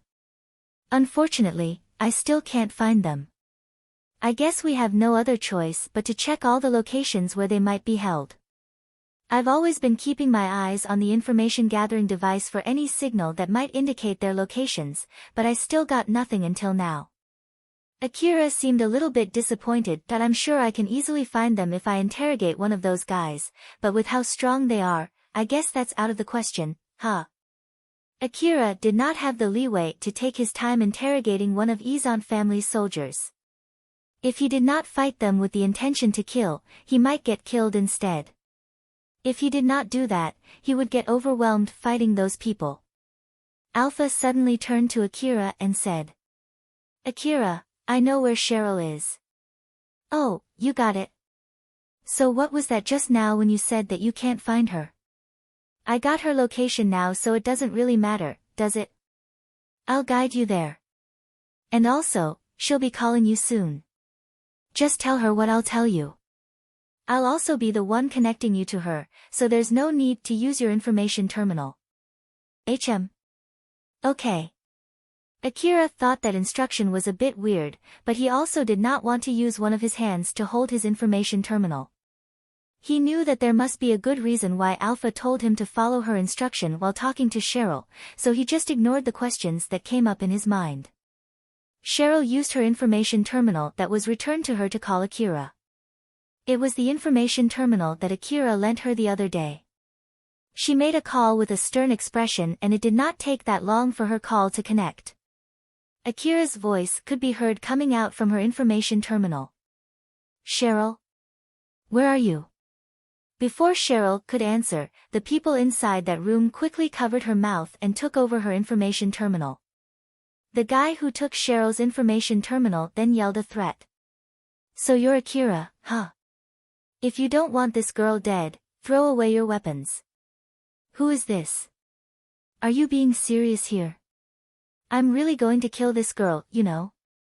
Well, I mean, I don't even know you, so it's not like I can take you seriously even if you tell me so. From his voice, Akira sounded more like he really had no clue at all rather than just playing dumb, and it really irritated that guy. Are you really attacking this place without knowing who owns this place? Don't play dumb with me. If you're going to play dumb again, I'll really kill her now. I'm not bluffing here, I'm being serious.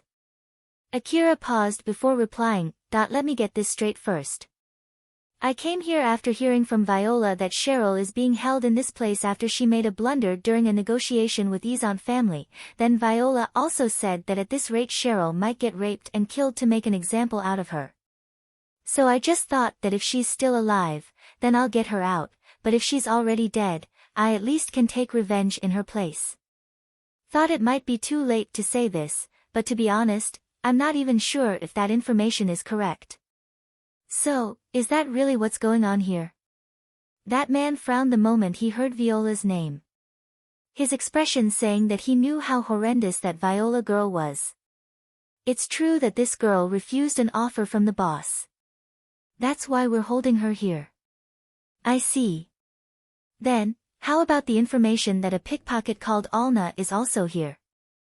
I also got that from Viola. Does this have something to do with that pickpocket? Because of a personal reason, I want that pickpocket dead, you see. So if she's really here, I'm just thinking of killing her while I'm here. That man raised his voice. I don't care about your personal reason or whatnot. That pickpocket has nothing to do with this right now, does she? The only thing that matters here is if you would obey us or not, and if you won't, then we'll kill this girl. Akira paused for a bit again before replying, that I have two things that I need to confirm first before I can give you my answer. Since it sounded that Akira might accept his demand depending on the things that Akira wanted to confirm, that man calmed down for a bit. Oh, so what is it? Is Cheryl really alive? And if the girl who you have with you is really Cheryl or not? I want to know those two things first. Judging from the guys who were mocking me in the entrance, it won't be strange if you guys already killed her, you know. After all, it seemed that you guys are not scared if I came here to take revenge. So if Cheryl is already dead, then it won't be strange if you guys took her information terminal and used it to call me in order to trick me. In the first place, it's weird for Cheryl to come to this place alone without asking me to accompany her. It doesn't seem like you guys kidnapped her either, and even if I wasn't able to accompany her, she should have at least given me a call. There's also a possibility that someone stole her information terminal, used it to ask for a meeting with your boss, and said something that she shouldn't have to your boss, so the person that you have there might not be the real Cheryl. If she's really Cheryl and she's still alive, then I don't mind listening to your demand. After all, I don't want to throw away my weapons just to save someone who's pretending to be Cheryl, you see. That man clicked his tongue after hearing how paranoid Akira was. But since he was trying to confirm the identity of the hostage, that in itself meant that Cheryl had some value as a hostage. He then extended that information terminal to his friend who was covering Cheryl's mouth and signaled him. After that man let Cheryl off, she took that information terminal. The other men were still pointing their rifles at her as she started talking to her information terminal with a stern face. It's Cheryl. I'm being held here but I'm not injured. So, I'm okay at the moment. Yes, it's the real me. Please believe me. Cheryl somehow sounded rather awkward. It was both because she was buying more time while thinking about what she could do in that situation as well as because she was so surprised and delighted to find out that Akira really came to save her. So you're okay, right? Then, why did you come here alone? I was there with you when you went to Shijima's base, remember? In reality, considering the fight that almost happened because of Akira back then, it was enough of a reason not to bring him along again. Cheryl could not understand what Akira was thinking about that matter, if he just did not notice it himself yet, or if he was just putting that aside for now, or if he thought that it was way better to do so rather than having to face this kind of situation. I am really sorry. Viola introduced me to Izant family and brought up that offer to me. Judging from what I could gather from her that time, I figured that I didn't need any bodyguard for this. I heard that you refused their offer though. Did they tell you to give up your territory again? Although it might sound suspicious, they wanted us to work under their gang. So I think it can be interpreted that my territory will be Izant family's territory too. But if I have to make a guess, I believe that they were talking about the chain of command, and in that chain of command, they wanted Akira to be in it too. So, since I thought that it's not my place to decide that, I refused their offer. That I see, so that's what happened, huh? Cheryl was a little surprised since Akira too sounded surprised. She thought that since he never considered himself as a part of Cheryl's gang, he would not have any interest in such matters. One of the guys there then snatched Cheryl's information terminal again. You confirmed that she's the real Cheryl now, right? Then let me tell you this again, if you don't want this girl to die, throw down your weapons. I'll send you a location, come to that location with your hands up and dash. Akira interjected. You're going to kill me there, aren't you? Don't make me say it again. If you don't follow my instruction, we'll kill this girl. That's all you need to know, that I'm a hunter, you know? Ha! Working as a hunter means regularly risking my life. And risking my life is the most that I will do. I have no plans to go along with something that would definitely kill me. That's why I can't accept your demand. In the first place, if I die, there's no guarantee that you guys won't kill Cheryl too. This won't even be a negotiation. I'll make a suggestion here instead, if you hand over Cheryl and kill that pickpocket, I'll leave peacefully. And make sure that you guys don't interrupt me on my way out either. This way both of us won't have to face any loss, what do you think? That man exploded in anger. Are you fucking kidding me? Do you really think that we would accept that offer? I'm saying here that I'm willing to forgive you for threatening to kill my lover. Isn't that enough for a reason? Or is it that there's no place for negotiation? Yeah, that's right. I see. Right at the next moment, Akira kicked down the door to that room. He already had rifles in each of his hands. Everyone in that room was frozen by that sudden turn of events. Akira used that opening to fix the aim of both of his rifles and immediately opened fire. The closed room and the close range did not give them any chance to evade nor to shoot back. In the next moment, those guys were lying on the ground, drowning in their own blood after being riddled with bullets. The scene inside the room was turned into a macabre in a split second. Akira looked at the dead soldiers there and said, "It's your fault for saying there's no chance for negotiation, so I won't accept any complaints, okay?" Of course, no one was complaining there. Dead men could not complain after all. Akira was actually just buying time when he was talking to Cheryl and the other guys. The moment Alpha said that she knew where Cheryl was, Akira already knew that it was really Cheryl and that she was still alive. He also was not doubting the information from Viola. Although Viola might have had a bad intention when she shared that information, for some reason, Akira was sure that Viola would never lie. She would only share real information, though not everything, to manipulate people. He was only buying time to make sure that Cheryl was all right until he arrived. That was the only reason why he did that. But if they had accepted Akira's offer, he was willing to peacefully leave too. But of course, he did not think that they would accept his offer right from the beginning. His demand would get refused, he at least got that guess correct. Since he made that offer while assuming right from the start that the negotiation would break down anyway, that result was fully under his expectation. Akira himself did not notice how twisted his way of thinking was. Cheryl was dumbfounded by the sudden change in front of her, but once she registered what just happened, she made a troubled face. She was happy that Akira even called her his lover and came here to save her, but at the same time, she shuddered at the fact how Akira did not even bat an eyelash, massacring everyone in that room and stared coldly at the dead bodies in the ground to top it off. Akira lowered his rifle and turned at Cheryl. Cheryl tried her best not to show fear on her face. "Well, just to be safe, are you okay? I was trying to be careful as not to shoot you by mistake." "Ah, yes. I'm okay, thank you very much for coming to rescue me." Cheryl bowed and thanked Akira while giving off a calm smile at him.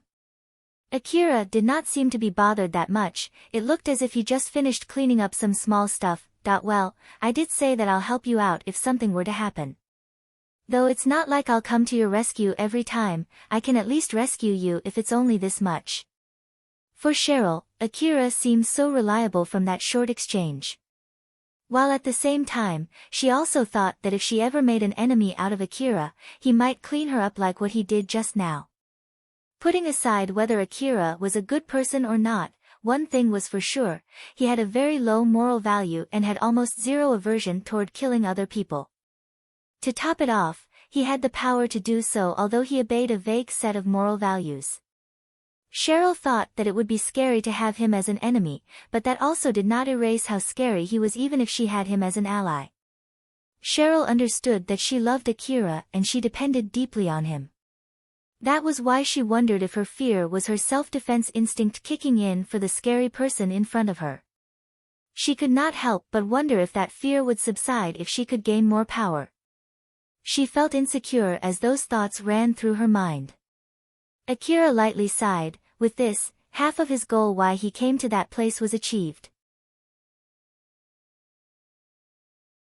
Although he did encounter some soldiers on his way to that room, they were not as strong as the people that he fought back in the atrium. Not to mention that he had also already gotten used to his new augmented suit, so he had no problem fighting through those soldiers and it gave Akira some leeway. Alpha smiled at Akira and suggested he withdraw now. "Well, we've rescued Cheryl now, so let's get out from this base. Akira slightly pouted. I still have a pickpocket to kill though. Even if you say so, it's not like you can hunt for that pickpocket while protecting Cheryl, right? She'll be dead if you go around while taking her along with you, you know? It's not like you rescued Cheryl just to get her killed, right? Alpha wanted Akira to get out from that base as soon as possible. That was why she decided to help him rescue Cheryl. She wanted to avoid the situation where he killed Alna, which caused Katsuya to have some grudge against him, which definitely would cause more trouble later down the line. Moreover, it would be great if Alna got killed by chance in the middle of the ongoing chaos. That was why Alpha wanted Akira to leave that place as soon as possible. Akira looked conflicted. He understood Alpha's argument, but he could not just leave either. Well, one thing for sure, we shouldn't stay in this place. Let's move somewhere else where you can better ascertain the current situation.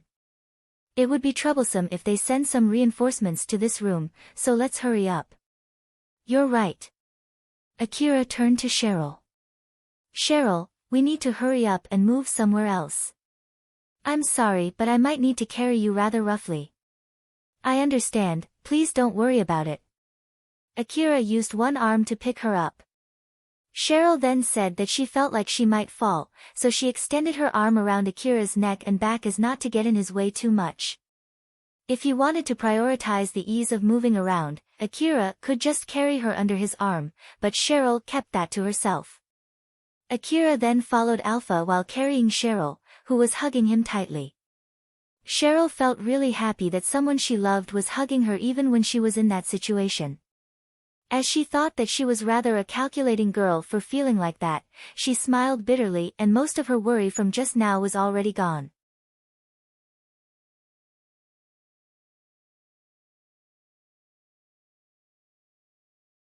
Chapter 160, Large-Scale Battle. When Akira was heading to where Cheryl was held, another change happened outside the mansion. A few dozen vehicles went past through the gate that Akira kicked down. Since Katsuya killed the entrance guards, no one was there to stop those vehicles. A large trailer stopped in the courtyard. Its huge backside opened and revealed multiple powered suits under its cover. They were about 5 meters tall with thick bodies and limbs. Those thick limbs gave off a powerful and durable impression rather than simply being heavy. There was also a big gun lined up beside each and every powered suit. The other trailers also opened their backsides, showing the same powered suits and tanks under them. While some of the other trailers started disembarking the soldiers inside them. Those people were from Horia's. Rogolt's guess was correct. Horia's used the chaos caused by Akira and Katsuya to attack Izan family's base. Horia's commander looked around the mansion and gave his men an order. That info was correct. Let's use this chance to crush the Izan family. Go out there and join the battle. The activated powered suits slowly moved their huge limbs to get up before grabbing the huge gun lying next to them. They then fixed their aim at the mansion in front of them. Right at the next moment, a huge explosion flashed from their torsos. High-caliber rounds hit their large torsos, followed by a loud banging as they were toppling over one by one. The armor platings around the area where they were hit crumbled down and made a loud banging sound when it hit the ground. The one that shot them was a black-powered suit that appeared from behind the mansion. Those robots were designed for agility with light, thin limbs and bodies. It was maneuvering around quickly on the ground with the mobility support device equipped under its feet while carrying huge guns that looked unfitting with its small body. That black robot was Rogolt's powered suit. Rogolt then shouted from inside his powered suit as if to let everyone in that place hear him. You damn bastard! I knew you would come. I'll crush you here and now. The other undamaged Horia's powered suits and tanks focused their aim from the general direction of the mansion to that black powered suit. But that powered suit maneuvered nimbly to evade the incoming rounds while shooting back at them. Horia's foot soldiers spread out so as to not get swallowed in that exchange.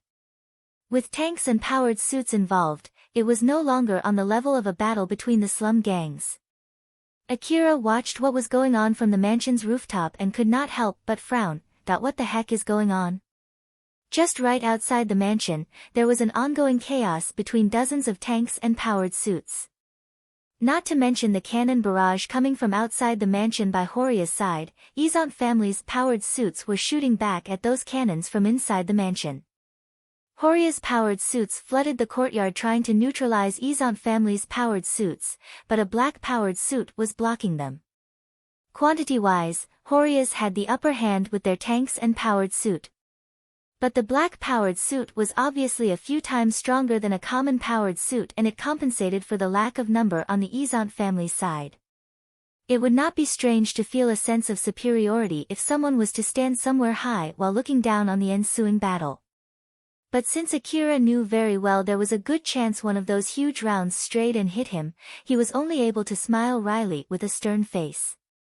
What kind of battle is going on here? They even have powered suits out too. This isn't on the level of a fight between slum gangs. Akira watched the black powered suit closing its distance against its enemies.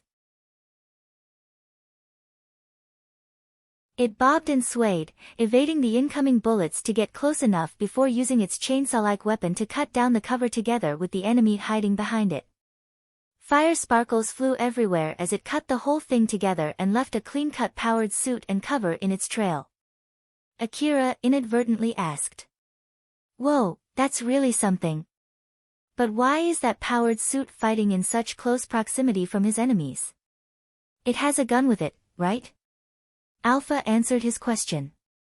"The anti-force field armor device works better when it's in close range, you see. Of course, some of the warheads have anti-force field armor devices installed on them too, but it's impossible to have the same negating power in those relatively smaller warheads. Not to mention that it might also be for scaring the enemies by showing its ability to fight in close range. Other than that, it might be its user's preference, I guess." "Preference? You still remember back then in Saranthal building when Shirori cut down the huge monster, right? I bet it has similar equipment to Shirori. There was also Kane who fought the smaller monsters using CQC. Those people who have that kind of preference often have the talent and skill to support it, you see. For them, fighting in close range is much easier and they do perform better in close range." "I see, so that's how it is, huh?" Akira nodded as if he was fully convinced. From Cheryl's point of view, it looked like Akira found an answer that he just mumbled himself. Although she did find that strange, she felt like Akira would tell her not to ask him if she tried, and since it might even worsen his mood too, Cheryl decided to stay silent. "Akira, let's not spend our time watching them and get out of here. It would be bad if you get involved in that battle." Alpha was urging Akira to withdraw, but he had a conflicted expression as he said, "But, I still have that pickpocket to be killed. Like I said, it's impossible for you to hunt for that pickpocket while carrying Cheryl around. Even standing here is already pretty dangerous, you know. Moreover, although I don't know the reason, it seems that a fight is also ensuing outside the base. It would be dangerous if you don't escort Cheryl to a safer place." A battle was also going on outside the fence of the base. It was a fight between Horia's reinforcement soldiers and Rogolt's men that were on their way back after they were told to return to the base. Akira had thought that he could just escort Cheryl outside the fence and then return back to the base, but it seemed that it was no longer a viable option now. Like people always say, if you chase two rabbits at the same time, you'll lose both of them. Your best course of action in this situation is to evacuate Cheryl to somewhere safe and hope that pickpocket gets killed in the ongoing battle. Akira made a stern face, it might really be his only choice there. But before he decided to just give up and do that, another idea came up in his mind. Akira understood that his plan was unlikely to work. But even so, he was still willing to try. And if it really did not work, he would just give up and retreat, that way it would lessen his regret. "Alpha, I need your help to control my information terminal." "Sure, but what do you need me to do?" After Akira explained his plan, Alpha frowned and said. "I'm not even sure that it would work, but..." "I know, we're just going to give it a try. And if it doesn't work, I'll give up killing that pickpocket and obediently leave this place. Well, if you would feel better that way, then sure. Alpha operated Akira's information terminal to send a message. Inside a building not too far away from Izant family's base, Viola was watching the ongoing battle between Izant family and Horias through her binoculars. Oh, they're fighting just fine. Carol was also there as Viola's bodyguard, she then exasperatedly said. Good grief, you're really an awful woman. But still, although it's true that they're fighting just next to the wasteland, to think that they would bring out tanks and powered suits too. I wonder how much oil you poured for that to happen. Viola replied with an empty smile. Oh my, you make it sound like I caused them to fight. That's so rude of you. They did that themselves, you know. I have no power to make them fight each other. And even if I do, just imagine how much damage they would cause had they fought in the lower district. So I really want the city management to thank me for making them fight in the slum. But well, since of course, I don't have that power, I guess that's meaningless, huh? I'll just leave it as that. Carol lightly smiled, it was obvious that she did not believe Viola at all. Suddenly a notice reached Carol's information terminal. Carol checked the content of that message and raised her eyebrows. She then smiled amusedly. Viola, I need to leave for a bit. Oh, but you're my bodyguard, you know. I'm sure you'll be safe in this place. So just stay here. I got a request that might earn me 50 million orum, you see. If you would pay me more than that, I don't mind staying here though. I'm just staying here since I don't have any other things to do, but I don't feel like I'll get any extra bonus if I continue staying here, you know. Well, good luck then. Viola waved at Carol. After Carol picked up her equipment that she left in that room and finished her preparation, she then said to Viola. I don't really care if it's because you planned all of this. But how about you try to be a bit more careful? It's only a matter of time before the fire that you set also gets you burned, you know? Carol then immediately left the room. Viola, who saw that, only mumbled. Looking at how excited she is, it must be from a guy that she likes or something. Either that or it is some kind of time-limited request. She then smiled amusedly. Get myself burned, huh? But even without me setting the fire, they already had enough oil mixed that it was only a matter of time before they started fighting though. And it would have been too late for me to run away if I don't know where and when that fire will start. Viola thought that if it was only a matter of time, she could just set it herself so she knew when she had to run away to not get swallowed by the fire. To top it off, she could even enjoy watching the fire too. She was very talented in this kind of thing. Viola thought that her work there was what God destined her to be. After all, she had the right aptitude to do that kind of work, and it was a kind of work that could easily influence someone's habit. Moreover, she believed that it was only a matter of supply and demand, and she was on the side who was supplying. Viola then shifted her focus back to the fight and watched it while smiling. Cheryl was still carried by Akira as she was looking around. She looked slightly scared. She could see powered suits fighting each other and their firepower way outside what normal people could produce. Stray bullets that were more like huge warheads ripped off the mansion and opened a huge hole. If it hit someone, there was no question it would turn him or her into minced meat. Cheryl could also feel her feet trembling. Someone inside the mansion might have been using explosives. Although Akira was protecting her, it did not change the fact that it was scary. And Akira was just standing on top of that mansion. It did not seem like he was going to move anywhere anytime soon. It was not strange that Cheryl found it weird and felt worried. Are we not going to withdraw? Akira calmly replied. Yeah, but just wait for a bit here. It's not like I'm just waiting here without any reason, you know. I see, I understand. Cheryl could not pursue any further if Akira said so. After all, she did not have the ability to escape from that place with her own power. If Akira thought of her as a bother, she might get left behind to die there. She did not say anything any further, she just tightened her arms around Akira to ward off her worry. Akira seemed a little disappointed and thought, as I thought, it won't work, huh? Well, I did expect that though. He did that fully expecting that it would not work in the first place. As he was about to make his next move, Alpha suddenly said in surprise. Akira. I know, we need to go, right? I'll give up on killing that pickpocket and go back home. No, that's not it. She's here. Akira raised his eyebrows and looked in the direction that Alpha was pointing at. He could see Carol running towards him.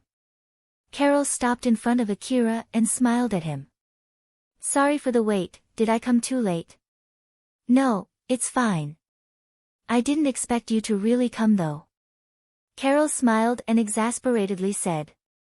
Geez, that's so like you.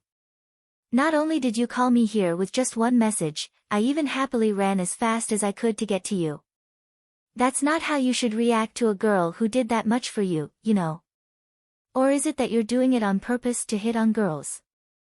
Carol was using the seductive augmented suit that she used back in Mihazono Ruin. It would not be strange for other people to think that she was using that suit to seduce someone. Cheryl was so surprised by Carol's augmented suit and how cold Akira reacted to it. But Akira just ignored that and proceeded to confirm something. Carol, that message is just an escort request, you know. Don't make it sound like I sent some strange message to you.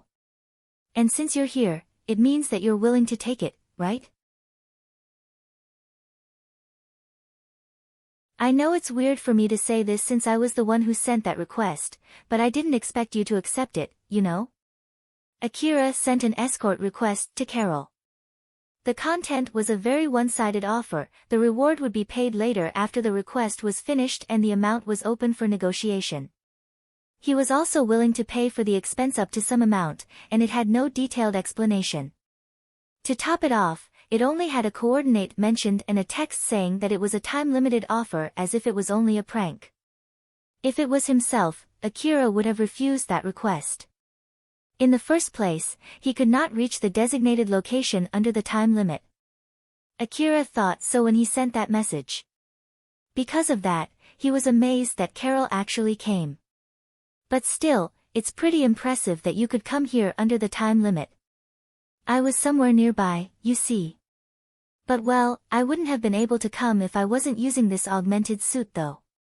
That aside, I didn't expect you to send an escort request, but seeing those powered suits fighting each other over there, well, that's understandable. Well, let's go. Wait, I'm not coming with you. Akira only said that as he lightly pushed Cheryl to Carol. Carol and Cheryl were equally surprised there. I still have something to do here, that's why I can't leave yet. The request is not to escort us, but to escort Cheryl. So, there you have it. I'll leave her to you. Seeing Akira was about to leave after saying that, Carol flusteredly stopped him. Wait there. Akira, you're not coming. Are you sure? Yeah, it would be hard for me to do the other thing that I need to do here while carrying Cheryl around, that's why I sent you that escort request. I know it's my fault for not giving enough explanation in that message, but the request that I sent is an escort request, not a request for reinforcement. I sent that request considering my fighting power. If it's impossible for you to do that without me coming along, then just refuse it. No, I'm okay with that, but... I see. Well, later then. I'll be counting on you. Akira immediately left after he said that. Carol and Cheryl looked at each other, both of them were fully shocked. They could see from each other's expression that the other person was equally confused. Carol then awkwardly said to Cheryl. Well, shall we go now? Why yes.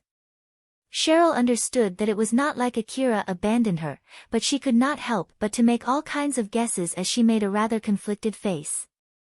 Carol saw that and smiled bitterly. She's having it tough too, huh? As I thought, he really doesn't know how to treat girls. If that was the case, then it made sense why he reacted so indifferent toward her. Carol thought so as she escorted Cheryl away from the battle. The other aim that Akira still had left was to kill Alna, so he once again went into the mansion to finish that job.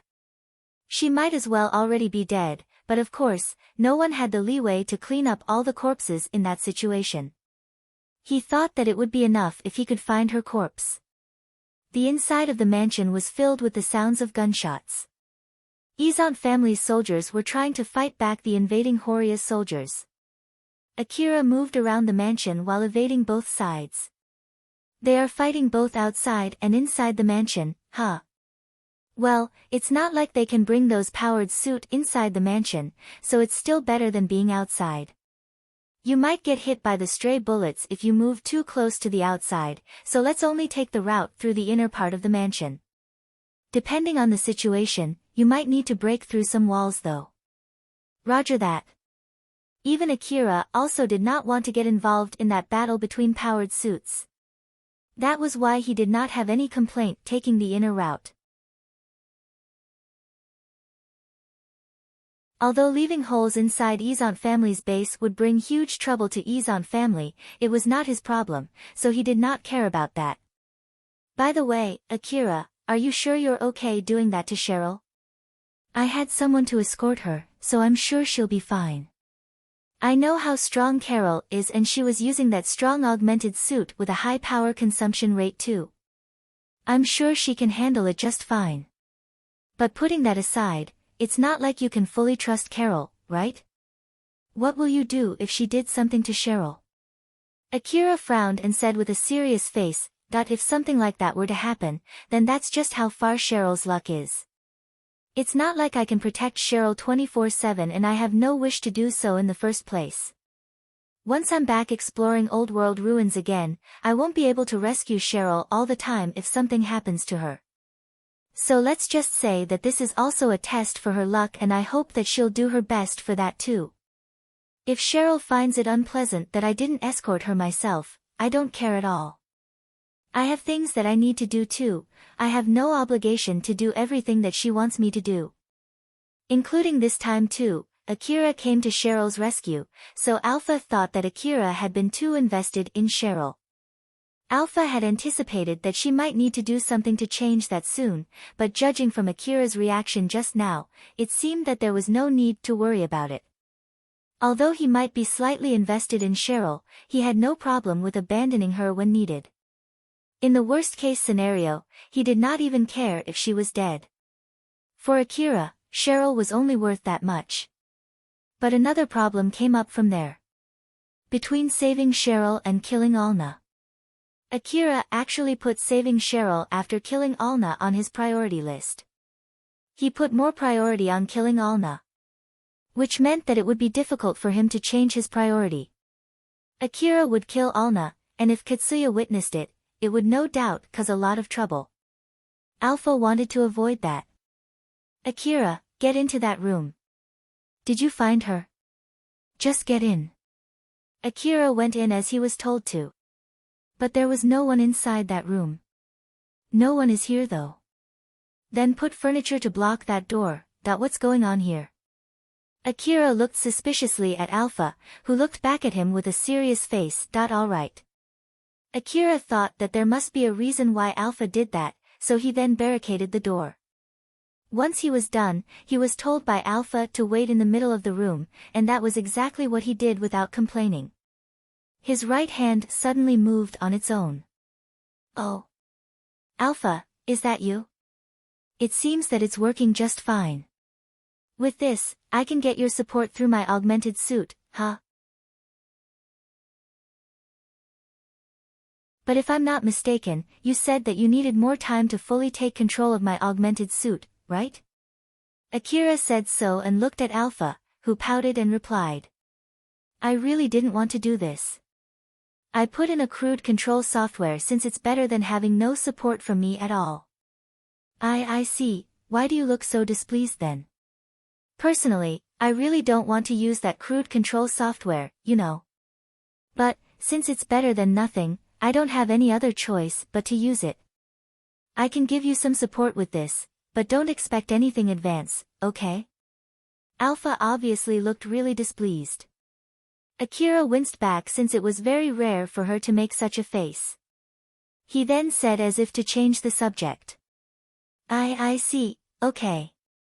I'll be careful. By the way, why is there a need for me to get in this room and barricade the door? You can't use your augmented suit while I'm rewriting the software. So it's to buy some time in case your bad luck caused someone to attack you while I'm in the middle of rewriting the software. I see. You could have told me, you know. Alpha sent a slightly intense glare to Akira. I'm sure I've told you this before, if you can't follow that level of order without asking me the reasons then it might be too late. That was also for confirmation, and from the result, I decided that it's better to be able to control your augmented suit although I would be using that low-quality software. Even Akira understood that Alpha was basically saying if he had followed her order quickly without questioning anything, then there would have been no need for her to install that low-quality software. I see. Since we're here, you should check if you feel anything weird. I'm sure that it would be fine, but since I changed the control software, there might be a different lag time compared to before. Oh okay. Akira immediately started moving around and testing the newly rewritten augmented suit as if not to worsen Alpha's mood. He moved around, readied his rifle, and checked for any possible uncomfortable sensation from his augmented suit. It's fine, no problem at all. That's good to hear, let's hurry up then. I'm sure you want to finish what you come here for and get out of this place as soon as possible too, right? Yeah, you're right. Let's go. Akira immediately left the room and went to the basement of the mansion to search for Alna. I don't know what's going on but it seems that she's in a rather bad mood. Is it because of the software? I remember that she was pretty angry when I called her a good alarm clock too. Does it have something to do with that? I have no idea at all. Well, this is not a good time to ask her anyway, so let's just do that after I'm done in this place. Though I might no longer care about this when I'm done here though. And so, Akira decided to forget about it for now. With Alpha's bad mood and her constantly urging him to hurry up, Akira could not notice why she decided to make sure that he was able to receive her support.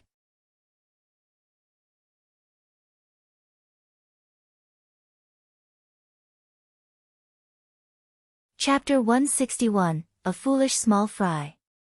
Rogolt used the chainsaw equipped on his black-powered suit to sever Katsuya's vehicle and raised it up. The spinning blade of the chainsaw spat fire sparks through Katsuya's vehicle. After Katsuya chased Akira with his vehicle, it had sustained a considerable amount of damage from all the shootings. So he decided to retreat. He ran away from the war zone, then moved his badly damaged and slow-moving vehicle to the yard and went to look for Alna. But unfortunately, Rogolt found him first after he defeated the enemy's powered suits. Rogolt's powered suit was able to make short work of Katsuya's vehicle. He went straight for Katsuya's vehicle and cleaved it open through its ceiling. Katsuya was barely able to get out of his vehicle in time. Although he lost his vehicle, he still had all of his equipment while he was lying on the ground, glaring at the black-powered suit. The black-powered suit waved its arm with Katsuya's vehicle still stuck on its chainsaw blade. It then ripped the vehicle into two and threw them away as a display of power. The split parts landed with a loud bang and rolled over the ground. Rogolt used the external speaker to let Katsuya hear him. You damn brat! Did you really think that you can do something by working together with Horias? Or did you think that by coming in a Drankum vehicle we would be scared of you? Ha, that's so unfortunate for you. Although Katsuya was absolutely at disadvantage, he still managed to speak back.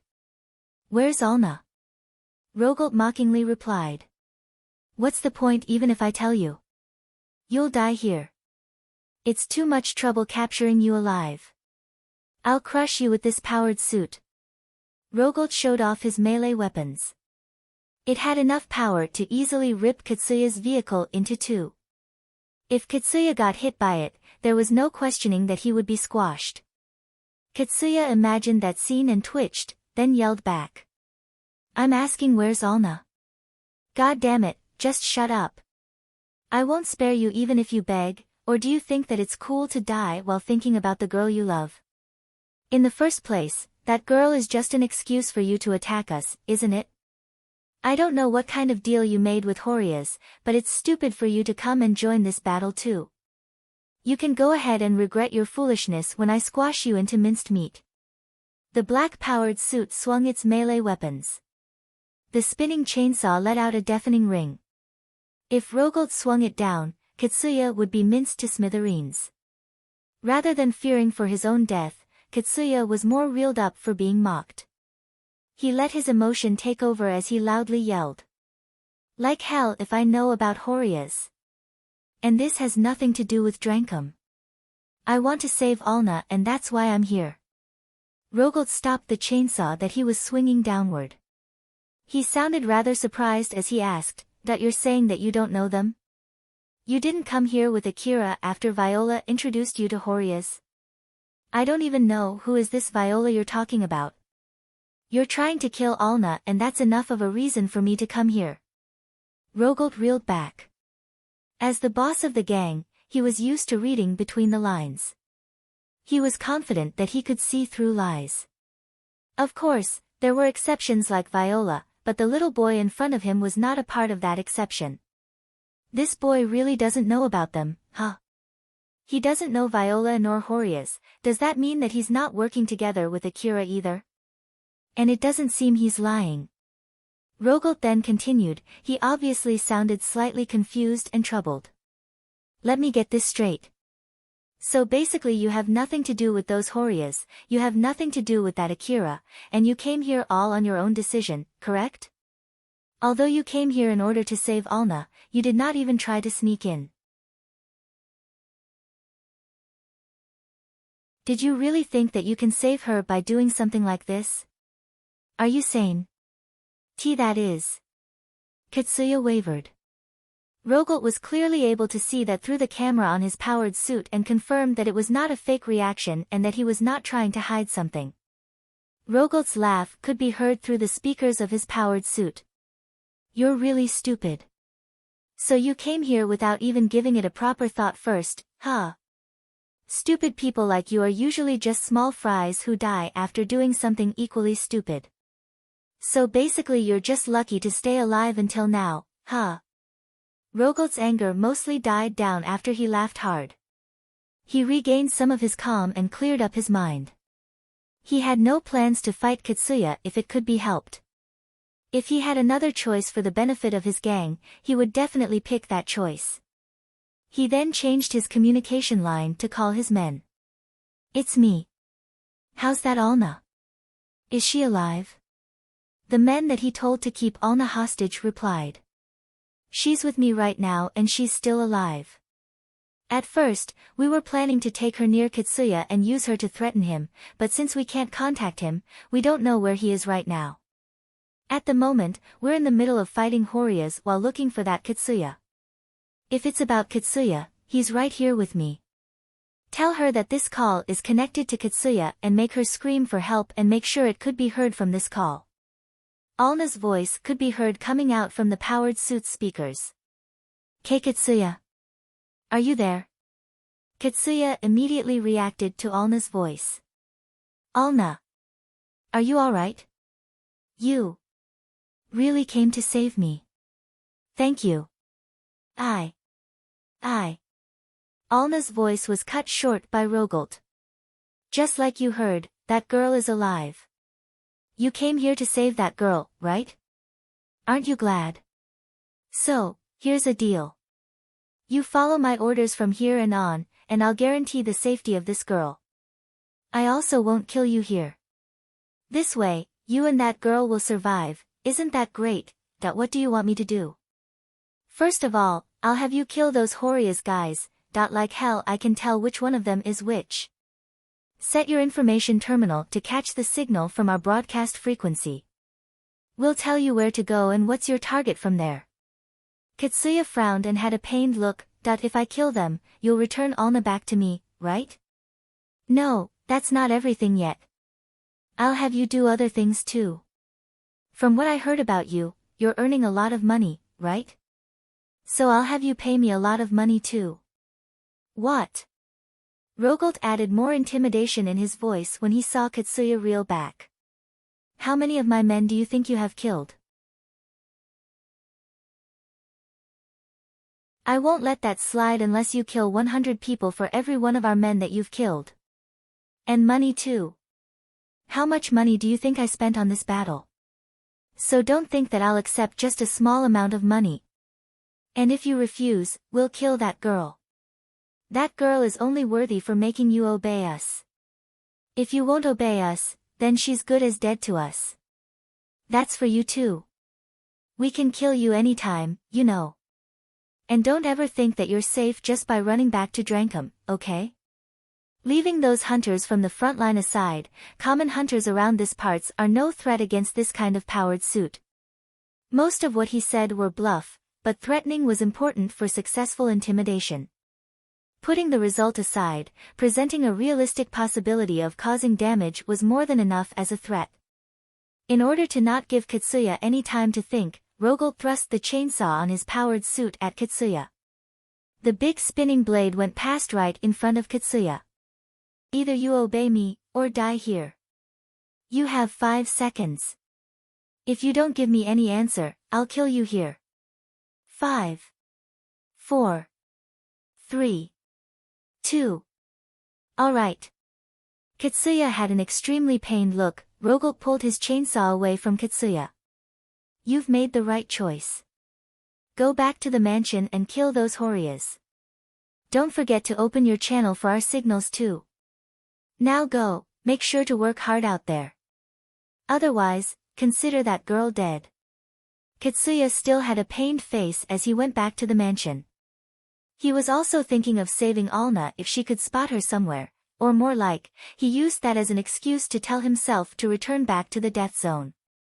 Rogolt then said to his men. It's me, as you just heard, don't kill that girl. Or at least, make sure that she's alive as long as Katsuya is still alive. Don't try anything funny, it would be bad if you kill her by mistake. Treat her like a guest. And send some people to accompany Katsuya to make sure that he fights Horias. Roger that. When Rogolt was about to disconnect, he remembered something and asked, by the way, I wonder how about that Cheryl? My call was cut off midway. Should we try to look for her? Only if you have the leeway to do so. Taking out the Horias comes first. There's no need to go out of your way to look for her. I'll continue killing the Horias outside. If you can't handle any of them, just bait them to the courtyard or any other places where my powered suit can reach you, like outside the mansion or just outside the hangar. Pass this on to the other men outside the base too. Rogolt cut the call and returned back to the courtyard to continue killing Horias. It might be because Horias was prioritizing the battle outside the base that it seemed they were pulling their men back from the mansion. Of course, Rogolt's men did not let that chance slip away and targeted those retreating soldiers. The black-powered suit once again prowled the dark night as it returned back to the courtyard. Not too long after that, a scream could be heard from one of the enemy's soldiers. And no one told me that we're going to be facing something like this. That man was shooting at the black-powered suit, but all of his bullets just bounced off from its armor. The black-powered suit swung its chainsaw and turned that man into a blob of meat in one go. Idiots.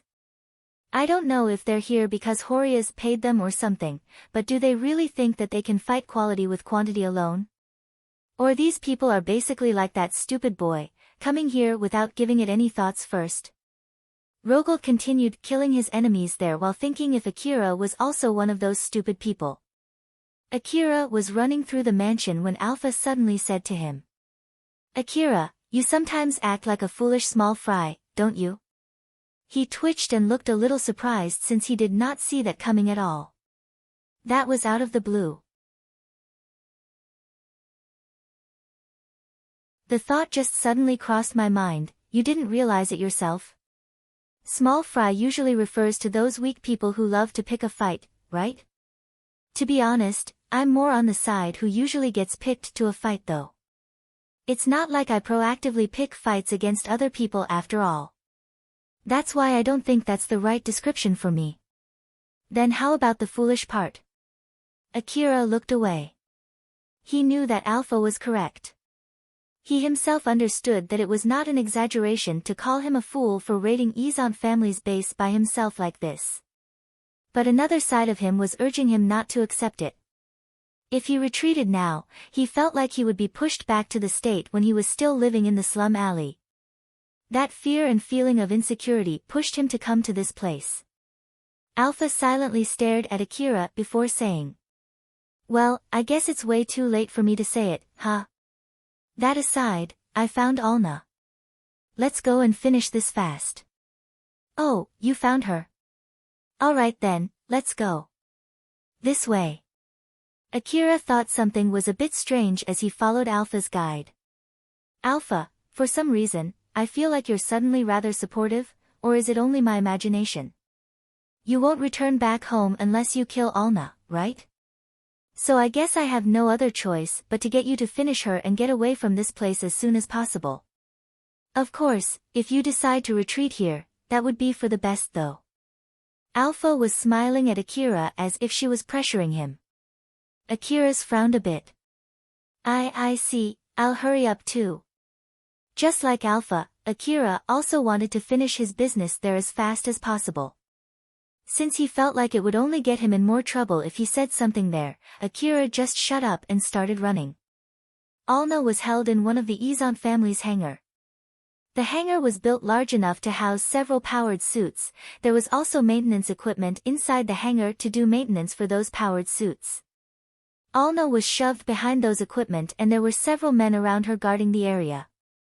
One of the men guarding the hangar looked at Alna, who was hanging her head down, and said, "But still, I didn't expect this girl could be used as a hostage. That Katsuya guy is a famous hunter from Drankum, right? I heard that the city management also recognized his contribution to the city and he even got invited to some parties in the inner wall as well. I know that Drankum is using him for publicity, but he's basically not your usual hunter, right?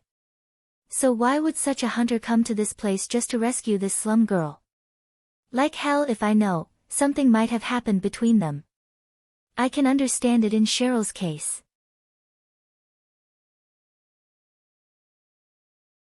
That girl's dress and outward appearance are not on the same level as those girls that you can find in the slum city.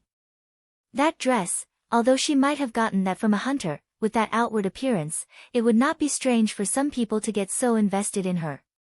But this one here is just a slum girl. If it was me, I would have just abandoned her, no question about it. Well, different people have different tastes for women.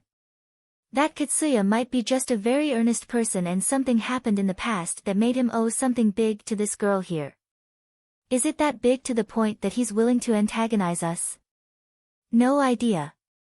It's just a guess, honestly speaking, I have no idea why either. Alna was listening to their talk while hanging her head low. She felt guilty for making Katsuya come to rescue her, but at the same time, she also felt happy for that.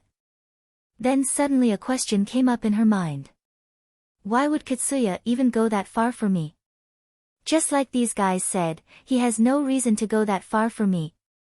So why? Alna kept her head low while thinking. The guys guarding her did not pay her much attention since it was also helpful to them if she would just obediently sit there. Akira was aiming through his CWH anti-material rifle from the rooftop of the mansion. He loaded a special bullet with high piercing power beforehand as he aimed straight at one of the hangars, or to be more precise, at Alna who was inside that particular hangar. Thanks to Alpha's support, he could see the interior of the hangar together with the predicted trajectory line of his bullet. Alpha was right beside Akira, she then said with a serious face. I'll watch out for enemies, so you can focus on finishing your job here. Alright, I'll be counting on you. Don't expect too much from my aiming correction support, okay? Like I've explained before, the control software in your augmented suit is still a crude one. Just aim carefully with your own skill as if you don't have my support at all. If you miss your shot, the enemies would discover your position and it would be a huge pain in the neck. I know this is where I need to get super serious. Akira gathered his focus and used all of his senses for aiming as he was slowly adjusting his aim that swayed greatly with a slight move. The moment before he pulled the trigger, he compressed his time perception to its limit, extending and distorting the banging sound coming from his CWH anti-material rifle. In that slow-motion world where he compressed his time perception to its limit, he could hear the sound of his heartbeat stretched to infinity. In that strange silence, a bullet flew out from the muzzle at high speed and a flash of light sparkled accompanying that bullet. The bullet ripped through the air, straight into the hangar wall, and passed through some equipment inside that hangar as it sought its target, Alna. But it went about 30 centimeters beside her. Akira made a stern face as he inadvertently said, "Damn it, I missed. Next shot, quickly." "I know." Akira immediately released the next shot. Each bullet that he released left a hole on the hangar's wall at the same time it illuminated the dark courtyard with a flash of light. Alna was frozen in shock when a bullet just passed close by her. But the other men there immediately reacted to it. One of them grabbed Alna by her dress and pulled her down to the floor. The guards immediately reconfirmed their current situation. An attack? Did someone slip into the hangar? Another guy checked his information-gathering device for any signal. No signals nearby. It's from outside. A stray bullet then. But the wall is pretty thick, you know. Another bullet flew right past Alna. Alna inadvertently shrieked. Then another bullet flew by, hit one of the equipment, and left a fire spark. One of the guards immediately grabbed Alna and urged her to move. The incoming bullets landed one after another as it chased them while they were relocating themselves. It's an enemy attack. And they can see us inside the hangar. One of the guards grabbed his hand grenade and threw it. It blew up and filled the hangar with smoke, but that smoke was cleared right away. But right after that, Akira's shots started to miss by a large margin. That hand grenade was actually a cheap jamming smoke grenade. Although it could not inflict much direct damage, it was enough to disturb the enemy's information-gathering devices outside the hangar's wall. Akira had a stern expression plastered on his face. The interior of the hangar that was visible to him until now suddenly went blurry. Damn it! Did they do something inside there? Alpha calmly explained. It's the effect from the jamming smoke inside that hangar. You should be able to have a clear vision inside, but it's impossible to check the interior of the hangar from outside. Then there's no other choice but to storm the hangar, huh? As I thought, I need more training to be able to shoot relying only on my own skill. You can train as much as you want later, but first, we need to welcome the incoming guests. A guy suddenly jumped out of the hangar. He was using a heavy augmented suit. Akira immediately sniped that guy. The force of the bullet threw that guy straight back into the hangar wall. But that guy, with his back still stuck on the big crater in the hangar's wall, aimed his minigun at Akira and started shooting back. Bullets showered the mansion and destroyed a part of the mansion, especially around Akira. Akira flusteredly got away from the barrage. Alpha. That guy survived CWH anti-material rifle, you know. He knew that he could take that shot, that's why he came out in full view. It's not like it didn't damage him at all, so don't stop shooting. As Akira was focus firing at the guy with a heavy augmented suit, another guy came out from inside the hangar with a grenade launcher. He aimed it at the rooftop and pulled the trigger. Frag grenades drew a beautiful arc on the sky. They did not explode immediately and instead got stuck on where they landed. Akira already slipped away in order to escape from the minigun barrage. He was hiding in the enemy's blind side. But frag grenades suddenly started raining down on him. Alpha let Akira know where the incoming grenades would land. They landed and exploded one by one behind him, but he was able to get away from the explosions. Some of the grenades exploded close to him.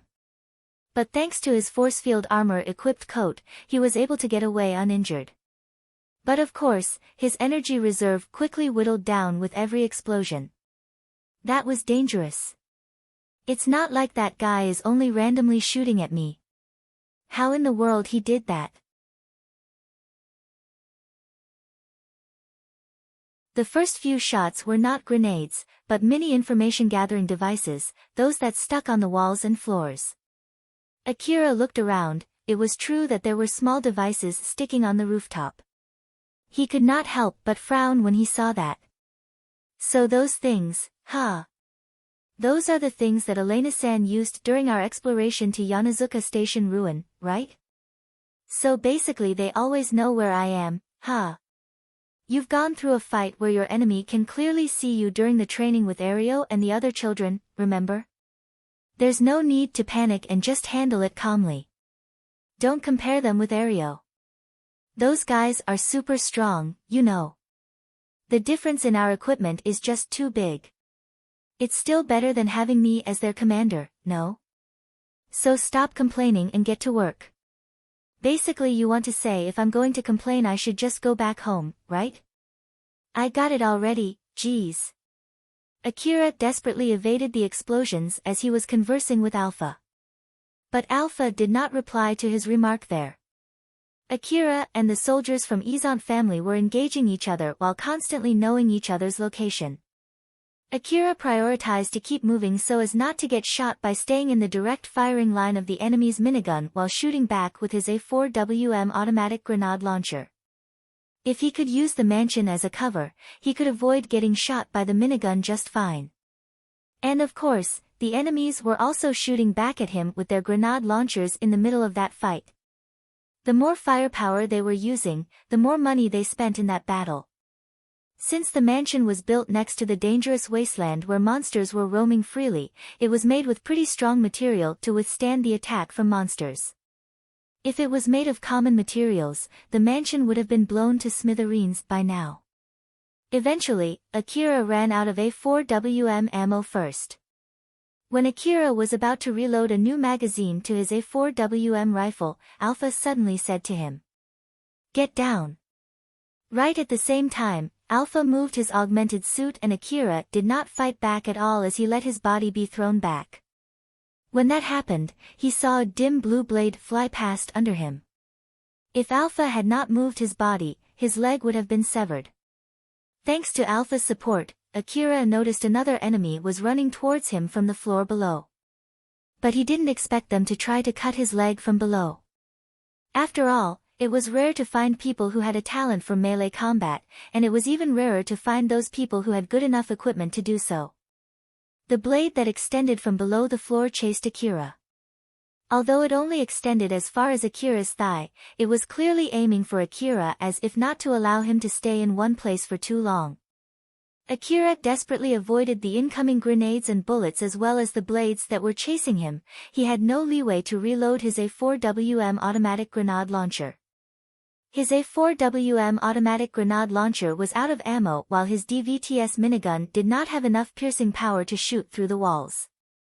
His CWH anti-material rifle was too long to aim directly below. But even so, it was not like he could just leave the enemy below him alone.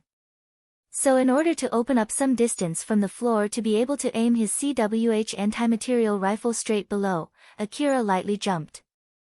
"Don't." Alpha's was too late. Akira was already off the floor and was in the middle of swapping his A4WM automatic grenade launcher to his CWH anti-material rifle. Another enemy suddenly appeared from the other side of the rooftop and aimed his huge gun at Akira who was in midair.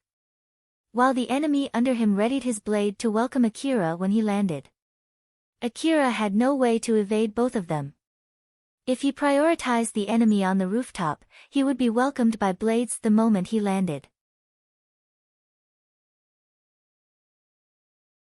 If he prioritized the enemy below him, he would get shot by the other enemy.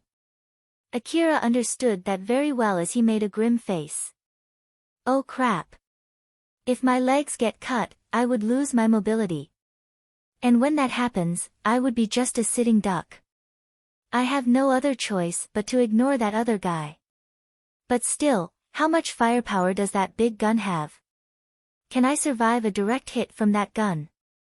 In that deadly situation inside a slow-motion world, Akira immediately made his decision and gritted his teeth. But Alpha suddenly intervened. She controlled Akira's augmented suit and changed his course of action. When Akira noticed both of his arms started moving on their own, he understood that it was Alpha and was surprised by that, but he immediately matched his movement with her. As he was still floating in the air, Akira had his left hand aiming his CWH anti-material rifle right at the enemy below him.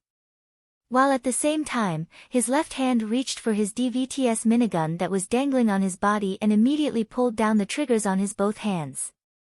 The bullet from Akira's CWH anti-material rifle forced the enemy under him to move away from his position, while the kickback from Akira's DVTS minigun that he wasn't even aiming at anyone shifted his body midair, making the enemy that was aiming at him miss their shot. A powerful shot ripped through Akira's coat. If Akira had got hit by that, he would have been fatally wounded. Akira did not release the trigger of his DVTS minigun as he shifted its aim to the enemy who just released that shot. That particular enemy was riddled with bullets as he was blown back and fell down from the rooftop. The moment Akira landed, he immediately ran away from that place. That was dangerous. If I took that straight, I might as well be dead. Alpha, thanks for the help. Alpha then made a suggestion to Akira with a serious face. Akira, the enemies are stronger than I expected. That one guy too, he must have only fallen down and not dead yet. Let's retreat for now. Do you mean retreating from this place? Akira had a grim look on his face. Risking one's life was different from doing suicidal action. His resolve was leaning towards something so reckless that it was closer to suicide. If it was a worthy gamble, then it was still acceptable, but that was not the case if it was straight suicidal. And the extreme situation there pushed Akira slightly past that line. If Alpha gave another push, Akira might actually give up the idea of killing Alna there. But Alpha did not do that. She smiled and replied to him. I know you don't want to do that no matter what, right? So I won't pursue it any further. That's why we'll take the next best choice. Retreat for now and I'll rewrite the control software to get a better control. But since your augmented suit would be rendered useless while rewriting the software, that would be a dangerous course of action. But I concluded that you will have a better winning chance that way rather than keep on fighting in this state.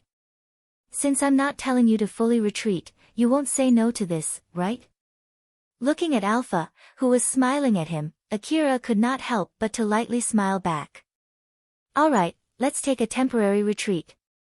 It's great that you would listen to me. I don't want to die after all. And it's helpful to get a better winning chance too.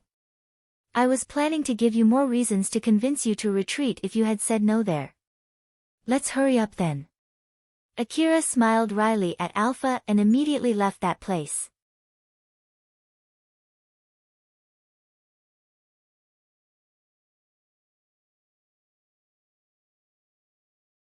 Chapter 162, Testing Luck.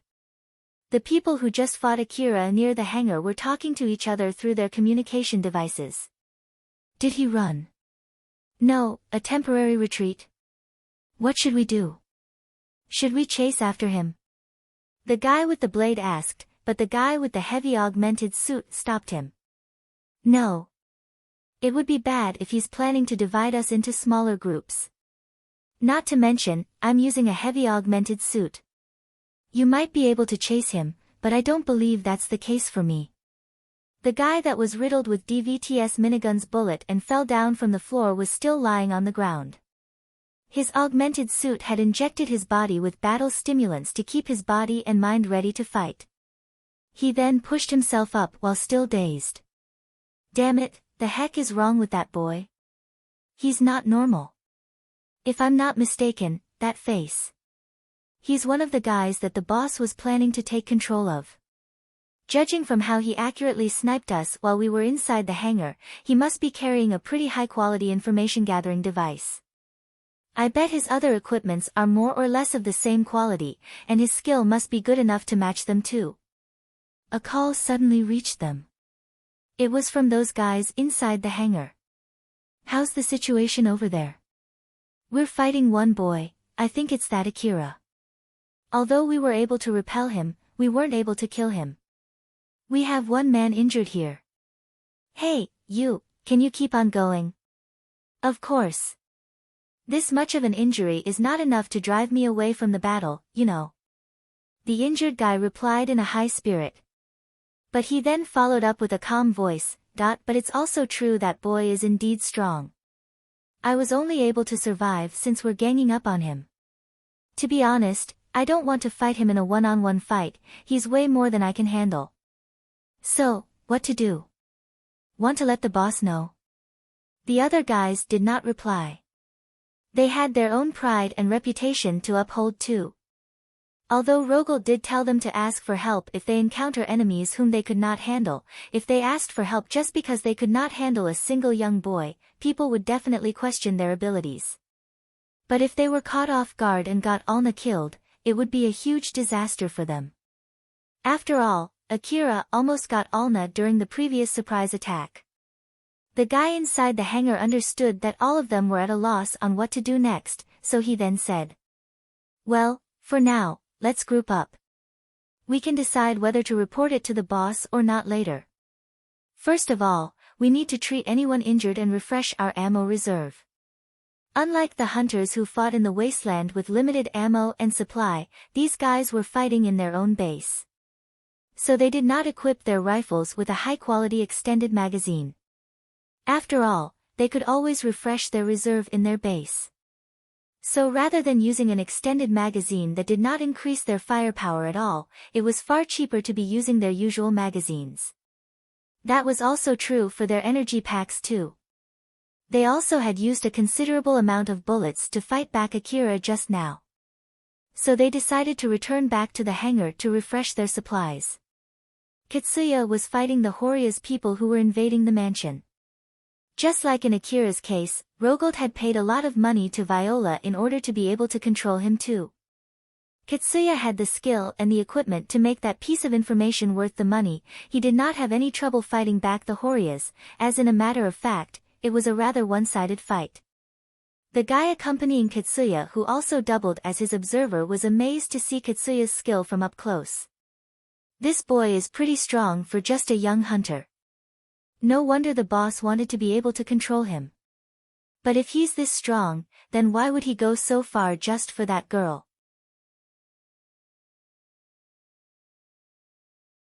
If he only accepted that deal to be able to run away from the boss, he could have escaped once the boss left him alone.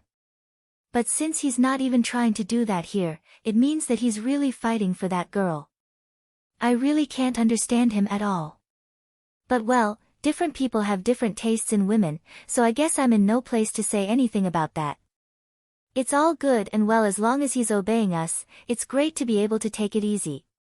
After Katsuya had finished all the Horia's men in that area, he just stood there with a grim expression. It was not like Horia's men were being hostile to him. Katsuya was threatened by Rogelt and had no other choice but to follow his orders. Horias, who came invading the mansion, were there to kill other people right from the start, so it would be their own fault if they got killed instead. Even if Katsuya told himself so, it did not lighten his feeling of guilt at all. Countless reinforcement requests from the other Izant family's soldiers reached the observer's information terminal. The battle in the mansion had been going on for some time now. With all the corpses already lying around the mansion, the number of people fighting in that area should have been reduced by that much too.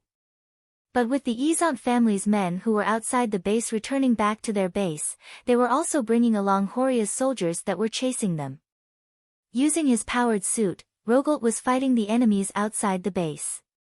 If he spotted any tanks, he would prioritize taking them out first.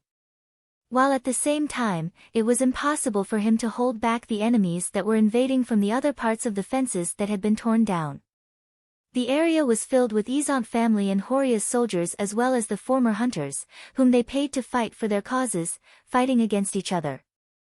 The observer thought for a bit before he gave an order to the other guys near him. Good grief. I'll take that boy to the east side of the mansion, you guys go to the west side. You're going alone. Are you sure? This boy doesn't need a bodyguard, you know. I can just let this boy take the front while I'm just observing him from behind. This damn guy, taking it easy like that. It's one of those special privileges I get for being this boy's observer, yeah. He jokingly laughed. Katsuya sent a glare at him. They immediately went to the west side of the mansion, leaving Katsuya and his observer behind. The observer guy then said to Katsuya, "Hey, get a move on, did I know?" Katsuya replied brusquely and followed the other people who went before him. Akira was gathering his focus in one of the rooms inside the mansion.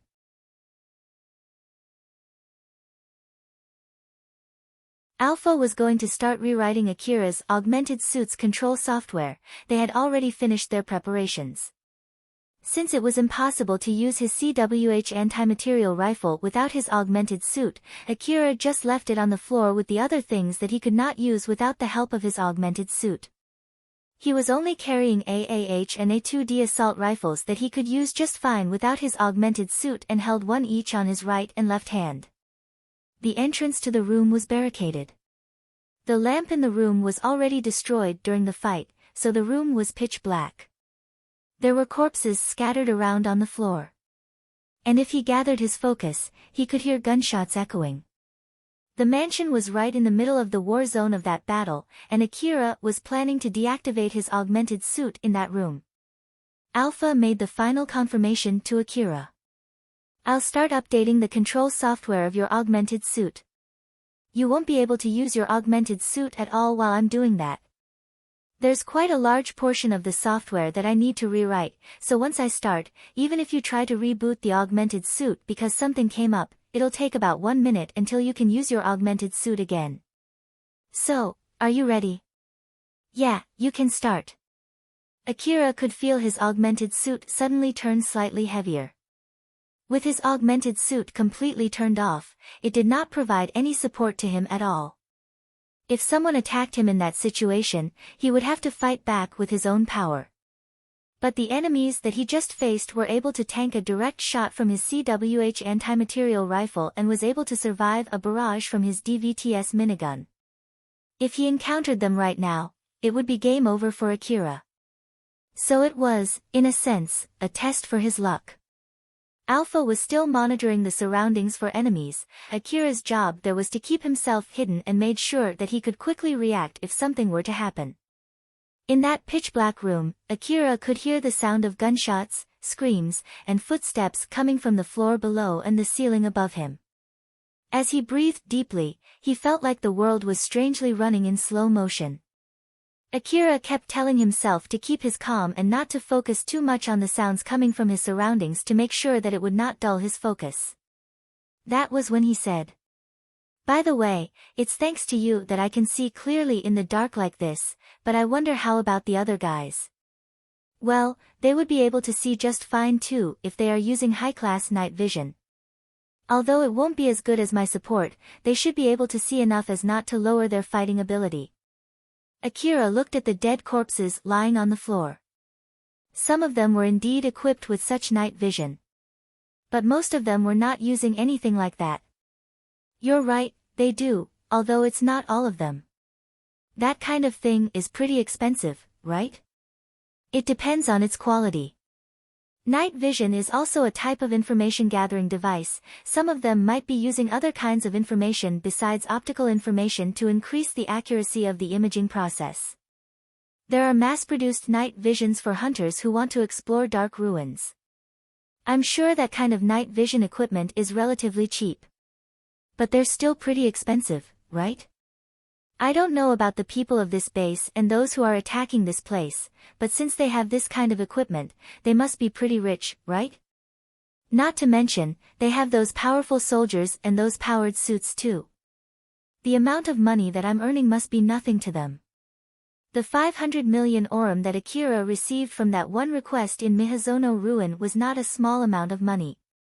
But that was not even close to enough to hire those powerful men and buy equipment for all those soldiers, not to mention those powered suits too. Akira could not even imagine how much money he would need for all of those things. Akira basically picked a fight against someone with enough power and money to be able to pay for all of those things. He did not regret it at all, but it was still rather discouraging when he thought about it. Alpha lightly smiled. Well, I don't think it's the right thing to do to compare how much one man can earn to how much an organization can earn though, but it might be a good idea to aspire to earn that much too. It won't be strange for a first-class hunter to be earning around that much, you know. So let's keep working hard. First-rate hunters, huh? I do plan to work hard, but I have no idea how long it would take until I can be earning that much money. Akira replied back rather ironically after he was reminded of his current situation. But Alpha smiled at him and told him that it was not necessarily correct. Oh my, it might be sooner than you think, you know. You only got 300 Aurum in your first exploration and now you're already earning 500 million Aurum for one request after all. If you keep this up, you'll be able to easily earn more than 10 billion Aurum by next year. And once you get there, you'll be one of those big earners. Alpha once told him that anything less than 10 billion Aurum was nothing than a small amount of money. Of course, Akira understood that such a comparison did not make any sense at all. Akira smiled as he thought that once it reached that amount of money, even Alpha would not call that a small amount. You're right, I guess I'll keep working hard until I can reach that point, huh? If that was enough to discourage him, he would not be able to finish Alpha's request to him. Akira thought so as he picked himself up. Suddenly Akira's expression turned grim. Alpha was also making a serious face. Akira, get yourself ready. Yeah, I know. There were already some people passing through in front of the entrance to that room. When that happened, Akira would hold his breath to hide himself. But this time, some of them were trying to break into that room. Whether they were only trying to save their friends or search and kill their enemies, either way, they were Akira's enemies. After all, he was neither a part of Izan family nor Horia's. Well, I guess it's too much to expect a respite with my luck, huh? Buy as much time as you can, I'll also hurry up and finish rewriting the control device of your augmented suit. But don't expect too much, I think it'll still take some time until you can reboot your augmented suit even if I do so. Roger that. Akira aimed both rifles on his hands at the barricaded door. He then gathered his focus. The moment the door was blown open, Akira immediately started shooting. A few guys stormed into the room.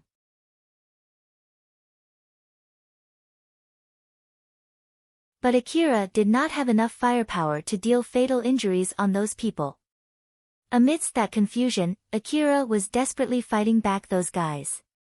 Akira compressed his time perception to its limit. Thanks to Alpha's support, he could clearly see the trajectory of the enemy's bullets as he did his best to evade them. Akira could feel the big difference in his movement without his augmented suit. From his perspective, he was moving so slowly as if his body had lost its mobility. With that difference in the moving speed without his augmented suit, Akira put most of his effort into making up for that difference. Akira was evading the incoming bullets while aiming his rifles at the enemies. Alpha had given him the orders in which enemy he should shoot and how he would do that. He tried his best to follow that order in spite of his current limits. When he was not fast enough to follow that order, he paid that failure with a bullet in his body. But thanks to the coat he took off and set in the maximum output beforehand, Akira was able to withstand a few direct shots. But of course, his energy reserve had to pay for that. He could only keep that up for a few minutes even without taking any bullets. If Akira stopped moving there, he would only be able to keep that force field armor up for 2 seconds.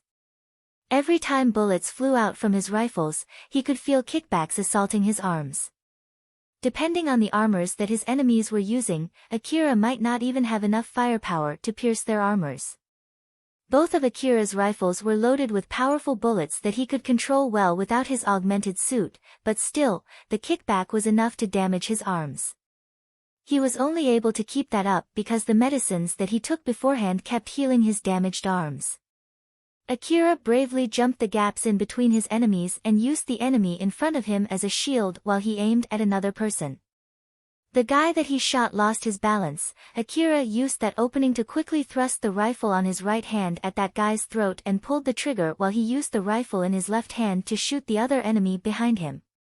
The guy in front of him lost consciousness from that point-blank shot, so Akira kicked him away and aimed both of his rifles at the other guys. The barrage from Akira was able to break their balance as they fell on the ground and sprayed bullets randomly inside that room. The combination of Akira's skill and Alpha's command was barely able to secure a victory over those guys.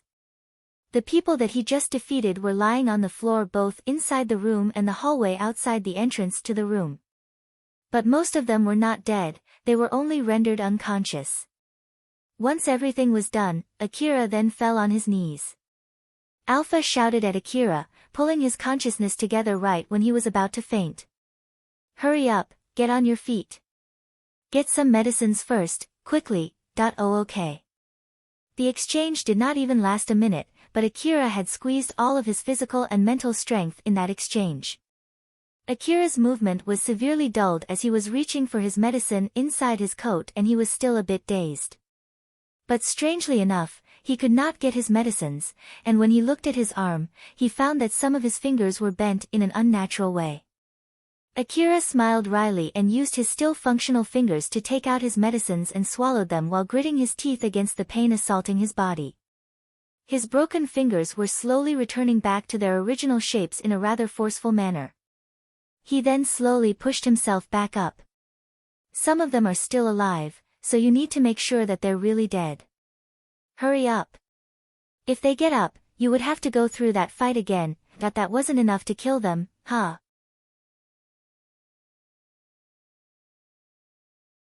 Although these bullets are usable without an augmented suit, they are powerful, and I shot them from a point-blank range, you know? These guys are pretty strong. Remember that some of them even survived a direct shot from a CWH anti-material rifle. Aren't you glad that these guys are weaker than that guy? As Akira picked up his rifles, an indicator could be seen from his vision telling him which one he should kill first. So he walked toward the guy with the highest priority, but still, I feel like my bad luck is making me fight incessantly against stronger enemies, you know. Those guys that I fought when I went to save Cheryl were nowhere near these guys. Is it that they were especially weak?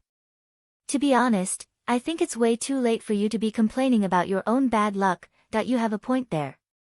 Alpha was giving a rather conflicted smile at Akira, so he replied back with a bitter smile. Just like the other guy that Akira shot down, the guy who was lying on the ground returned back to his senses thanks to his augmented suit that injected him with multiple battle stimulants.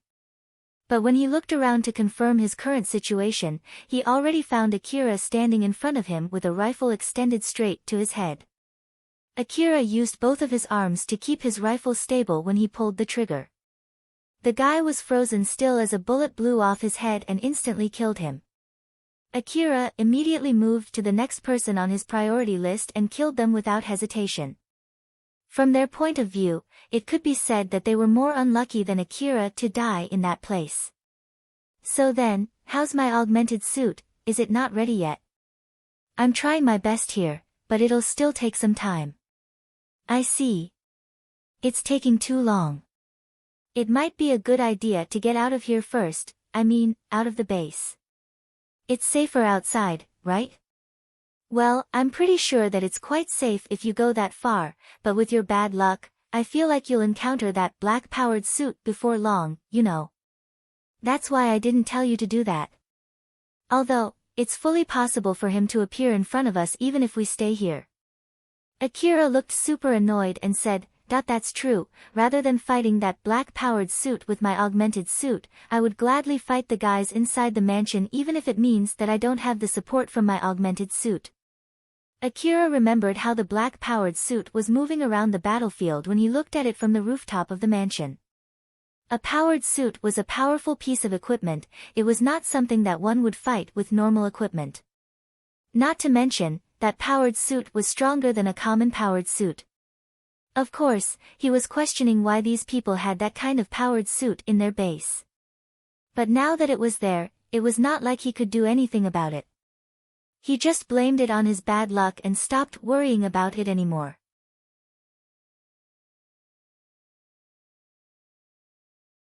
Akira reloaded new magazines to his rifle and replaced the energy pack in his coat with new ones. He then took some medicines and hid himself in one corner of the room. He was breathing silently while feeling the nanomachines from the medicines spread through his body. He calmly let his body and mind take a rest while waiting for Alpha to finish rewriting the software in his augmented suit. But that resting time was immediately cut short. Not because Alpha finished, but because another enemy appeared. Akira, get out of the room and try to shoot him, it would be bad if you let him get near you. Akira jumped out of the room with rifles in both of his hands. He quickly aimed at the guy who was on the other end of the hallway. When Akira saw who that was, he could not help but frown. Why is that guy in this place? Just keep shooting, don't get in his range no matter what. Akira immediately pulled the triggers of his rifles, releasing a barrage against that guy. That guy immediately crouched his body and used a big-sized blade to shield himself from the bullets. The bullets generated sparks when they hit his blade. That is the guy who tried to cut my leg, right? Is he here chasing after me? Don't stop shooting. You have no winning chance against him if you fight him up close without your augmented suit. Though unfortunately, your bullets won't be able to pierce through his armor. But at least it's enough to slow him down. So hold him back with bullets. Actually, some of Akira's bullets passed through the blade and hit that guy's body, but that guy kept his calm and firmed his footing. Although he could not push forward against the incoming bullets, it did not seem that he was about to run away either. Akira frowned. Is that guy waiting for me to run out of ammo? Likely so, but you can't stop shooting, okay? If you slow down even for a bit, he will immediately close the distance. Without your augmented suit, it's impossible for you to run away from him. So just keep on shooting for now to buy some time. So either I run out of ammo first or you finish rewriting my augmented suit's software first, huh? Basically, it's another test for my luck, huh? It won't even be a test of luck if you don't properly aim at him. Keep your focus on shooting at him and don't show any openings. I know. Akira desperately kept on shooting at that guy. He deliberately aimed at the points that would easily break that guy's balance as he kept that guy from coming any closer. If he was using a normal magazine, he would have already run out of ammo by now, but thanks to the expensive extended magazine that he was using, he could somehow survive that long. As he was thinking how lucky he was for preparing those beforehand, he noticed another issue that he was facing. My arms. Can they hold out until I run out of ammo? The kickbacks were damaging both of his arms while the medicines that he took beforehand were continuously healing them. He made his resolve and firmly held his rifles with both of his arms. That resolve was Akira's lifeline there. But of course, that did not help his arms at all, otherwise, he would not even need his augmented suit.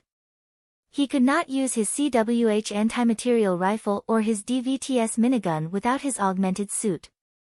Of course, that was not the case if he was a superhuman, but Akira was not one. If other people would even suspect me of trying to be a superhuman, it means that I should have more strength than a normal human. So please hold out. Akira wished for good luck as he held down the triggers. It was only a matter of time before the result of his wish came out. The guy, who was hiding behind his blade from Akira's bullets, confirmed that he had the upper hand and smiled. That guy, Toralt, was indeed waiting for Akira to run out of ammo just like Akira had guessed. Toralt actually did not come there for Akira.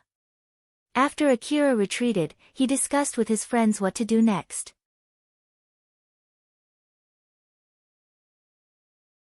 It would be hard for them to fight someone as strong as Akira while protecting Alna. But if they asked for extra help, it would hurt their reputations. As such, they wanted to finish Akira by themselves without involving their boss if it was possible. They could just make a deal with the guy observing Katsuya to bring Katsuya somewhere close by and let him fight Akira. Since Katsuya did not want Alna dead, he would give his best to fight Akira too. Toralt and his friends decided to let Katsuya take on the dangerous job while they could just protect Alna in safety. That way, they would be able to deal with Akira without much trouble. So then Toralt decided to move alone to find and make a deal with Katsuya's observer. The reason why he would go that far was to make sure that it would not leak. After all, his boss would know if he used the wireless communication. And even if Rogold asked him why he went alone, he could use chasing Akira as an excuse.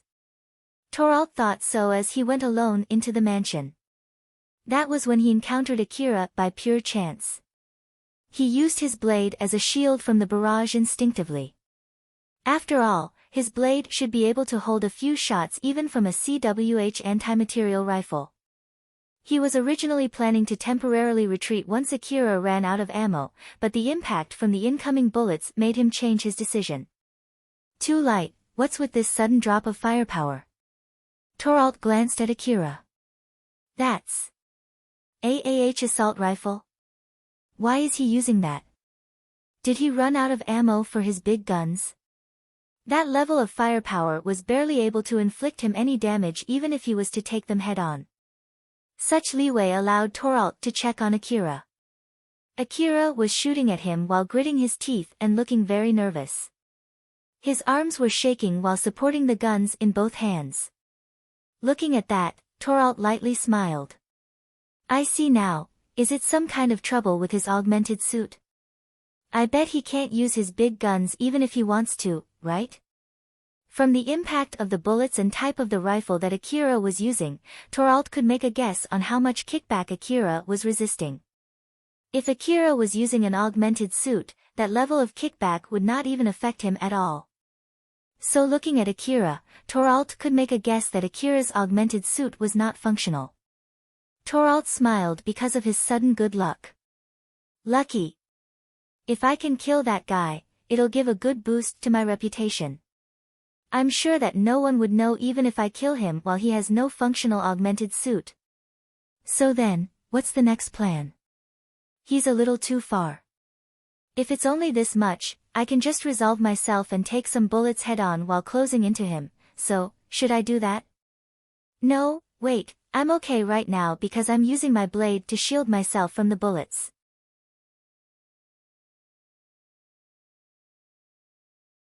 Without it, if I get shot on my legs or arms, it would definitely take away my mobility. Of course, it won't kill me, but he might use that opening to run away.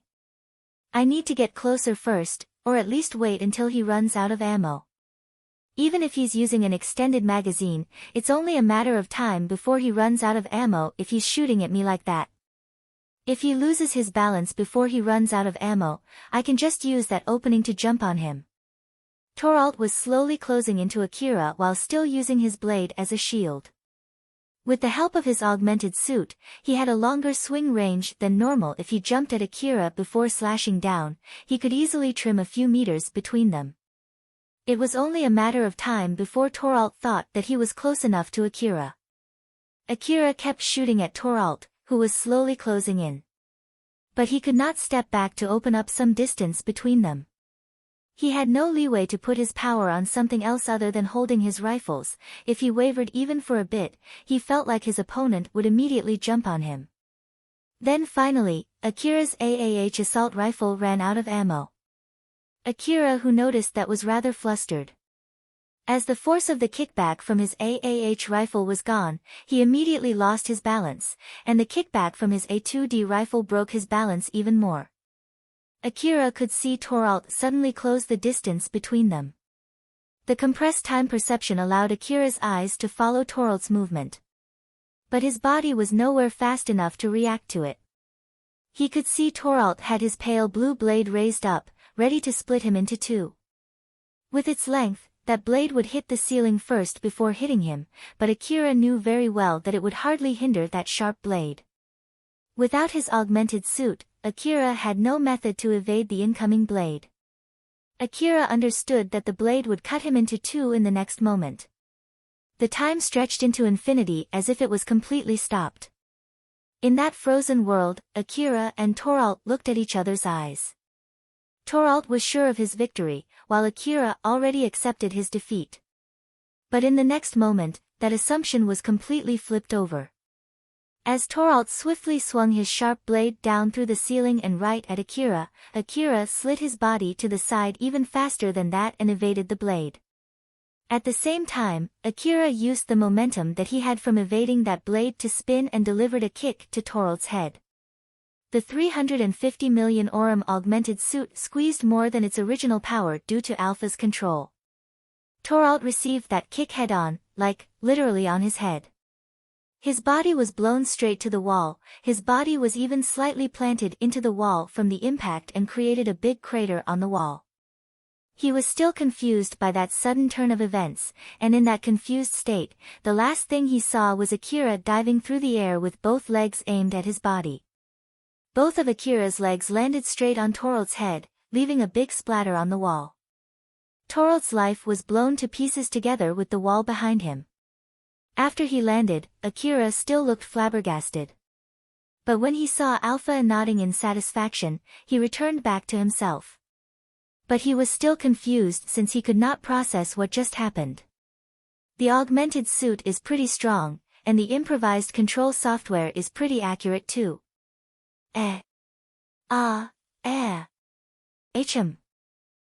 Wait for a sec. What is it? If you have any questions, let's get yourself ready first. You need to get your rifles and other equipment you left behind in that room. Then you should treat both of your arms too. Right. Akira was still confused, but he knew that he needed to move. He hurriedly returned back to the room where he left his equipment just like he was told to, and picked up all of his equipment that he had left on the floor. He then used medicines to heal as much as he could.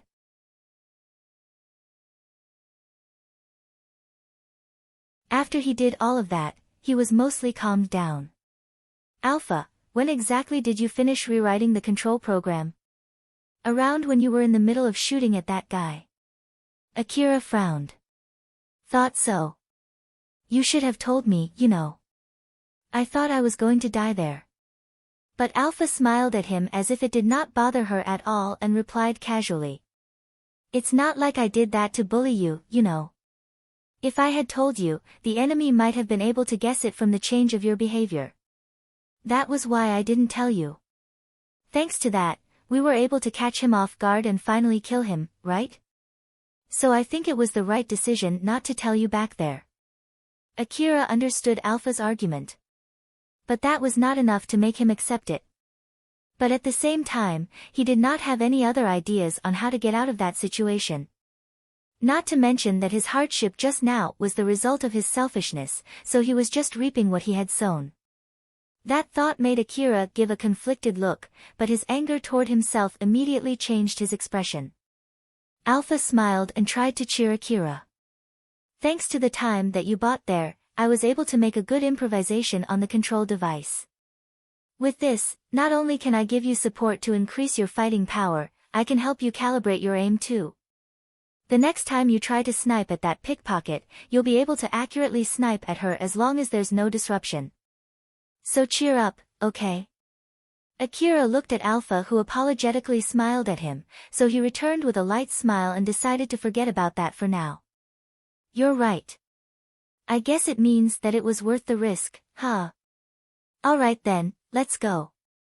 As Akira pulled himself together and left the room, Alpha pointed at the blade lying on the ground.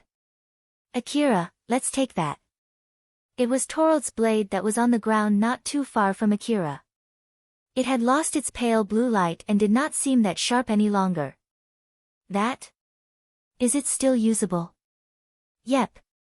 Performance-wise and security-wise, it's still functional. You can use it for melee combat. Just leave it to me. Is that so? Alright then. Akira picked up that blade. He also picked up the part that fixed the blade from Torald's body. After that, Alpha told Akira to connect his information terminal to that blade. Is there any meaning in doing this? I'm rewriting its control device just like what I did to your augmented suit. It's okay to take it off now. Let's equip that thing to fix the blade on your body before we go. Akira then equipped the blade. With this, he had an AAH assault rifle, A2D assault rifle, CWH anti-material rifle, DVTS minigun, A4WM automatic grenade launcher, and foldable blade with him. He was basically fully armed.